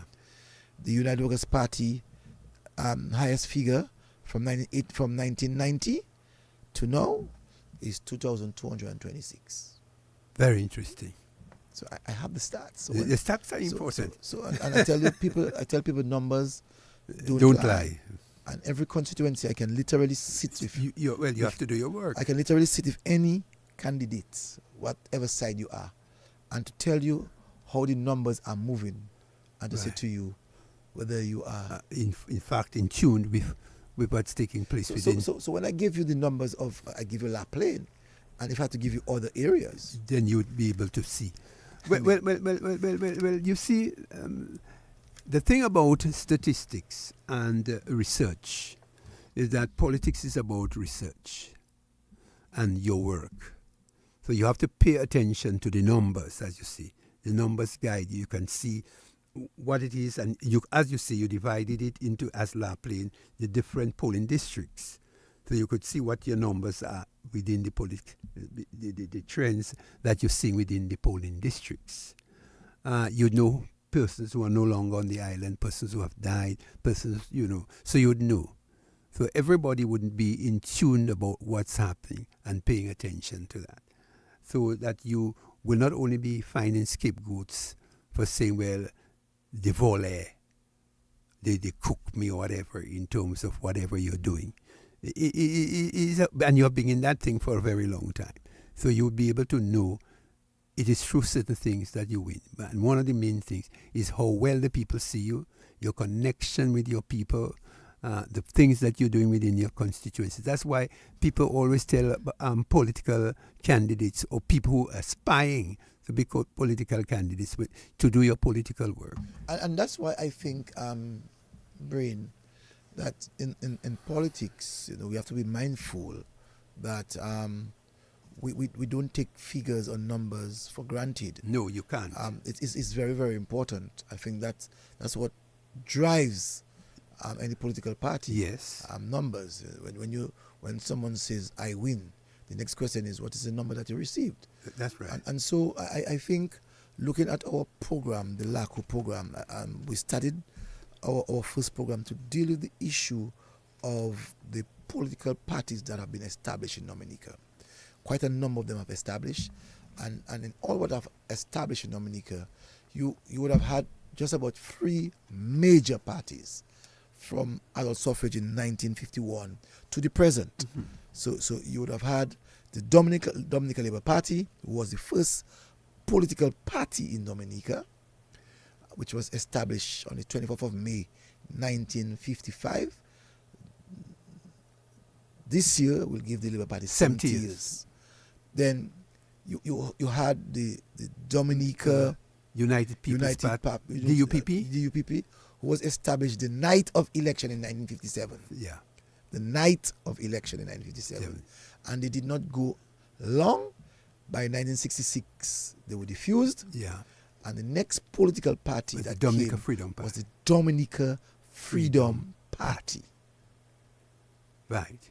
I'm talking about political organizations that had that have the oomph.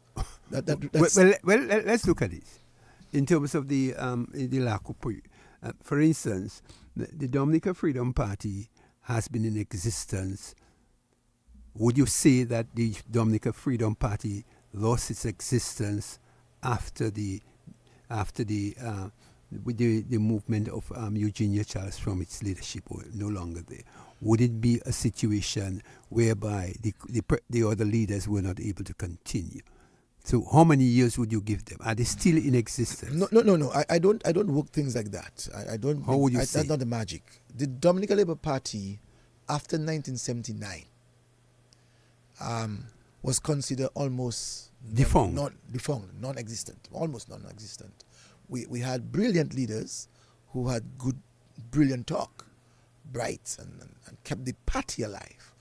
But you would have seen election pass and you would have received 1 seat, no seat, 4 seats, 5 seats.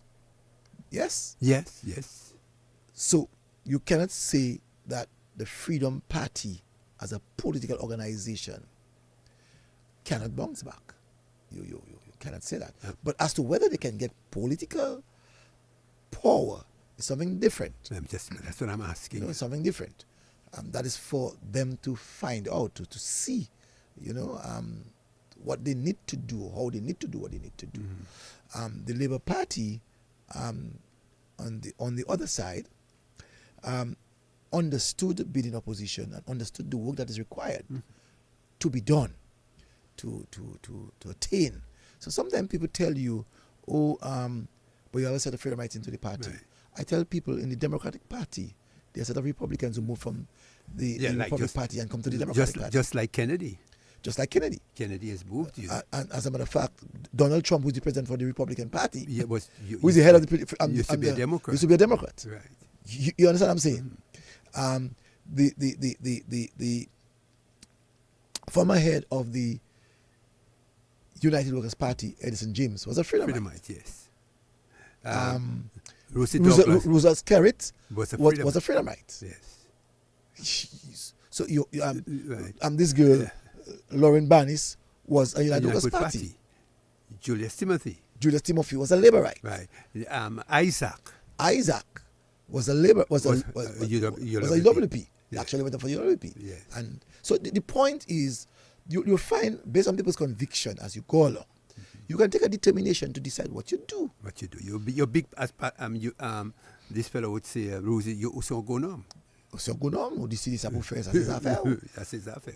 Si bon, ok way, si mauvais, ok way too. Ok way too. Yes. So at the end of the day, the establishments have to do what is required for them. I always tell people, a doctor is for sick patients. All right? A doctor is for sick patients. And a politician is about votes. We're getting votes. And to get votes is to convince people who were sometimes on the other side against your ideology or against your theory, your philosophy, or your philosophy on the other side. Right. That's your job. No, you cannot. Well, I don't want to say that because people might think I'm political, so I rather not say that. So you don't want to make people tend to think that somebody's robbing you, right, or somebody's not honest with you, or somebody's stealing you. Right. But let me ask you a question. Do you think, broadly speaking, just like the Labour Party went through its problems after the 1980s, where the party was divided into different branches of Labour parties, and until they had different symbols like the heart and the shoe? Do you think the time has come now? I mean, just speaking broadly, that you see the United Workers' Party suffering that kind of division in terms of their structure? Do you see that happening to them, like happened to the Labour Party when it went through that period of not knowing the direction it really wanted to go with the different parties? The Labour Party I do not want to sound like I have the answer for these people, and I'm not prepared to do that. I'm not paid to do that. No.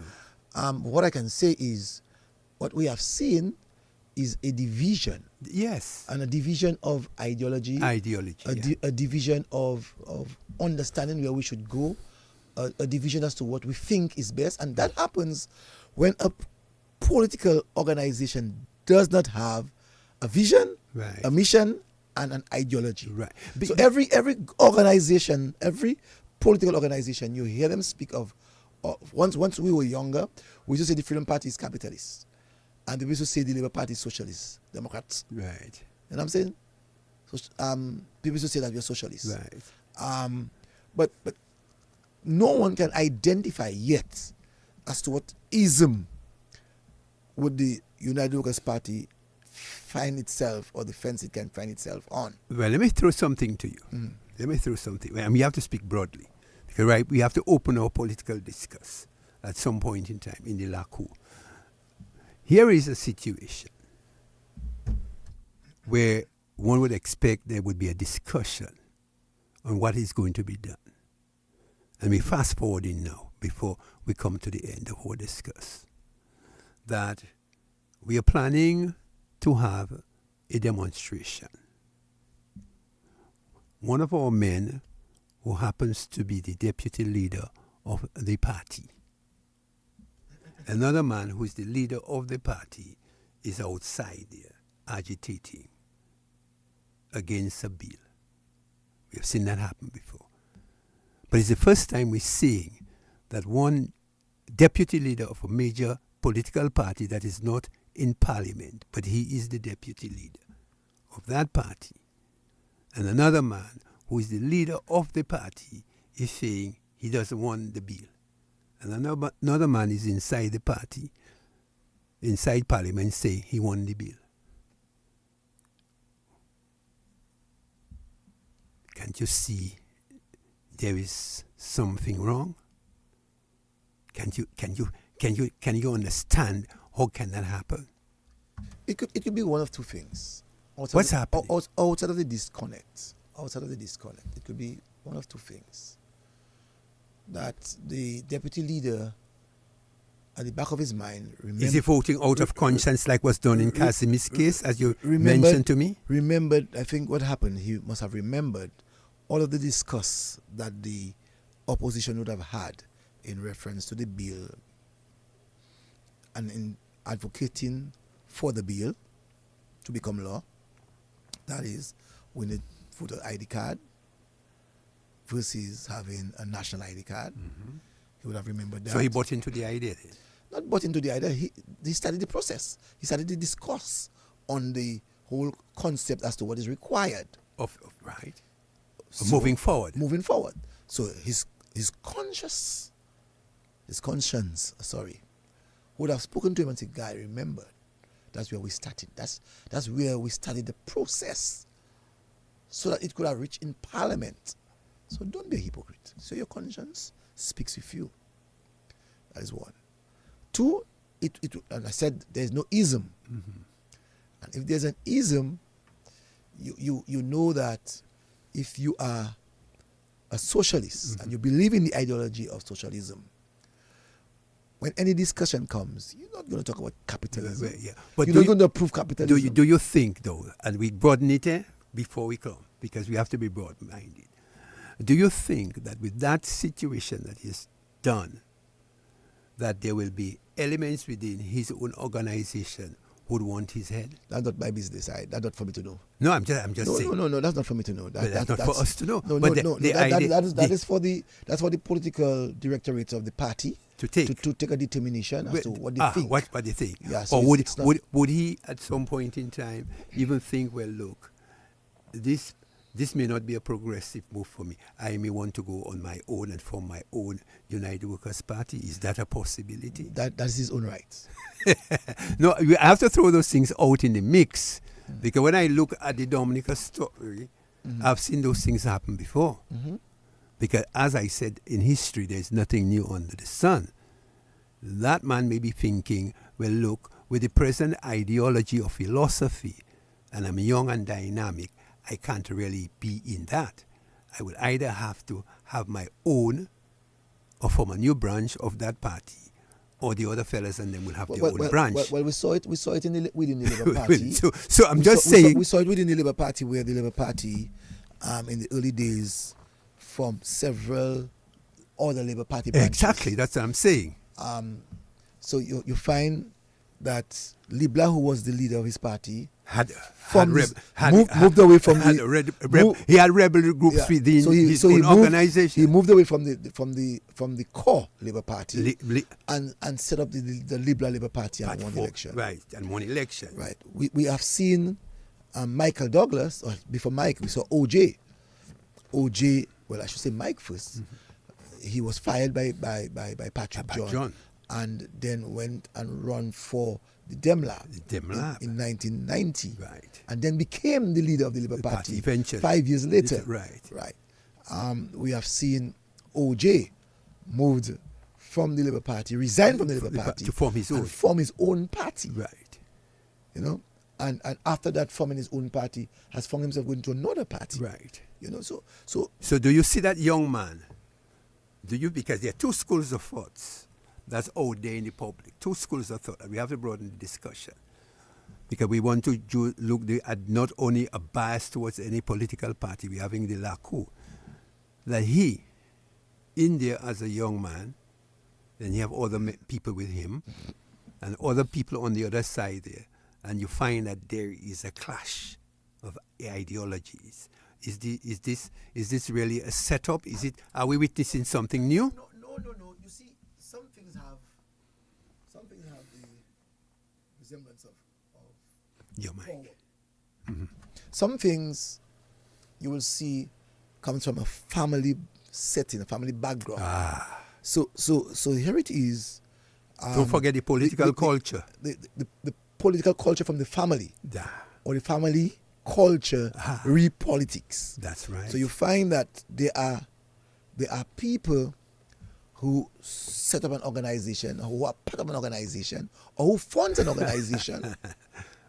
You're beginning to understand. And because of the status quo of the party, their right, even if their right is their right, even if their right seems to be wrong by some people, all right, they will rather stay, maybe not resign, or if resigning, but would not shift to somewhere else. Very But I'm not seeing the individual wanting to make his political party. I'll be rather surprised if that happens. Oh, right. Because you have to understand the people who have the culture of switching and forming their own parties are people who are not committed to a political party. Good, very interesting. So we have seen and we have heard people who are forming their own parties. Right, culture, the political culture. Because they are not committed to the cause. The culture. And sometimes when you see that happen, you know, they form their own party. The seat of power could be in a particular area. Right. Because remember the Labour Party at one time had a struggle between the North and South, whereby some people felt, well, Patrick was from the little man from the South. I mean, I hear that discussion all the time. We're looking at the Lakou. Is it that there is a particular philosophy that power should remain in a particular area? Should it remain in the North or should we remain elsewhere? That is very interesting. And maybe when we look at the political history, and I'm looking at a book there by Trevor Monroe, an Introduction to Politics, lectures for first-year students, and I'm looking at another book, and I'm just by The Governments and Democracy in the Commonwealth Caribbean, an introduction by Patrick A.M. Emmanuel. Mm-hmm. And these are some of the things that have been discussed in the Caribbean, whereby there are certain attitudes and philosophies that people don't want to shift away from because they want to hold on. I like that. And I just referencing another book which I would ask the people to read, the Dominica Story by Lennox Honeychurch. Mm-hmm. And when you read those books, and I have them in my possession, and I would ask people to read them, that you will understand the Caribbean issue. Because political philosophy and ideologies are not easily, dispensed with. Because people might say, I want the power in that area. I cannot afford to lose it. I am not going to let go. Another fellow might say, I want to form a new organization away from those fellas. And there could be a pool from the north or the south or the east or west, wherever you want to take it. And I'm seeing it about to happen. I'm seeing that there is discourse and there is, movement. Because one fellow warned us. I've been speaking to those people for a very long time. And that person was Isaac, saying to us that I wrote to them and I told them that the trend that we were taking is going to be very dangerous for us, assuming political power. Therefore, because of that, I'm going to leave the party if they will not listen, which he did. Mm-hmm. Another guy said, well, look, having won the Rose of South, and now people see me as a threat to taking over power from them, they try to dismantle me. I'm no longer available for that. Mm-hmm. I'm going to form my own. Another set is saying, well, look, that guy has been out there in Sudan for so many years, and now he wants to control things for us. I don't think I'm going to allow that. So I just thought I would just throw that in the mix as part of the Lakou for us to ponder. But you're right, you're very right, You're very right. But you see, in the political history in Dominica, I think more than ever before, I'm seeing people becoming more vicious, so vicious that some of us are scared to even give opinions. We have to discuss, it's our island. In fact, we may have our own thoughts, but it's our island, and we have to be concerned as to what it is we're witnessing. But what was important in reference to the Lakou and politics, the political organizations, especially that of the Labour Party, came from the Lakou, from the bowels of the grassroots Lakou, man, the grassroots man, where people, as the party would have said, they're there for the landless. That's right. They're there for the man who requires the working class, better education. The barefoot man. The barefoot man, the working class and the barefoot man, because the working class is one class, and the barefoot man is another kind of class. Right. And so the political organizations that, if we have to go back, I'm not no Lennox Honey Church, but if we have to go back in history and to see the work of which the political organizations have been able to do, each political party who has given the opportunity to govern has been able to establish what they think is best. So when you look at the Liberal Labour Party, the Liberal Labour Party didn't just focus on administration, focus on people, sustainability of people's life, changing people's attitude. Mm-hmm. So you find from that period a greater consciousness of who we are, where we came from, why we have to claim. So you think land for the landless was not a mistake, because he came as an agriculturist himself. Right. He wanted other people to have homes for the homeless, So land for the landless, home for the homeless, right. Education for all,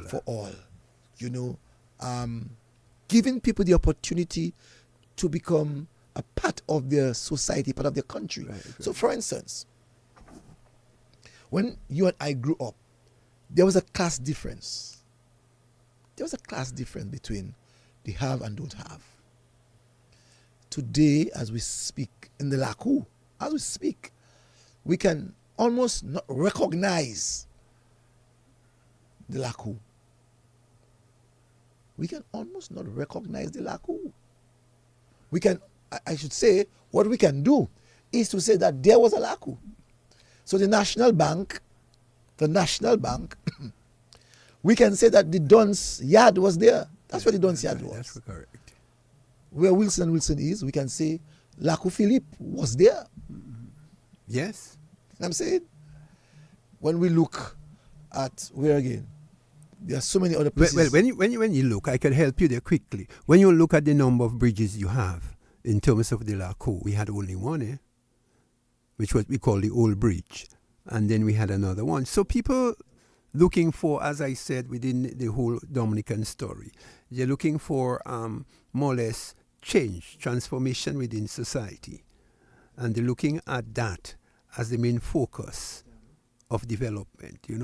Sustainable development is a big idea that people are looking for. They're developing the environment with projects, and that is why you find that those things are critical. Sustainable development is a critical area. New forms of energy, new forms of development. People looking at all those. In other words, that is what people look for in terms of when you have to discuss. And politics is not only about one party. It shouldn't be. It should be about Dominica's development. Yes, it shouldn't be about just... when a thing is good, support the thing. Yes. Don't only just say it's not good because it's not you doing it. Because you see, I'll tell you, when we saw the Freedom Party in terms of building the high school in Grand Bay, some persons may have forgotten, but it's the Freedom Party who ensured that big land, that big portion of land, could have been identified for a school. So they ensured that they secured the funding for the building of the school. And thank God, when the other party came into power, the United West Party, they continued that process. We know that when the Freedom Party was in power, they tried the utmost best, almost found it, to build the international airport. Yeah, that was one of them. And we know in building the international airport that they got the obstacle, and I think it was weak of the Reagan administration to take in a letter, a correspondence was sent to you of a country, a small developing state, and not encourage or give the necessary assistance, rather than taking in the words of other people to say that we know that even with, because we're looking at the history, and as I said, when you and I first decided we're going to have this Lakou program, I felt that I wanted to have the graduation of the Dominica that we live in now. Because yes, we can see that we are not the elites. Right. Go ahead. We can say yes, we are not the rich ones. Go ahead. But when we look at the Dominica, the Lakou, let's look at the Pottersville, the Roseau areas that we would have raised in, the Newtown areas that some of us would have passed through, the yards that would have gone through. All of the time today as we speak, when you would want to cross from Cock Street to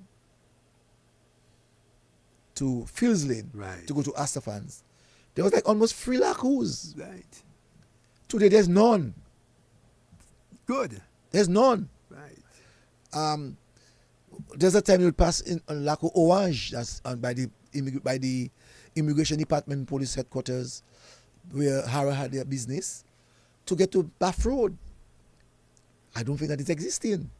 Once upon a time, to get from Virgin Lane to get to Bath Road, you could pass by Coy, Abraham, Mothers, front door to get across to Convent. Right.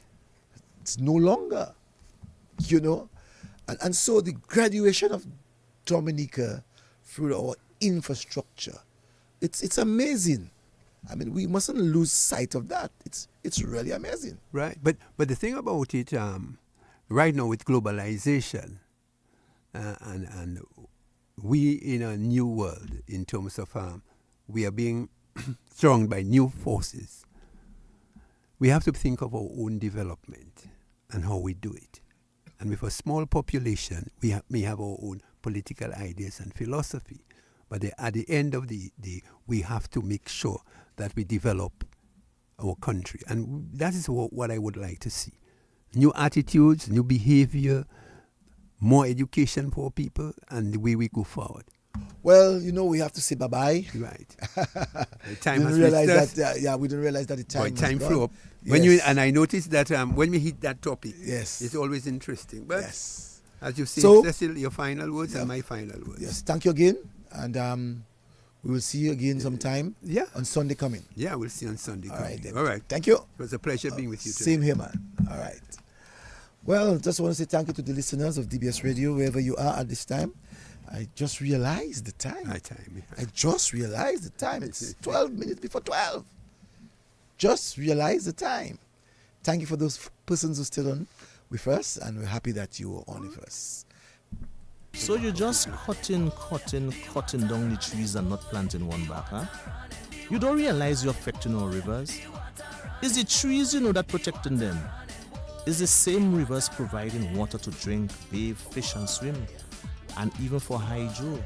Have a heart, man. DBS Radio on the go. www.dbcradio.net. Click the play button at the top and you're good to go with the nation station, DBS Radio. Motorcycle riders, a helmet is your friend, not your enemy. Wear it. It may just save your life. A message from the Commonwealth of Dominica Police Force and this station. Yeah, this is DBS Radio alongside the Booyah Master, bringing it to you live and direct.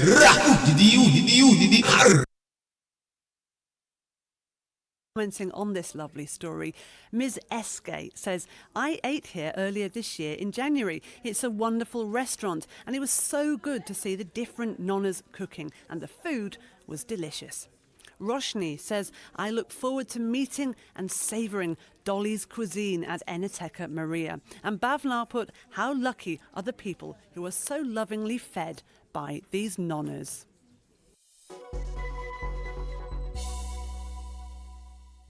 If you'd like to comment on something that you've heard, even just to tell us that your grandma could cook but was way better at installing solar panels, then you can find us on Facebook and on X. We are also at BBC World Service on YouTube, where you'll find video podcasts and documentaries. And you can cheer yourself up with stories of awe and wonder on Instagram. Look for us there, BBC World Service. Thank you for listening and thank you for all your contributions. The presenter was me, Anna Doble, and the producer was Jay Unger.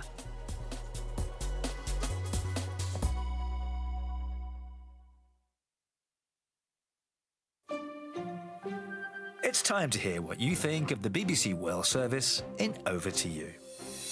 This week, we hear listeners' reactions to the news that in the near future, BBC Sounds is to end for international online listeners and a new BBC app is to launch in its place. We put your points and questions to the BBC and with the help of a media expert, investigate what this might all mean for you. I'm Rajan Datar and this is Over to You. So to start, and if you listen online and live outside the UK, how you listen to the BBC World Service is soon to change. Instead of using BBC Sounds, as you do now, you'll need to use a new service at bbc.com and download a new BBC app. The UK remains unaffected and Sounds will continue. The BBC says its online content will remain available on other international podcast platforms as it is now. And there are no changes to the